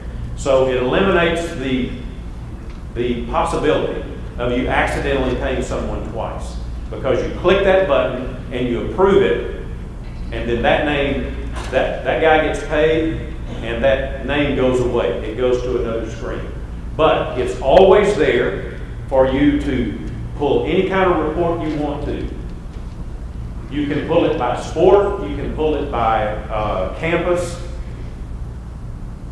If we go back, you can see that Bruce Abbott worked a varsity baseball game at the Homer High School.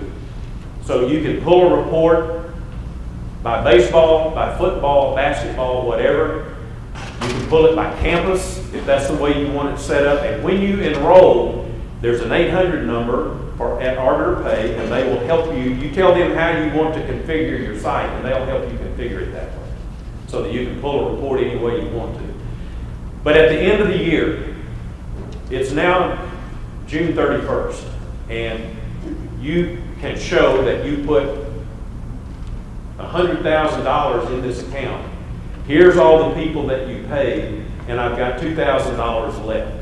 And you can print a report. Everything ties together so that auditors and all that can see plainly what you've done. Everything is federal and state compliant in every way. As I say, this thing is it's national. It's all over the United States. And so Arbiter makes sure that it is compliant with all the laws of the country. And then they go to each individual state and make sure that it's compliant with what their requirements are. Okay, so ArbiterPay issues the 1099s for you. You don't have to fool with that anymore. So you don't need W-9s anymore. All of this will be done through Arbiter. In January, I get a 1099 from ArbiterPay every year for all the games that I worked in the Big 12 Conference. Now, the high schools will be able to do that. And by the way, some people say, well, why haven't we been doing this all along? This only became available to Texas on March the 1st. And so that's why you've never heard of this before and why it's so new.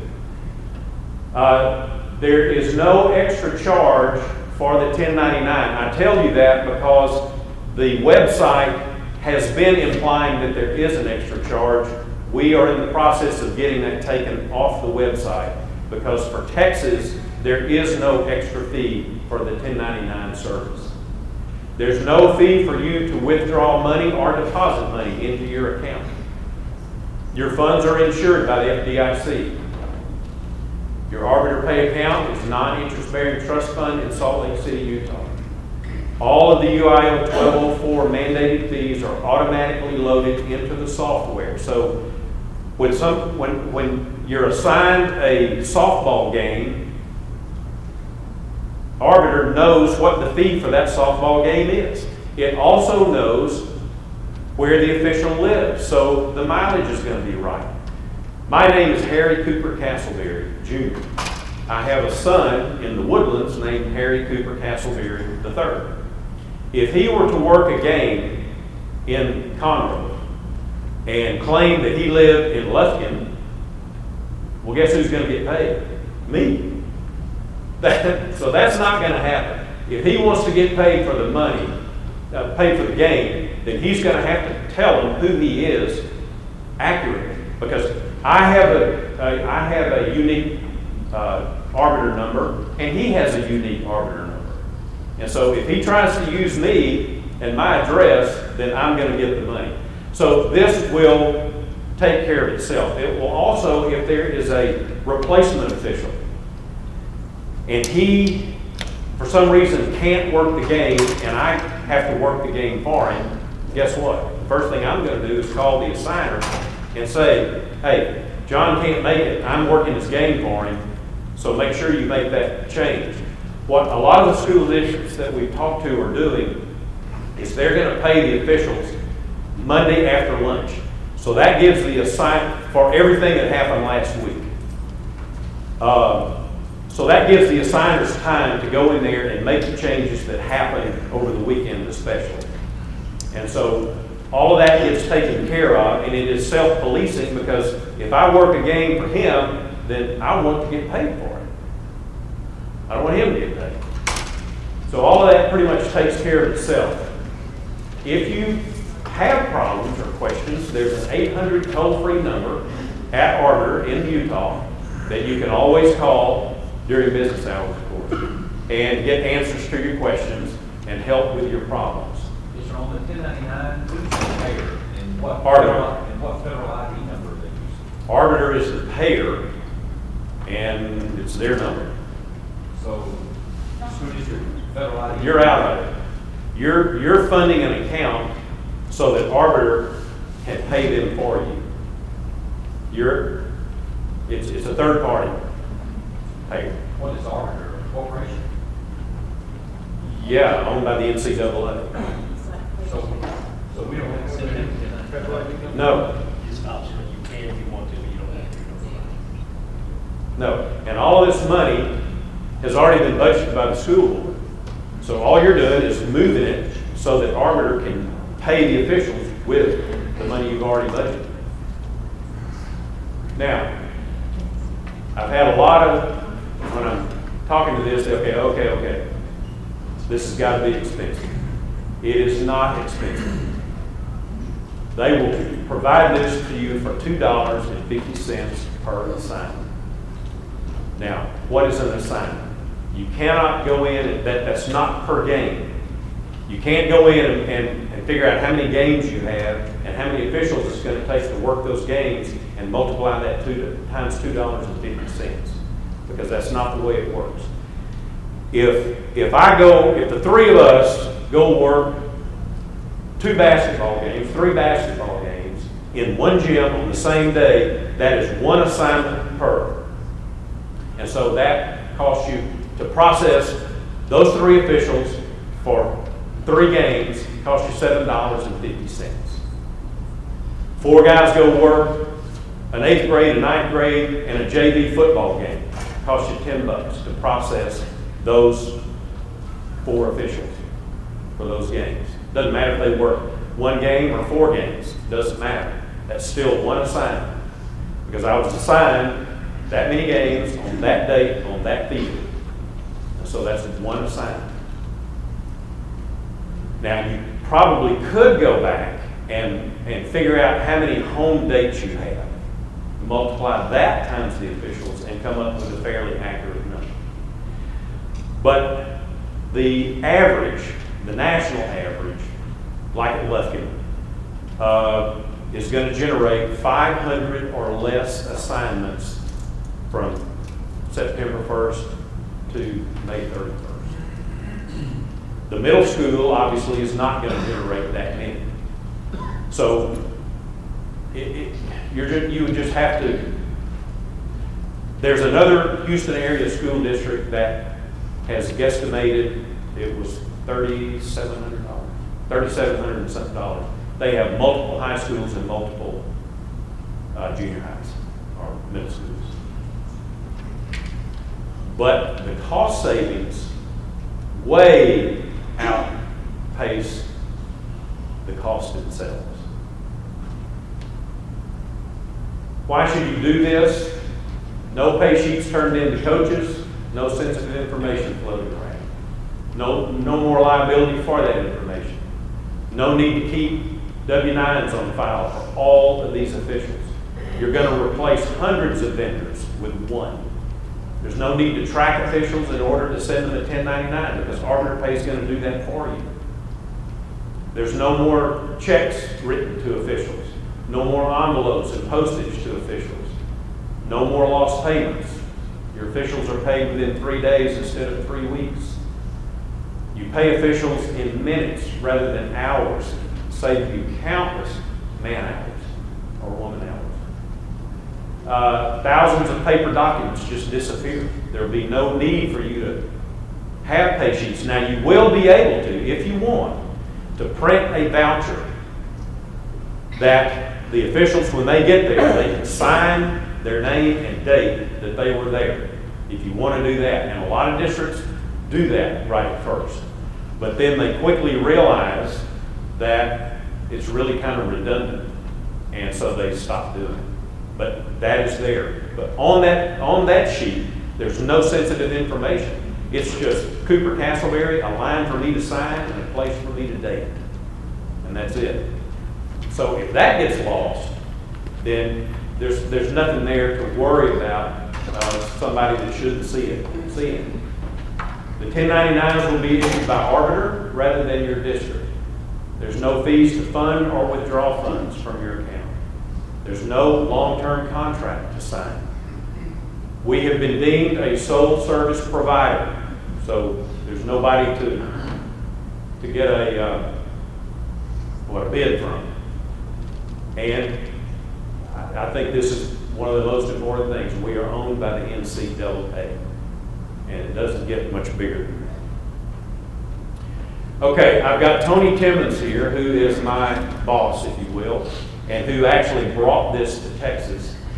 Do you have anything to Let me add? just add a couple of things because I know we're speaking to the finance side.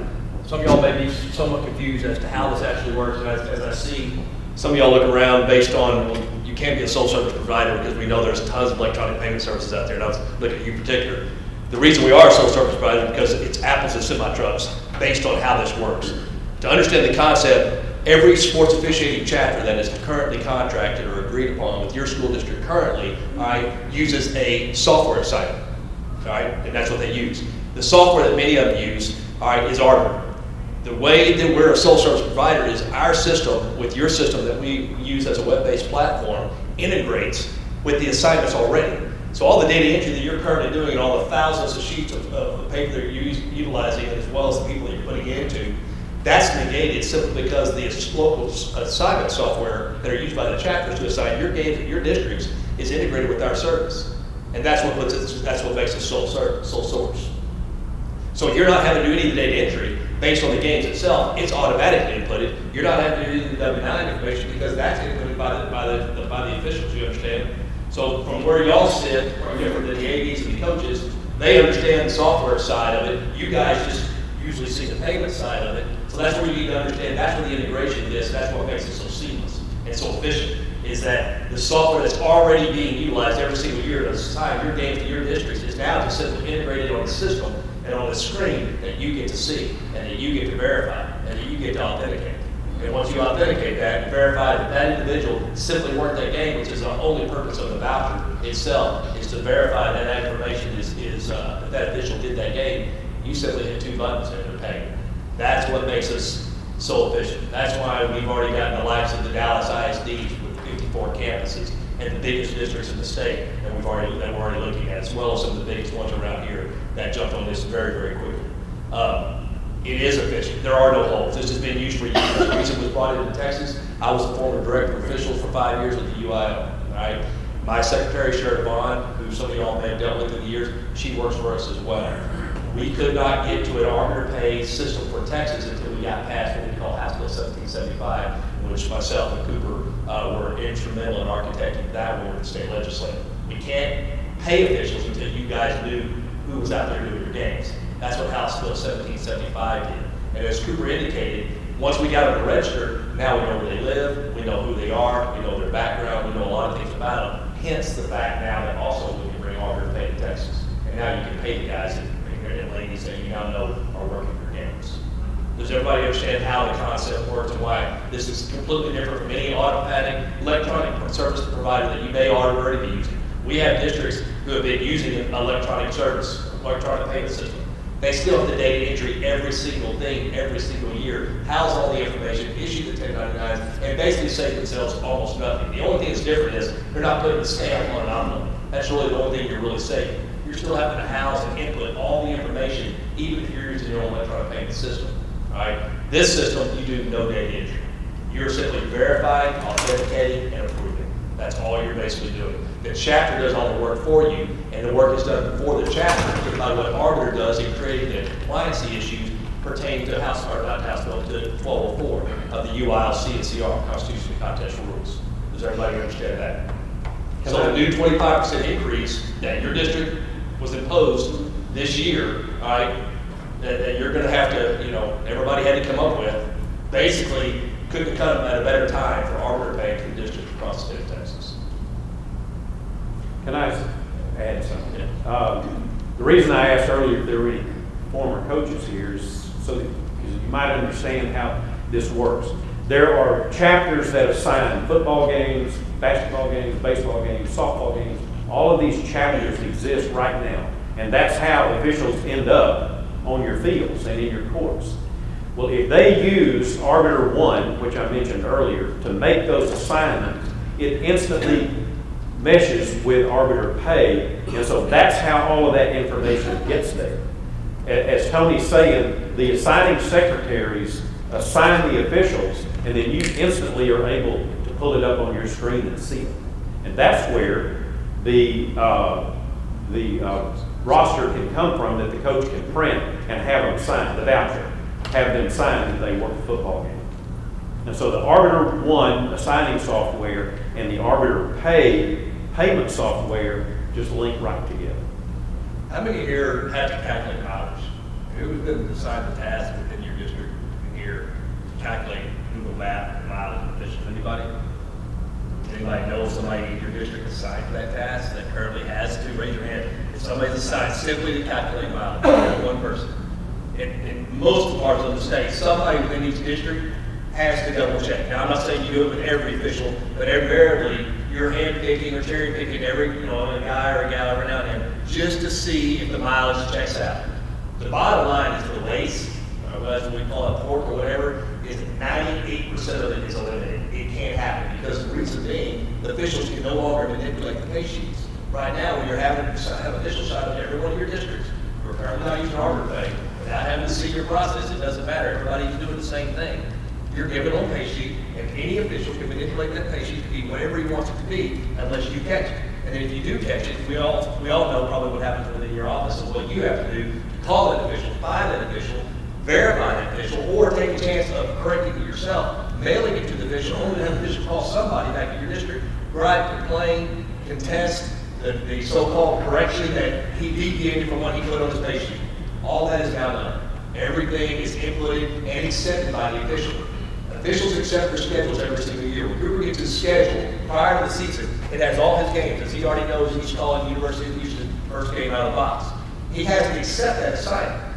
Same thing's true in Texas now with high school officials. They're sent their schedules for your various districts throughout the state prior to the season.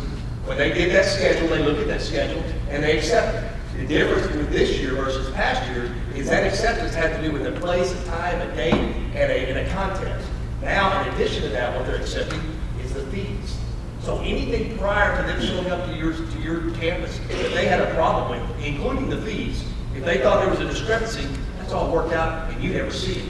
You never have anything to do with it, because at the end of the day, it's going to be compliant with what 1204 is, so that you're compliant across the state, or it's not. And if it is, it's easy to read, it's easy to see. It's also easy so that when you print those vouchers and you give it to your officials, if you see any deviation other than a signature and a date on those vouchers, as Cooper indicated, guess what? It's a flag. It's a simple flag, because there can't be any deviation. The fees are set other than varsity football, as he indicated, and everything else is established and has been accepted. So if the official wants to go in there the day of the game and go, you know what? I'm working with John and Tom today, and they're not going to say anything, and I know this district doesn't really check it. I'm going to scratch out this fee, and I'm going to put down an extra $5. And you see that on the voucher. All that voucher is a reflection of what's on your computer screen. It's the exact same reflection. So any deviation that official tries to manipulate and send through y'all's way, by the time he gets to your office and any of your staff, and they start seeing markouts, they know, not this time. So in the years past, if you didn't catch it, that money flowed out of the district into the official's hands, and I can honestly say, amongst everybody here today, none of y'all have ever had an official return a check to you because you overpaid. You have. I'll put you on Jerry Springer, all right? Because you have. Officials don't return checks when you overpay them as a district. You know what they do when you underpay them by 3.5 cents? They're the first to call you, and they're going to call you and tell you you're cheating them and tell you you didn't do this and tell you, hey, you owe me money. And y'all all, if you hadn't dealt with it, your ADs would dealt with that. All right, the whole conflict between officials and staff and finance office and ADs and sports staff is now limited, because 98% of the problems that were there that they had to gripe and call either from the school to the official to the school is now gone. And they will be calling ArbiterPay instead of you about payments. Yes, sir. Is the $2.50 fee, is that taken from the trust fund or do you bill us? Now, here's how this works. You're going to put that money in the account. When you go to check those boxes, click those boxes, and you have this on your brochure, you'll take those your brochure. When you click that deal, everything's compliant with 1204. Let's say that Tony and Cooper are working a basketball game, and the total for each one is $100. Okay, you're going to pay them $100. All right, that's not the fee, if you understand. When you click that button, it says $100. But when you click the button to pay, your total fund balance will reflect $100 or $205. Okay, so $250 take it out of mine, $250 take it out of him, and it's taken out of your fund balance. Your next question is going to be, how do we reconcile those reports? Because we need to audit that. That's going to take care of for a year. but you can audit you can reconcile just your transaction fees for just your sport, just your campus, any way you need to do it in order to audit that per month to reconcile those reports either monthly if you want to or annually. What you'll find out on the finance side is you're not going to have to create the reports that you think you are.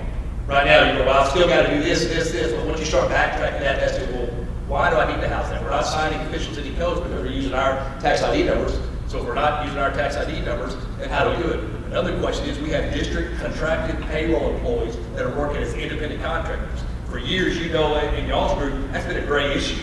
You've been paying two guys who work for your district. I do not. I show up as an independent contractor, work for a game, but he's chosen to do this because he's a history teacher. All right. At the end of the day, you're making a statement that Cooper is doing the same job as I'm doing, but you're paying them different. You're paying one off of W-2 and one off of W-9. Now you don't have to worry about it. As we both know, you can't issue a W-2 and a W-9 for the same entity.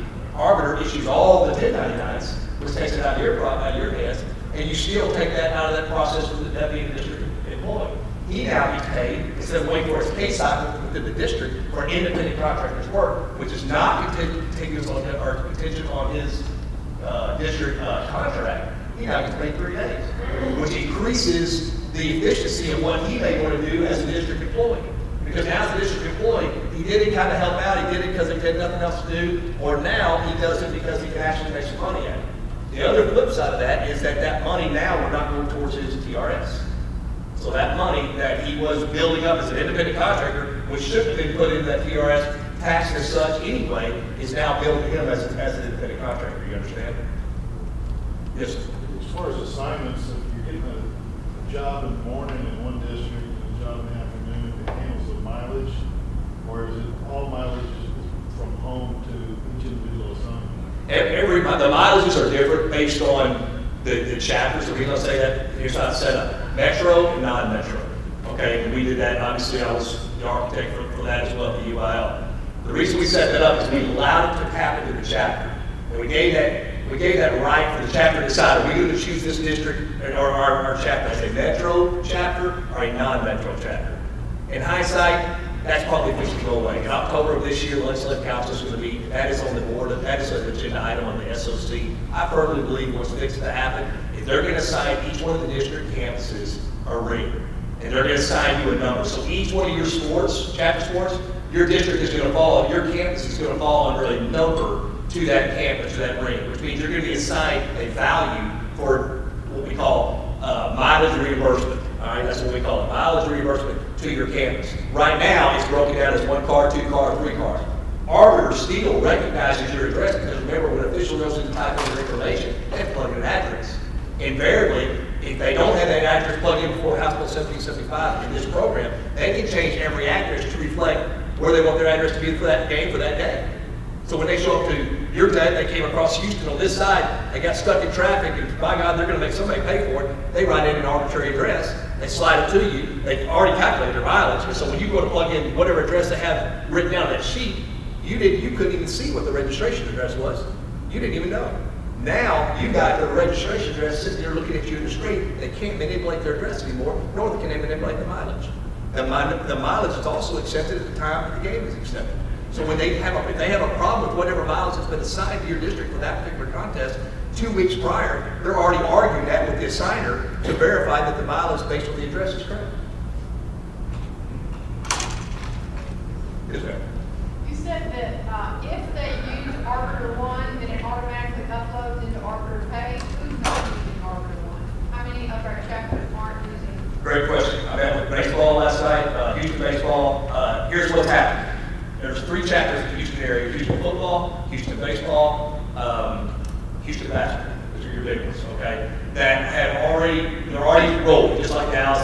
Very certain are. There's a lot of things happening in the next 30 days that they're going to roll. But even if they don't, we've established what we call an arbiter dummy account for the purpose of payment. And if they don't choose to use that software that they are going to ultimately use, it does all that. It's taking information from their chapter assignment software into a dummy account for the purposes of your district payment. Okay, so they can continue to use their software, which doesn't have to be Arbiter 1, and it will dump that game assignment directly into an Arbiter dummy account, which we provide for free for them to pay the officials to your district. Okay, one more. Is there like an ASCII file that we can upload into our software, or is it all report and then journal entry into our software? What kind of information are you talking about? The data entry of the officials itself? Yeah. Put it into our general ledger. By sport, by. Yeah, those reports are basically filled out. That's probably the information I'm talking. You're not going to need to dump other than printing the reports to see what money is going where from what particular sport. Those can be printed immediately. Yes, they can be done from any file. They can be integrated. In fact, they're integrated with Oracle right now. If many of you use the Oracle system, they're creating a system right now where you can dump it into that as well if you need to. All the files that you need to dump that in for purposes of audit, reconciliation, for example, of those accounts can be done. You got to understand this has been going on for almost 10 years nationally. It's not new. There's not holes. There's not any pitfalls to this at all whatsoever. If there were, they were years ago, but now with the acquisition of what we did with House Bill 1775 and now the failing of this for Texas, it's just been a long time coming. Many administrators, most of all officials, have known about this for years and years and years. They've been waiting for it. They've been begging for it. Here's another little tidbit. What we're also seeing on a national level, which we've already started seeing as far as just the regurgitating of information in Texas, these officials are starting to identify ArbiterPay campuses, as you would expect. And when they start identifying that, the senior level officials, such as Cooper himself, they know where they get to go. They're not thrown in the games. They get to pick where they want to go. Officials are making determinations even now that if I want to go to work a game this year and I want to wait 3 or 4 weeks for a check, or can I go work the same game for the exact same amount of pay and take 3 or 4 days? I think I'm going to get paid 3 or 4 days. So there's a little competition convenience that goes along with to the districts in a situation on the backdoor politics that takes place at the chapter level. It's just another fact. Does it mean you're not going to have officials? No, that's not what I'm saying. But do understand that the quality of officials, when it comes to the guys that get their money, I hate to say this, but it's just like yourself. They want to be paid for something. Any other questions? Okay, well, in wrapping up, this is a business decision for you. And so don't let obstruction on the officiating side stop you from making a good business decision. I'm not saying that will happen, but there has been some cases where we all hate change. And so you make a decision, this is how we're going to do it. Now, you need to figure out how, because that's the way we're doing things. I live in Lufkin. If I need to run down here and talk to you one-on-one at any time, please feel free to contact me. I'm going to give you my cell phone number first, 936-635-3529. And my email address is cooper@ArbiterPayTexas.com.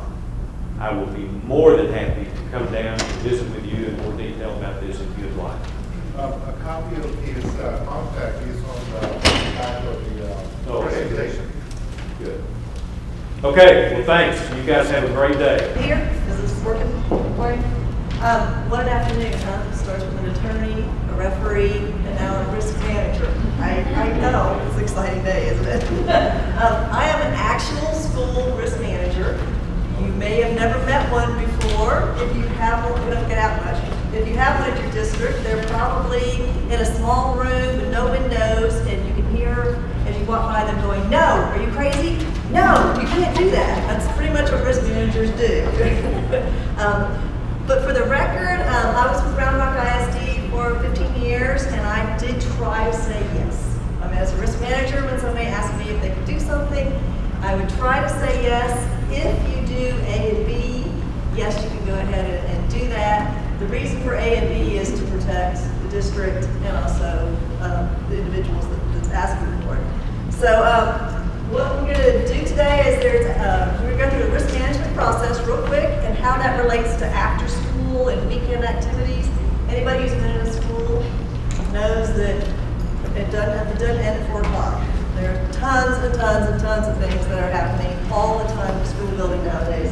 And as a risk manager, that's just as important to protect the assets after school as during school. So believe it or not, there is a risk management process. It's pretty simple. It has nothing to do like star testing or figuring out all that the gradings. It's a very simple process. We're going to take the afternoon or after school programs and things that you have, work through the process step by step real quick. And hopefully have you look at the end of the day at after school activities just slightly a little bit differently. Very simple process. Risk management is very simple. Similar to business, is that you're going to identify, analyze, control, finance, and then administer any kind of exposure that you have in a school district on that. Step one is identification. It is obviously the most important. You can't control or manage something that you don't know about. And as a medium-sized district, there were lots of things I didn't know about. I tried to know about everything that was going on, but Lord knows there was always things going on out there. So the most important thing is to just pen and paper, start writing down all the things that you know that happen after hours, different exposures at your school. Now you want to identify who's in your building. When are they in their building? What are they doing after hours on there? What happens on campus? What's happening off campus? And how are you getting from your campus to somewhere else? That's also an exposure that's out there. Are they school activities, or is it an independent person that comes onto your property that's using your facility? All these different factors come into play. They all have different risks associated with them. So it's all about identification. Your athletic departments, referees just went over that for a while too. All the different athletic activities that you have going on. Not to mention the dances, the carnivals, the banquets, the PTA, the booster stuff, the overnight travel. There's a whole lot of exposures out there that you can list on a piece of paper to start to identify what you've got going on so that you can control it. Where do you find this information? How do you know what's going on? Sometimes I found out because the media called me. And I went, oh, that happened. But of course you would start with your campuses and your campus staff. Rental agreements. That's another way to find out what's going on. Interviewing people. My favorite one is the energy management folks, because in our world, it all had to do with air conditioning and lights. So that's how we were able to tie down a lot of things that were happening after hours and before school, was they wanted to make sure they had air conditioning. They didn't want to make sure the risk manager knew what was going on. They wanted to make sure they had air conditioning. So having access to a system like that, it was able to identify what was going on and when. On that one. Then, of course, your athletic departments. My heart went out to the referees there when they get paid, because I've had a little experience with that too. So, inside versus outside. There's a lot of activities that happen outside too. You always think about inside the building, but where in your facility are activities happening? Are they happening in the gym? Are they happening in the library? Where do the Boy Scouts meet? Where's tutoring being done? What's happening in the lecture hall? All the gymnasiums. So as you're making your list of all the stuff that's happening, where in your buildings are those things happening as well? And then outside, swimming pools, athletic fields, parking lots. Oh, there's lots and lots of different things out there. Off campus, there are kids 24 hours a day. They're going on a debate in a different district or traveling, there still are kids, and there's still some exposure to that. So there's a lot of off-duty things to consider as well as travel. I know I'm talking pretty fast, I'm trying to get you back on schedule. Though I really want to give you a break right before. But I'll just talk fast instead. First, of course, was identification. We did that. Second is going to be analysis. We're going to analyze what we've got. You do that by looking at your board policies and your procedures, and what do you actually have written down on the books. And then another thing to find out is what you don't have written down. You may find that you don't have a lot of policies and procedures written down. And what would you like to see written for you? After school activities, who approves what kind of groups you're going to have? Is it done on the campus level, maybe district level, centralized, not centralized? Who gets to approve it? Is it a formal process or is it informal? Can somebody just go to the principal and say, I want to have a archery group that meets on afternoons, or a skateboard? I just made ask me what to do. We have a lot of skateboarders. Well, let's just have a club. Let's just have a skateboard. So who actually approves your groups and who doesn't? Rentals, these are your outside folks coming in. Is there some kind of centralized way to do this? Who approves that? Is it at the campus or is it a district level? Think through your rental processes and how is it done in your campus, and who is formal and who approves things and doesn't. Student travel, as risk manager, this is one that definitely gives you heartburn, because anytime people are moving from one place to another on a busy street, there's a little anxiety there. Does your district have student travel policies in place? And are they being followed, even more importantly, that we have them? Are students required to travel in district transportation, a bus or a suburban or something like that? Or are they allowed to get to the event, after school event on their own? Those are decisions that the district needs to talk about and come to an agreement with. Who's authorized to drive? Do you have approved drivers in district vehicles? Or not? And how do you go about doing that? Can students drive themselves to afternoon to activities? Can they drive other students with them? Can a parent drive them? Can a parent drive other students that are not their own? All these questions that come into play. One thing about risk management is you try to find the gaps that are out there, and you're always going to have gaps out there. We always had a gap here because even though we said after school it's a school event, you got to ride school transportation, I knew for a fact when they were practicing for a play that they all weren't going on school transportation. They were going home first, and then they're coming back to school, driving their friends, and we never could find the perfect way to narrow that gap. So we knew about it, and we were working towards it, but there will always be some kind of gaps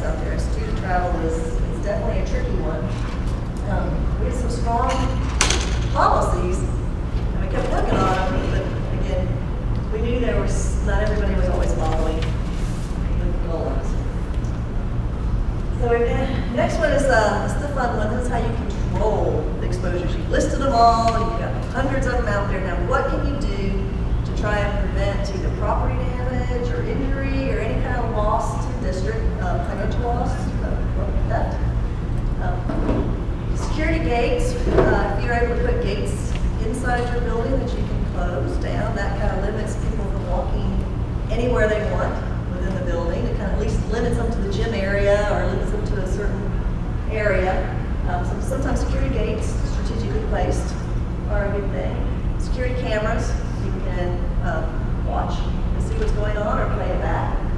Access control is another control that's out there. You can lock the building down so that after school people have to come through a certain door and it's not open to just anyone out there. And locked interior doors in classrooms. We've got the custodians going through, cleaning up, unlocking doors, and we had a nice little group of kids that came right behind them and were stealing all the data calculators. And then ways, processes as far as locking doors so that even if your hallways are open after hours, they don't have access to individual classrooms. Data control. People often don't think about that. Do you require your teachers to turn their computers off at the end of the day? Or do they just leave them on? Does IT shut everything down at 5 o'clock or 6 o'clock? Because if your doors are open and people are wandering the halls and the classroom door is open and the teachers hasn't logged off, there is access, direct access to your computer system in there. So that's another thing to watch as well. And then with these great sign-ins. During the day, we've gotten pretty good at schools about having parents and visitors sign in. Try to narrow the door that they come into so they come in one area and they get their visitor badge. That doesn't work after school a lot of times because there is no one running that system. So all those afternoon games and meetings, there's a lot, most of the time there's not a checklist for that. So that's something to be considered. What are your requirements for an administrator to be on site? Make sure you have decisions and rules on when an administrator needs to be there and when not. My question is, when is a custodian considered an administrator? Because there are some places that say, oh, my administrator is the custodian who has to lock up and clean up after the group leaves. My answer for when is a custodian an administrator is when you pay that custodian what you're paying an administrator. They are not given the responsibility or the authority or anything else to handle a lot of these people that are in your building after hours. They can't handle the conflict. That's not their job. They're not an administrator. And there are times that people say, well, you just lock up when everybody's gone. And there is no administrator on site. So that's a risk management concern at that point. Third-party controls, just figure it out, you fill out a form. We won't be responsible for anything. Here's your field trip form, here's your I'm not responsible form. Not necessarily true on that one, but your permission slips and your field trip forms are very, very important, not only for during your school programs, but after school programs as well.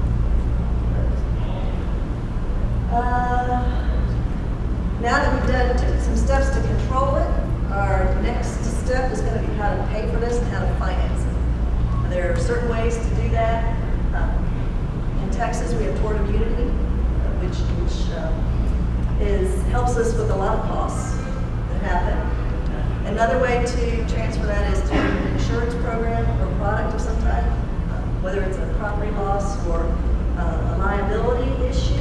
When someone comes onto your property, whether it's on a rental, you're going to have a contract, a lease agreement, or a rental agreement with them. Make sure the insurance requirements are adequate in there, and that your limits of insurance are what you want it to be for those individuals that are coming along, and that they have held the school district harmless, and there's some kind of indemnification on here. You're going to want, for anybody to come onto your property, you don't want to be paying for that damage if somebody damages your stuff or hurts something out of your taxpayer dollars. You're going to want the individual to do that rental.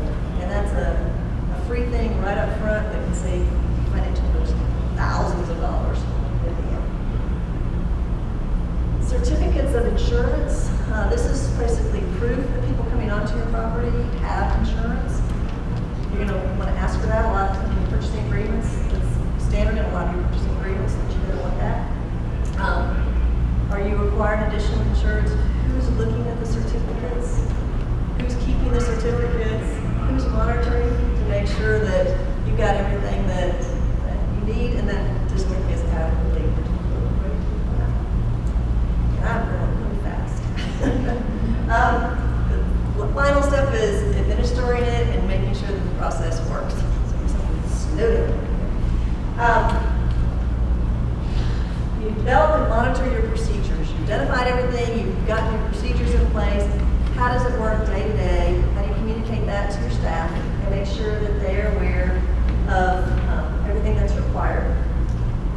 they know who to contact? Do they have maintenance's phone number? Do they have transportation's phone number? Because sometimes it may not be a principal. Do the teachers know? Does the PTA know where the phone numbers are of the people in the district that they would need to contact in case of either a facility emergency or a medical emergency on that one? Formalize what's expected of your campus administrators. Does being on campus mean being visible or sitting in their office with the lights off and the door locked? What is actually meant by being an administrator on duty? And make sure that staff is familiar with that.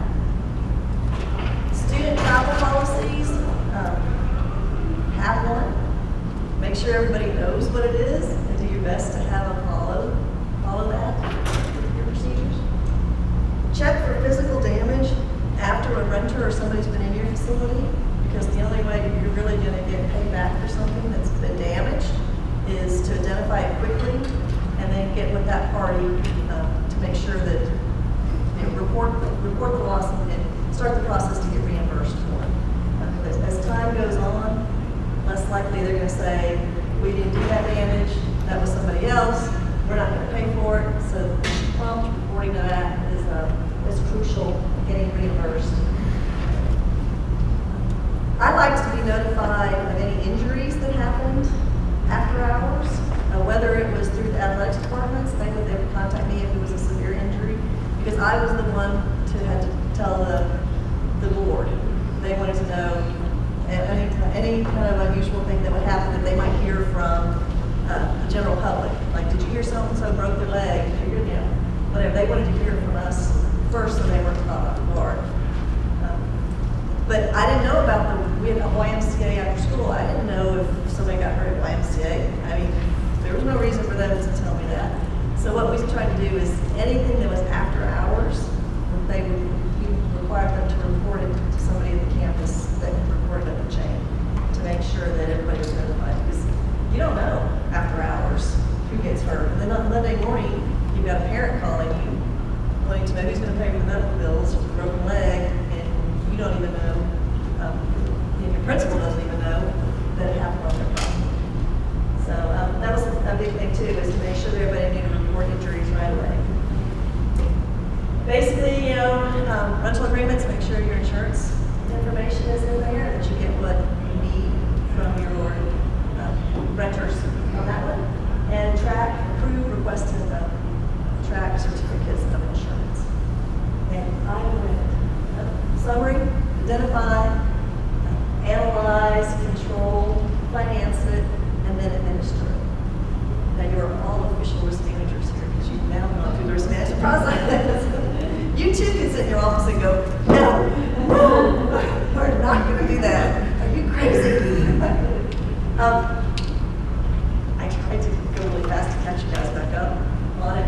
I do, if you have any questions, you actually have a risk manager, you can ask anything that you like, and I will try my best to answer it. And I do have some continuing education for TASBO, if you're interested in that. We can talk a few minutes longer, and we get your time for that, get your certificate, get an hour for that. I know I went way too fast. I was going to go slower, but I went way too fast. Any questions at all? Risk management's a great field if you like something different every day. And I definitely appreciate all of I think most of you are all financial folks, and thank you all very much for your support, because I couldn't have done my job without the support of the financial folks. We were very close. Because I was asking for more money all the time. Please, more money. Release 4, okay. This came out, I guess, last week sometime. Not a whole lot of changes to the previous one, except for those few things that I've listed here. The first one being the new per capita rate that TPIA now has, or is using on their 16-17 preliminary summary of finance, just set now at 388. That number is not official yet. It won't be until September, I believe, when the state board meets and sets it officially. But right now, they're still going with 388. For most of you, that it was 257 something before I changed it. So for most of you, going from 257 to 388 is not going to be a dime or two. offset each other. You get more available school fund money because the per capita rate goes up, and that is offset by a decrease in your foundation school fund money, dollar for dollar. So you don't see anything from that increase. But if you are a recaptured district and that's all you get, basically, except for your high school allotment, you get that as well, then that is going to be an increase in your state revenue because of that increase in the per capita rate. So that's on there as well, and there is a correction that I had to make on the 16-17 Old Harvest M&O Old Harvest calculations. I'll talk about that after a while. I'll show you that. And then there's some minor corrections that only apply to a handful of districts, the number 3 and number 4 there. So not a whole lot of change. We'll talk about them in just a minute. What I did want to start out with is that note I put down there in red about, I guess maybe 3 weeks ago, you probably got word from the comptroller's office that there was a problem with your 2015 preliminary values that they certified to you at the end of January. And from what I understand, those values did not accurately reflect the adjustment that had to be made because of the additional $10,000 homestead exemption. And it affected about 500 districts or so in the state, roughly half the district in the state. Those values were wrong, apparently.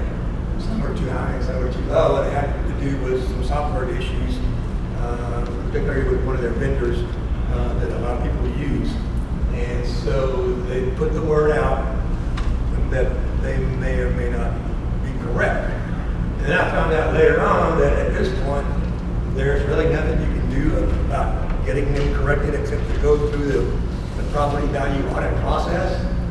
But then again, if your values are too low right now, you don't want to go through the audit process and raise it because that reduces your state aid. But if they're too high, then you do want to go through the process and get them lower. So that's going to be your. Have you all looked into that yet? Any of you? Nobody? You got it? Well, I don't know, several months ago, I think we spoke once I called you for some help. I had noticed that our assigned values were a lot lower than the others we were using.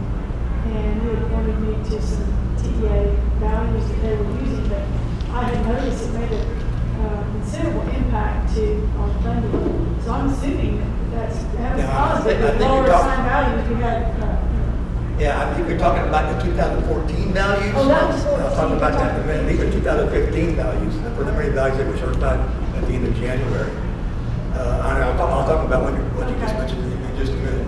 So it's the 2015 values that may or may not be correct. So when you go to the comptroller's website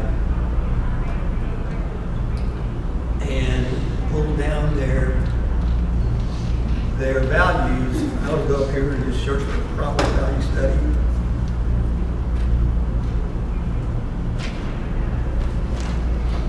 And when you do that, it'll bring up a bunch of links, and you go down to where it says property value study and results, and you click on that, and you scroll down and you click on PVS findings, property value study findings.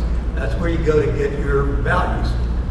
So when these 2015 preliminary values that you see right there are the ones that were certified at the end of January. They were certified on a final basis at the end of July. Actually, they may have already. Have you done that yet? You all got certified values yet, final values? I know they do it in July, but they may be running late. But anyway, those are the values that I'm talking about that may or may not be correct depending on how those. And it wasn't only the additional $10,000 homes. It related to that, but it only related to the over 65 or disabled exemption. Though that wasn't factored, the additional $10,000 exemption wasn't factored in properly for those folks, and that was the issue. Again, I don't know what you all want to do about that, but you at least need to look into it to see if you think get your appraisal district number one to see if they had a problem, to see if you have a problem. And if they did, then you need to figure out whether those values are too high or too low, and whether they need to be fixed or not. So again, at this point, I think I was told that the only way to do that is go through the audit process. Now, the 2014 values, I've got tons of calls and emails about these values over the last couple of months. I just got one yesterday, as a matter of fact. When you download these values here, the final, where it says final values 2014, what you'll discover is they do not match the values that the template loads automatically, and they do not match the values that TEA is using on their 15, 16 summary of finances. And the reason why is because of these values right here, when you click on final values and you go in there and download your values, those values were the ones that were certified to TEA in August. And if you remember back in August, last summer, everybody was waiting for the values to get certified to reflect the additional $10,000 homestead exemption. And when they got certified in August, everybody thought that's what they were. But they weren't. They were the final values that were finalized before they factored in the additional $10,000 homestead exemption. So when you put up your values right here, your 2014 values, those are not the values, again, that are being used for funding purposes. The values that are being used are the ones that they certified to TEA in November of last year, and those are the ones that do reflect the additional $10,000 homestead exemption. So when you put these values down here and they don't match, they're not supposed to match because these values are here are not the right values to be used. And I've put word out to try to get the comptroller to get to change something so people won't get confused, but they haven't done so yet. So anyway, these values here that the template loads for 15, 16, this is release 4, for 15, 16. So that one here.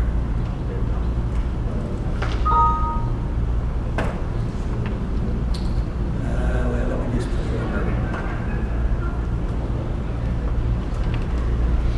the values that this thing loads right here, again, are not going to match what I just showed you on the comptroller website. And these ought to match the ones that TEA is using on your summary of finances. Again, these are the ones that were certified in November to TEA, and they do reflect the additional $10,000 homestead exemption. So when you go to 15 and put those values in there, then again, you need to probably get with your appraisal district to find out whether or not they had a problem with reporting the additional $10,000 homestead exemption for the over 65 or disabled in that order, in that category. So be careful what you use there and make sure it's the right value.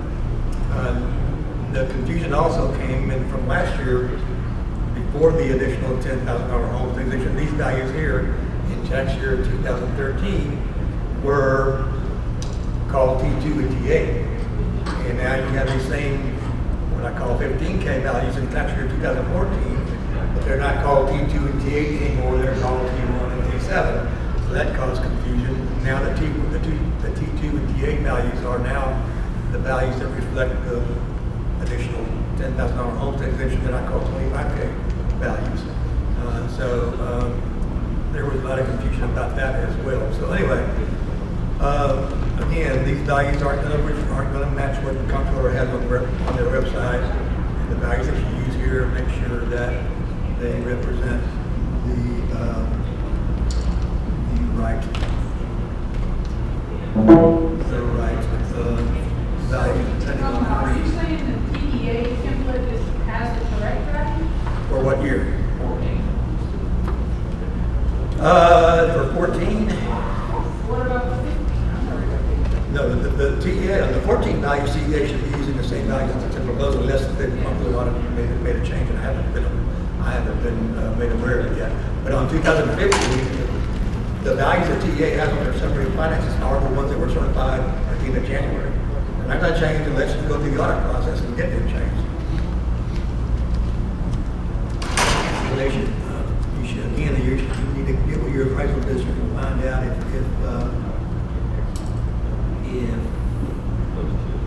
maybe there was a problem with your appraisal district reporting those values for the over 65 or disabled in the over 65 25 or disabled category. Control of their higher values of the one we had with a lot of process. If the comptroller if you find out that the value was too high, reported incorrectly, was too high, then yeah, I would think you want to go through the audit process, because the lower your values are, the more state aid you're going to get. So, yeah, I would do that.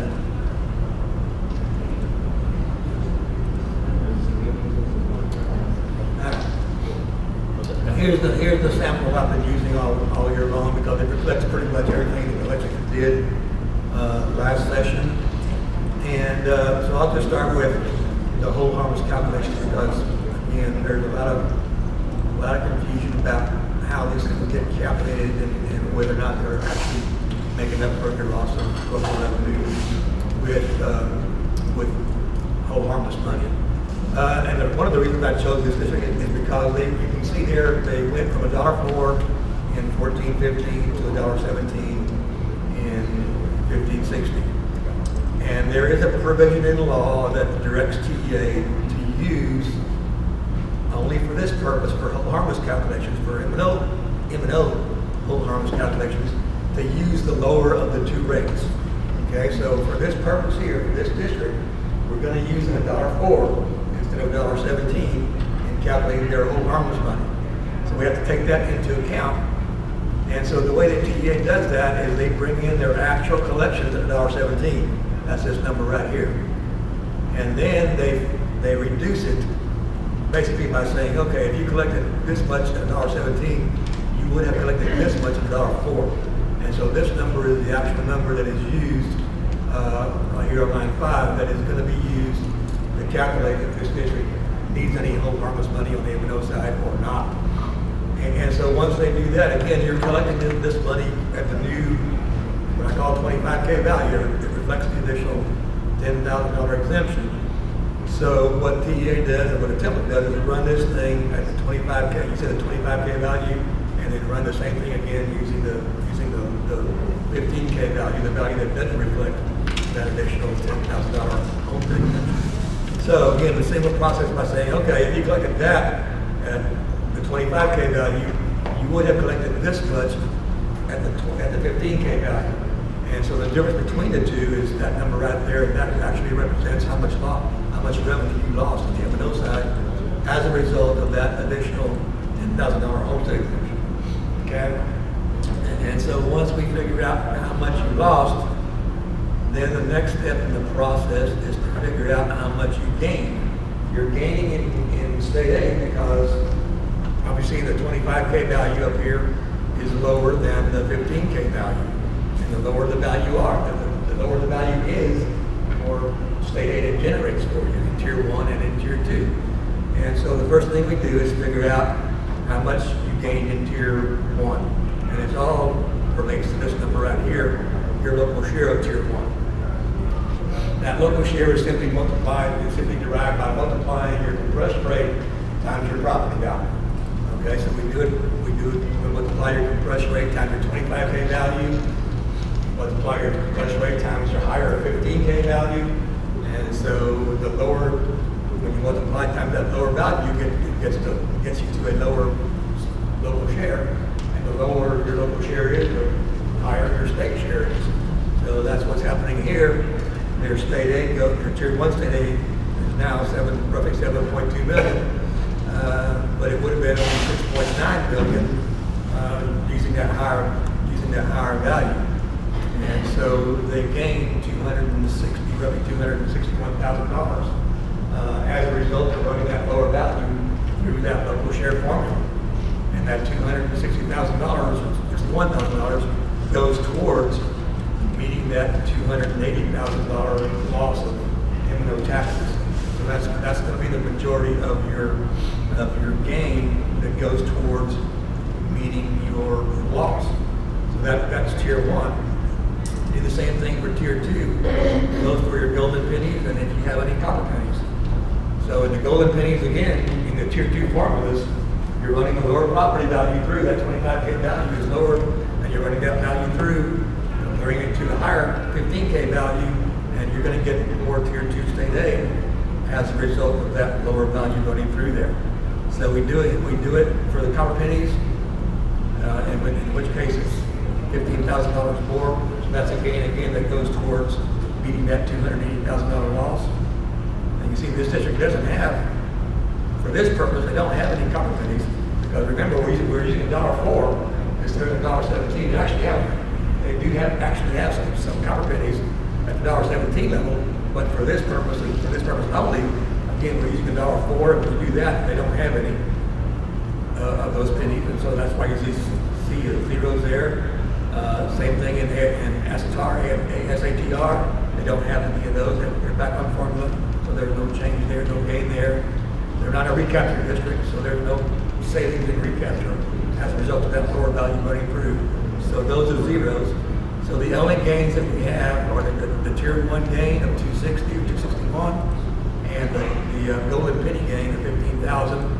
So that's roughly $276,000 in gain compared to the $280,000 in loss. And so the formulas are a little bit short of making up for the loss of local revenue, and that difference is made up in whole harvest money. That's what the whole harvest money is all about. It's simply making up the difference between what you lost and what you gain in the formulas by that lower value running through there.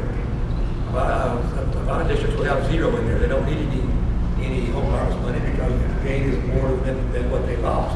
Especially if you're a so-called property poor district, real property poor district. If you think about it, you get a whole lot more state aid for your local levy, and so your gain is going to be a whole lot more, and it's probably going to cover what you lost in local revenue as a result of that additional $10,000 homestead exemption. So not everybody will have M&O whole harvest, M&O whole harvest amount. You'll notice that I put a note in here that says, if you look at TPIA's summary of finances, they were coming up with an M&O whole harvest amount of $4,366, and the template was calculating $4,509. So there was a $143 difference between the template result and the TEA's result. And if you read this note up here, it basically tells you that 143 is caused by the difference in the set-asides that you all enter over here under special ed and GT. These charges right here, the money that comes out of your GT allotment and the money that comes out of your special ed allotment, you enter those based on what TEA has on your summary of finances. That's the only place you can get them. And when you look at TEA's summary of finances, that summary of finances is the 25K run. Okay, and so those are the only numbers you see. But when you run, again, when you're running for whole harvest purposes, you're also running this thing at 15K. And the problem is you don't know, you can't see, they don't tell you what those set-asides are at the 15K run because they change when you run a different set of values through it. And so that's the difference. If you look at the whole harvest calculations that TPIA has out there, what they call ASAAG detail report that they have on their summary of finances, as part of their summary of finances, you'll see that $143 sticking out there between this run and this run at the total cost of tier 1 out there. You'll see that $143 difference. And so when you see that, you know that difference is caused by the change in the set-asides when they ran it at the 25K run. So if you want the typical match, what you can do here is just go to this cell right here on line 9 and just put in, right here, under the 25K column, line 9, that formula right there, if you just put in that $143 difference that is on that ASAAG report, detail report that DEA has, you'll see the number sticking out there, and just do that, and that way the template and TEA's results will match exactly as they did in this case. So you are going to come out with it, and most of you will come out with the difference between what TEA has and what the template is producing. Again, it all relates to the difference in those set-asides that you enter over here. And notice that there's no place for you to enter the 25K set-asides because TPIA doesn't show them to you. So you can't enter them over here on the data entry tab. So anyway, it's not going to be dollar for dollar match in most cases. If you don't have any set-asides, chapter 41, recap the district, you don't get anything set aside, you don't have anything charged against you, so these are zeros. So in that case, since there's no difference between the 25K run and the 15K run, then the result should match what TPIA is producing. So again, in summary, on the M&O side, just simply calculating how much revenue you lost, how much taxes you lost as a result of that additional $10,000 homestead exemption, and then comparing that to how much you're gaining in Tier 1, how much you're gaining in Tier 2, and possibly how much you gain in or lost in ASATR money or in recapture savings. So all these things right here from line 9 through 10 through 13 are gains that could go towards or would go towards meeting how much you lost. And if how much you gained is not enough to cover your loss, then again the difference is made up with M&O roll harvest money. On the INS side, they took a little bit different approach, but the same kind of concept. Start out basically with that number right there, how much debt service you had as of 9/1/15 last year. And you'll go going back to the data entry tab, you'll notice that that number right there gets loaded automatically for you. Because it's supposed to be frozen in time, it's as of 9/1/15. And I noticed the other day, TPIA came out with a new version of their template, and one of the reasons why they've changed a couple of these numbers, so make sure that this number that loads matches what TPIA is currently using on your latest 15/16 subject of finances. But that's how much debt you had as of 9/1/15 going into the 15/16 school year. And against that, yes, sir. Omar, is it true that, I think it's true, but just to confirm it, that for whole harmless calculations going forward, they're going to look at that debt that existed prior to 9/1/15? Yep. Is it 9/1/15? 9/1/15. So as you increase debt, you're not going to get any benefit of the Exactly. whole harmless increasing because of the 25,000 or the additional 10,000. Exactly. You'll notice that that's a one-time entry right there. These cells over here, on that same row, or the out years are blanked out. And that tells you that that number is going to be used for all future calculations. So any new debt that was issued after 9/1/15 is not going to be covered by the whole harvest calculation. It's only debt as of 9/1/15. Okay? So in this case, it's roughly 554,000. Now, when you also, if that was your debt payment for the year, the way you would normally go about setting an INS rate is you would subtract from that how much you're getting in EDA, and how much state money you're getting in IFA, and what's left over you got to cover locally, right? Same thing's happening here. Subtract how much IFA they're getting in IFA, which is zero in this case, and how much they're getting in EDA, which is a little bit of $6,000. So that means that locally, instead of having to raise $554,000, they only have to raise $498,000 in INS taxes to cover their debt payment. Okay? And the way the thing works is that they lost 4.9% of their value as a result of that additional $10,000 homestead exemption. So you simply multiply that 4.9% loss of value against what they have to raise locally to $498, and that leaves you with a loss in INS taxes of roughly $24,400. Okay, so that's our loss. So now again, the same thing happens. The next step in the process is to figure out how much you're gaining in EDA and or IFA as a result of that lower value running through the farmers. You're going to get more IFA money, and you're going to get more EDA money than you otherwise would have gotten because of that additional $10,000 homestead exemption. So in this case, again, they don't get any IFA state aid, but they do get EDA state aid.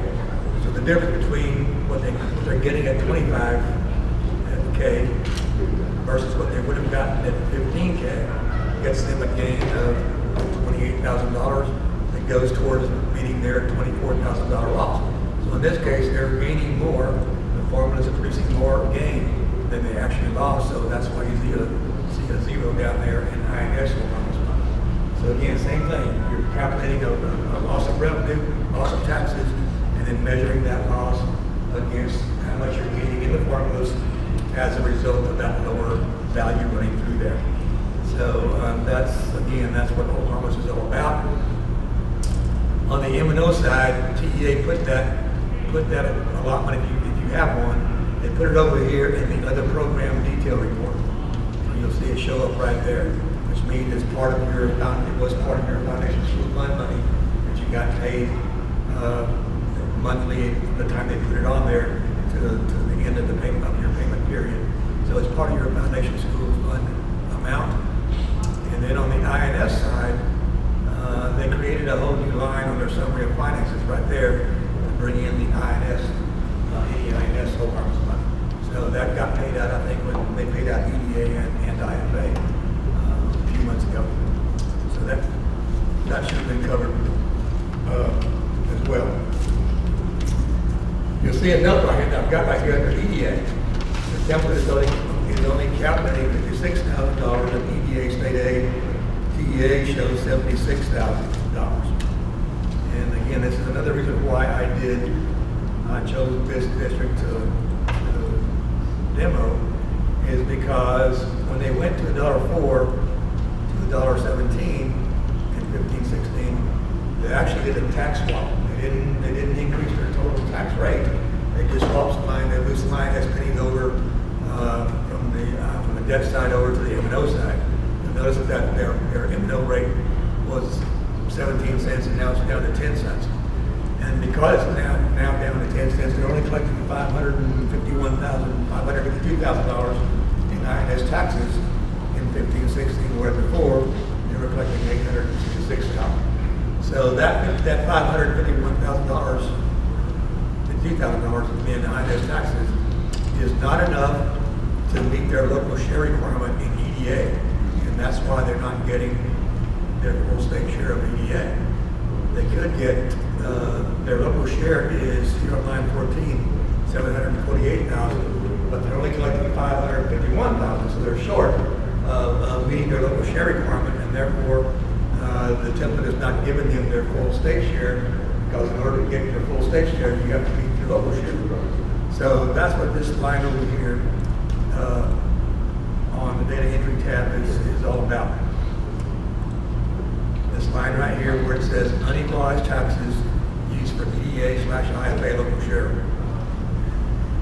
And this was put in place on the template's kind of new. Well, I think I did it last year. It was there last year as well. But what this is all about is several years ago, the legislature made a change to how you could meet your local share requirements if you didn't collect enough INS taxes to meet that local share requirement.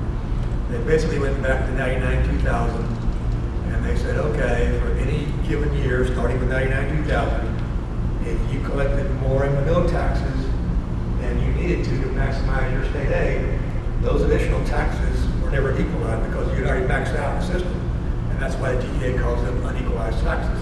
So that amount that you collected above what was required to max out your state aid could now be used as credits, if you will, to make up the difference between what you did collect in INS taxes and what you needed to collect to meet your local share requirements. And they did the same thing on the INS side, going back to 99-2000. If for any given year you collected more INS taxes than you needed to meet your local share requirement of EDA and IFA, again, those taxes were outside the system because you already maxed out your state aid for EDA and IFA. Those taxes got to be used as credits as well to meet your state share requirements. So what I've done here, what I did here,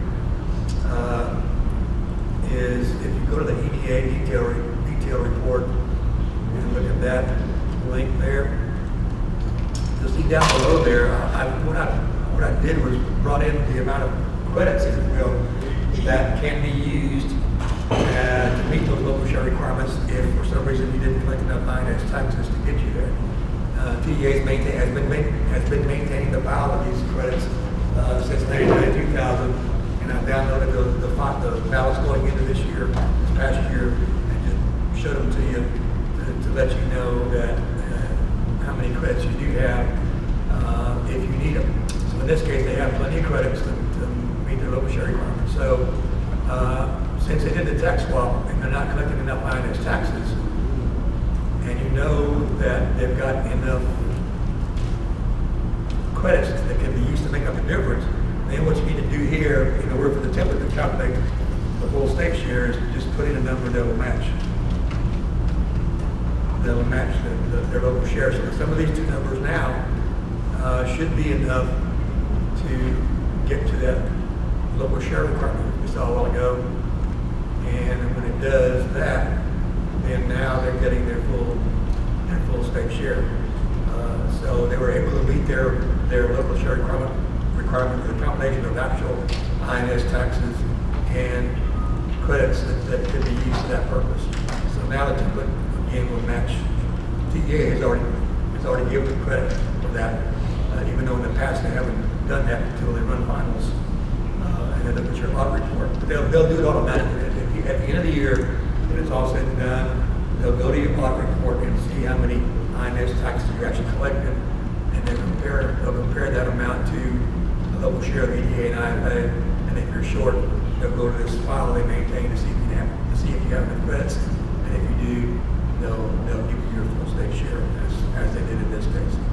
So again, if you're one of those districts that for whatever reason you did a tax swap or you just didn't collect as much as you thought you were going to collect, and you were short of meeting your local share requirements, then go to that file to see if you have enough credits. And if you do, just put in the difference there, and then the template will calculate your full state share. So that's kind of new to what I was doing last year. If you scroll all the way to the end of this thing, you will see that there is a file that I haven't hit it. I think it's still there. I never remember the short. I think it's the end now. See the tax on unequalized taxes. There was a balance going into 15-16, and what I did for this district. Remember I put in 200,000. There it is right there. So their balance going into next year, into 16-17, would have been reduced from 2.9 to 2.7. So it just keeps a running tab of where you are balance-wise, credit-wise. So in case you do need to apply some of these unequalized taxes to maximize your state aid for either EDA or IFA, you'll know what your balance is going into a particular school year. So that's been done for you as well. So that's the other thing about this district here is they did that tax swap. And you'll notice I didn't show you that, but on that balance, that unequalized taxes tab, there's a bunch of districts that have zero balance now. And they're the ones that have done tax swap years ago and have been using up their balances every year. And now they don't have any. And then when that balance runs out, there's nothing you can put in here anymore because you don't have any credits anymore that can be used. So from that point on, unless you raise back your INS rate, you're not going to be collecting your full state share of EDA and or IFA. So be aware of that. And if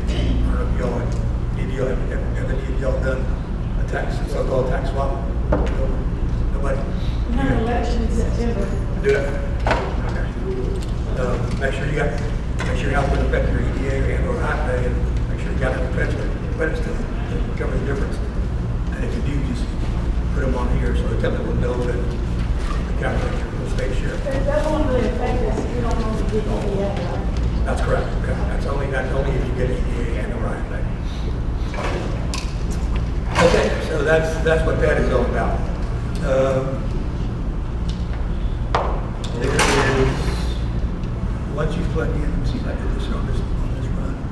Once you fill in this over here, this section here that's under the effective M&O tax rate / notice data, once you fill in your percent of collections and your value, estimated value for next year, I'm going to put in, let's see, I'll just put in about 15 million here just to show you that everything should work out. you enter at least those two values down there, this tab over here should calculate your effective rate. And remember, I didn't do this here, but this district here, remember they had a TRE, so now they've got 13 pennies authorized through a TRE. The M&O side, so we need to put that in there as well. And then here to see what your rollback rate is, and they're going to be allowed to maintain their $1.17 that they had in 15-16. So your rollback rate is always lesser of two numbers. That rate, first rate being $1.04 plus any TRE pennies you had approved. And then the second rate is something called your effective M&O rate, which is what all these calculations are all about. And then that number plus 4, in this case $1.18, so the lower of the two, of course you can't be more than $1.17, so $1.17 becomes their rollback rate. But these calculations here are probably the least understood, mysterious calculations that there are in this whole system. And partly because when you think about a rate to maintain, you think about maintaining the same level of revenue you had the prior year. Now, that's not the case with this calculation. You'll notice that over here, in the first 6 lines of this calculation, actually, first 4 lines, it says Tier 1 using 16-17 basic allotment. Tier 2 using 16-17 yield. For copper and for gold. So Acitar using 16-17 funding formulas. So what we're doing here is calculating a level of revenue you would have had in 16-17 had those 16-17 funding elements been in place in 15-16. So it's not your actual 15-16 revenue, but how much revenue you would have had in 15-16 had the 16-17 formulas been in place in 15-16. So that's the first confusing part. And then once we get that amount of revenue per watt, so you multiply it times your 16-17 watt, and that gets us to this number right here. That's the amount of revenue that you need to maintain. You need a rate that will maintain that level of revenue that you would have had again in 15-16 using those 16-17 funding elements. So from that point on, from 9-10 point on down, it's all a matter of figuring out what the combination is between state revenue and between local revenue and state matching revenue in order to arrive at a rate that will produce that amount of revenue. And so that's what that rate right there represents. At $1.14, if you run that $1.14 through the formulas in 16-17, it should produce that line 10 level of revenue. And then you get to add 40% on top of that for rollback purposes. And again, the lesser of that rate or that rate becomes your rollback rate. So all that stuff is done for you once you fill out all the data stuff. And it gets fairly complicated from this point on down, trying to figure out what local revenue you need and how much state matching you're going to get for that local revenue in order to arrive at that no matter rate that will produce that amount of revenue. And in case you're wondering, no, I wasn't smart enough to figure all that stuff out. I had help years and years ago from Joe Osnowski that used to be my boss at TPIA. And of course, you all know that he's at location now. But between he and I, we finally figured out how to get to this point right, how to get to this rate right here that you add to your compression rate to get to a rate that, in theory, is supposed to, in actuality, actually, that rate should produce at least that amount of revenue without counting your other program revenue. So I've done a bunch of these, and when someone questions whether or not that rate is the correct rate, I'll take that rate and run it through the 16-17 formulas.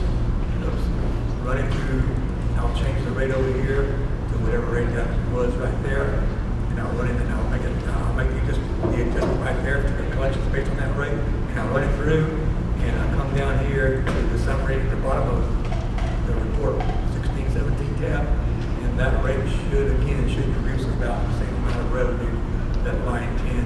You'll see it's a little bit more, 14.4, but that includes some other program stuff that's not included in the calculation. So it should pretty closely match that line 10 amount of revenue, because that's what it's designed to do, is come up with a rate that gets you that kind of revenue, combination of state revenue and local revenue. So that's what that is all about. And then the notice gets filled in, gets populated on the map for you, that you have to publish in the paper. So that's there for you as well. You'll notice that this thing has now run through, goes all the way through 2021. And for those of you that are still going to be ASSETAR districts in 1718, that will, if you go to the 1718 tab, report as of 1718, it will show you how much you stand to lose in ASSETAR money when 1718 comes around, if nothing happens next session in January. Prior to the court ruling, I was telling people that, between now and then, we had a court case to settle, and that might change things. And we had another legislative session that started in January that could affect 1718. But now after the court ruling, I don't expect that there's going to be a lot of change to what we have right now. So, and I don't know what they're going to do about those districts that are still going to be relying on ASSETAR in 1718 that stand to lose some money in 1718. And there's some districts in there that stand to lose in the millions of dollars, and that's going to be a problem if they don't do anything to address it this next session. So that being said, you need to be aware of that if you're one of those districts that stand to lose some money. I was looking at one of these districts last week sometime, and they lose about $4 million, which is about 25% of their revenue, of their state revenue. So those folks are thinking that the legislature is going to help them out, but there's no guarantee that that's going to happen now, especially now after the court ruled the way it ruled. So you need to pay attention to that, especially if you run this thing through at least 1718, especially if you're one of these districts that has a high number down here that I've highlighted in yellow here, because those are the districts that could stand to be one of those districts that will still be relying on ASSETAR in 1718 when it goes away. If you're in the upper 5,000 on up category, that number is about upper 5,000 on up. You need to run this thing through, if you haven't already, through at least 1718 to see see how much money you stand to lose, if any. And again, that report, SOF tab, will show you that at the very top. There's a number highlighted in yellow again that will represent the amount of ASSETAR you would have gotten had they not done away with it. That's how much you stand to lose if they don't do anything in January session. And I don't expect them to do much, despite what you might hear about studies being done and things like that. I think even the way the court ruled, I think it would be lucky if they fund enrollment rules for you. So I don't expect a whole lot of new money to be pumped into the system now that it's been ruled constitutional. So 1718, that start goes away, target revenue goes away, and you're stuck with whatever the department is produced for you, and that's it. So just keep that in mind. So that's about it actually as far as new stuff. There's not a whole lot of changes. Just go back to the data entry and go to that area right there. Okay. So the 2015 tax year values that are being populated by your template. Yeah. That doesn't populate these values. You plug them in. I have to plug them in. It populates 2014 values, but not 2015. And the reason I have that populated on that is because they're not final. They're preliminary still in it.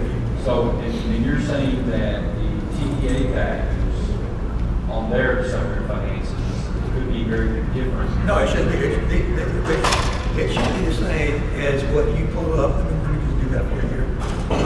This is, let me just pull up. Let me pull up. You're saying the controller values are different in some cases? In some cases, but you don't know whether they're different now without going to the appraisal district and figuring that out. To see if they had a problem with reporting the oversupply for disabled category with that additional $10,000 home equity. So let me just use, which one do you want to use? These are all good numbers. Let me just use them because I already got Lisa's numbers. Oh, I don't have it. Let me go back and do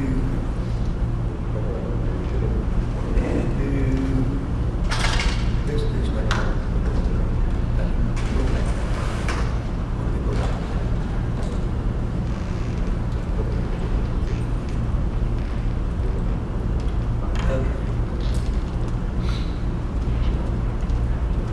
Let's see what, I think I'll plug in the liquor values.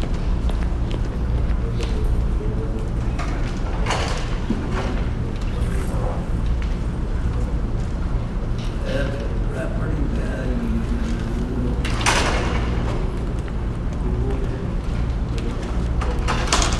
Property value stuff. Go to here. Put PBA. And 2015 preliminary. And this is 34, so let's see, see if I can get close.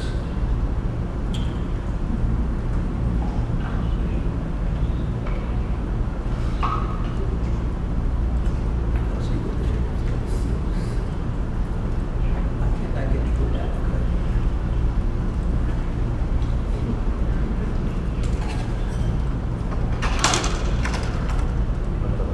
Go back, but I can't go forward.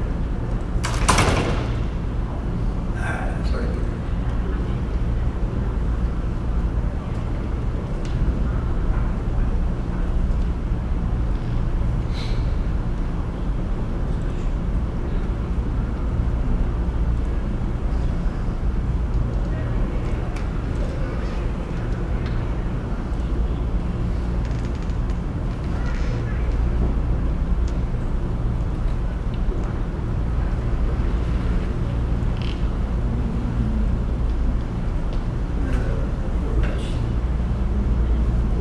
I'm looking for County 34. Let's try it. This is that one. I can't go back, I don't think. Just did The what?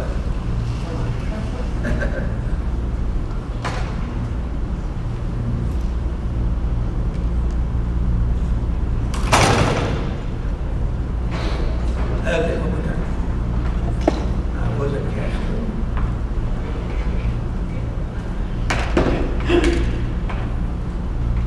Castro was 35, so this should be Castro. There's Atlanta that I'm using, and their value is 516. And I think I was using 513. So I should be using 516 here. And then if you look at TEA summary of finances,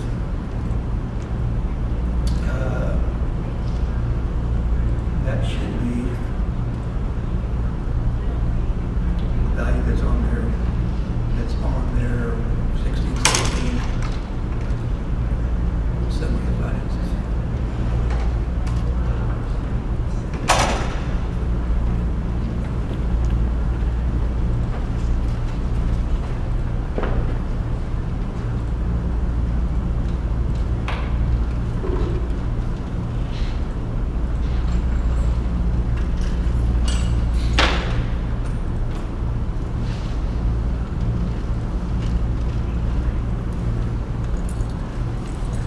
And there's the 516. So they're using the preliminary values that they got from the comptroller back in January. And again, those values haven't been certified as final values yet, but when they do, they'll give the TEA, and TEA will update their final value. So that value right there may or may not be right, depending on what the appraisal district did with that over 65 and disabled extension category as it related to the additional $10,000 home So tax. you're saying, See, if it finds out their value is too low and it should have been higher, they don't want to do the audit because it's less than paid for it. But if it's too high, they want it lower to get a worse so than this, figuring this out won't happen until after the certified values come out. Right. Which will be this month. And you have to go through the audit process to. Right, which will be this month. Yeah, right, should be sometime this month.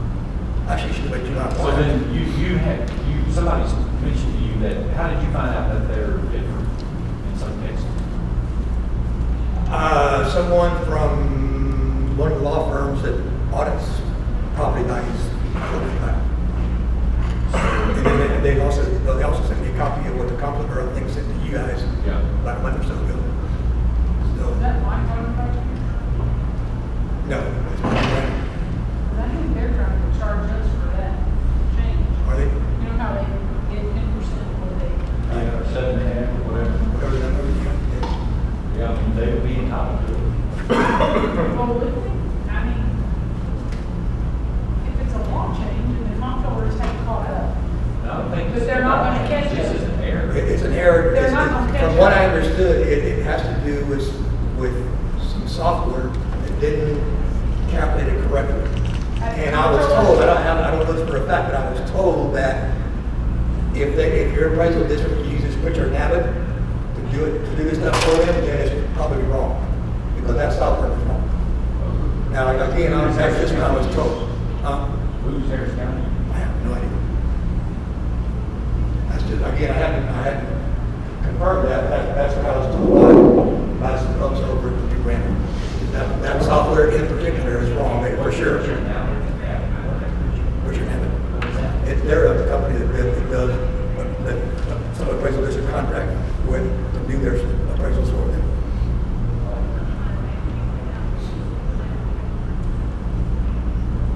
Do we know whether Harris County's involved? I do not know, I don't know if y'all know or not, but I don't know.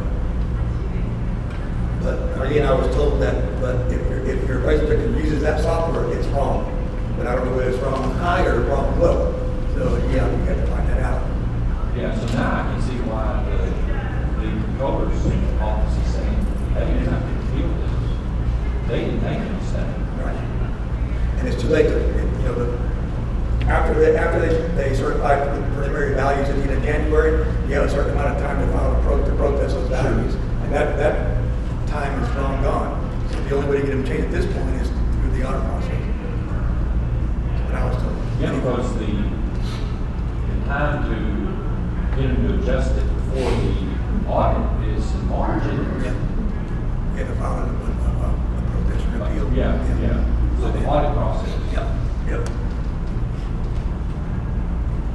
So anyway, Line Lover said that they're gonna do it for you, but No, if it doesn't they didn't result tell in- me that. I just got it yesterday, and I really didn't have a chance to work it out, but they're saying they reduced our values, 2015 values, that will result in $1 million, and this is a proposal to the school board to. So they've already corrected it. From what they're saying, it sounds like they've already corrected their error and have fixed it already. They did it, they've already done it, but then they're proposing to do it. How can they do an audit that's not even certified? Well, they're getting permission to do it, I guess, but I don't know. Anyway, they're saying they've reduced our values and they're gonna result in additional $1 million of state aid.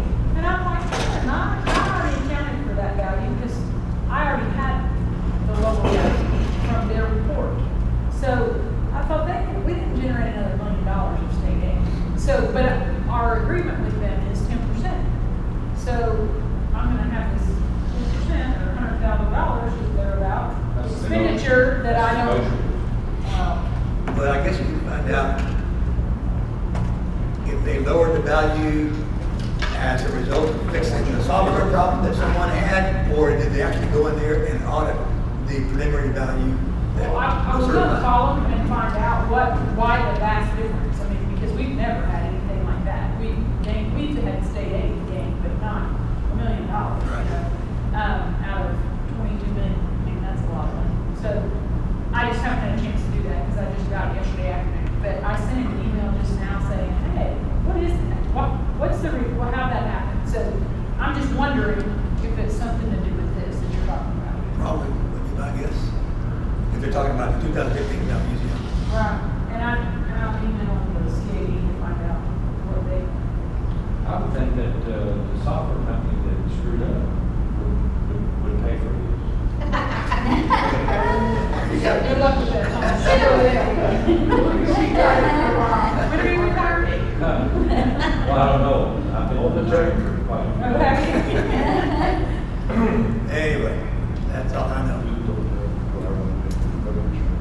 So, any further questions? One bit of good news is, I know a bunch of you all know Leo Lopez, he's now back with TEA. He's taking over for Lisa Don Fisher's vacancy. So I think that's gonna be good news for you.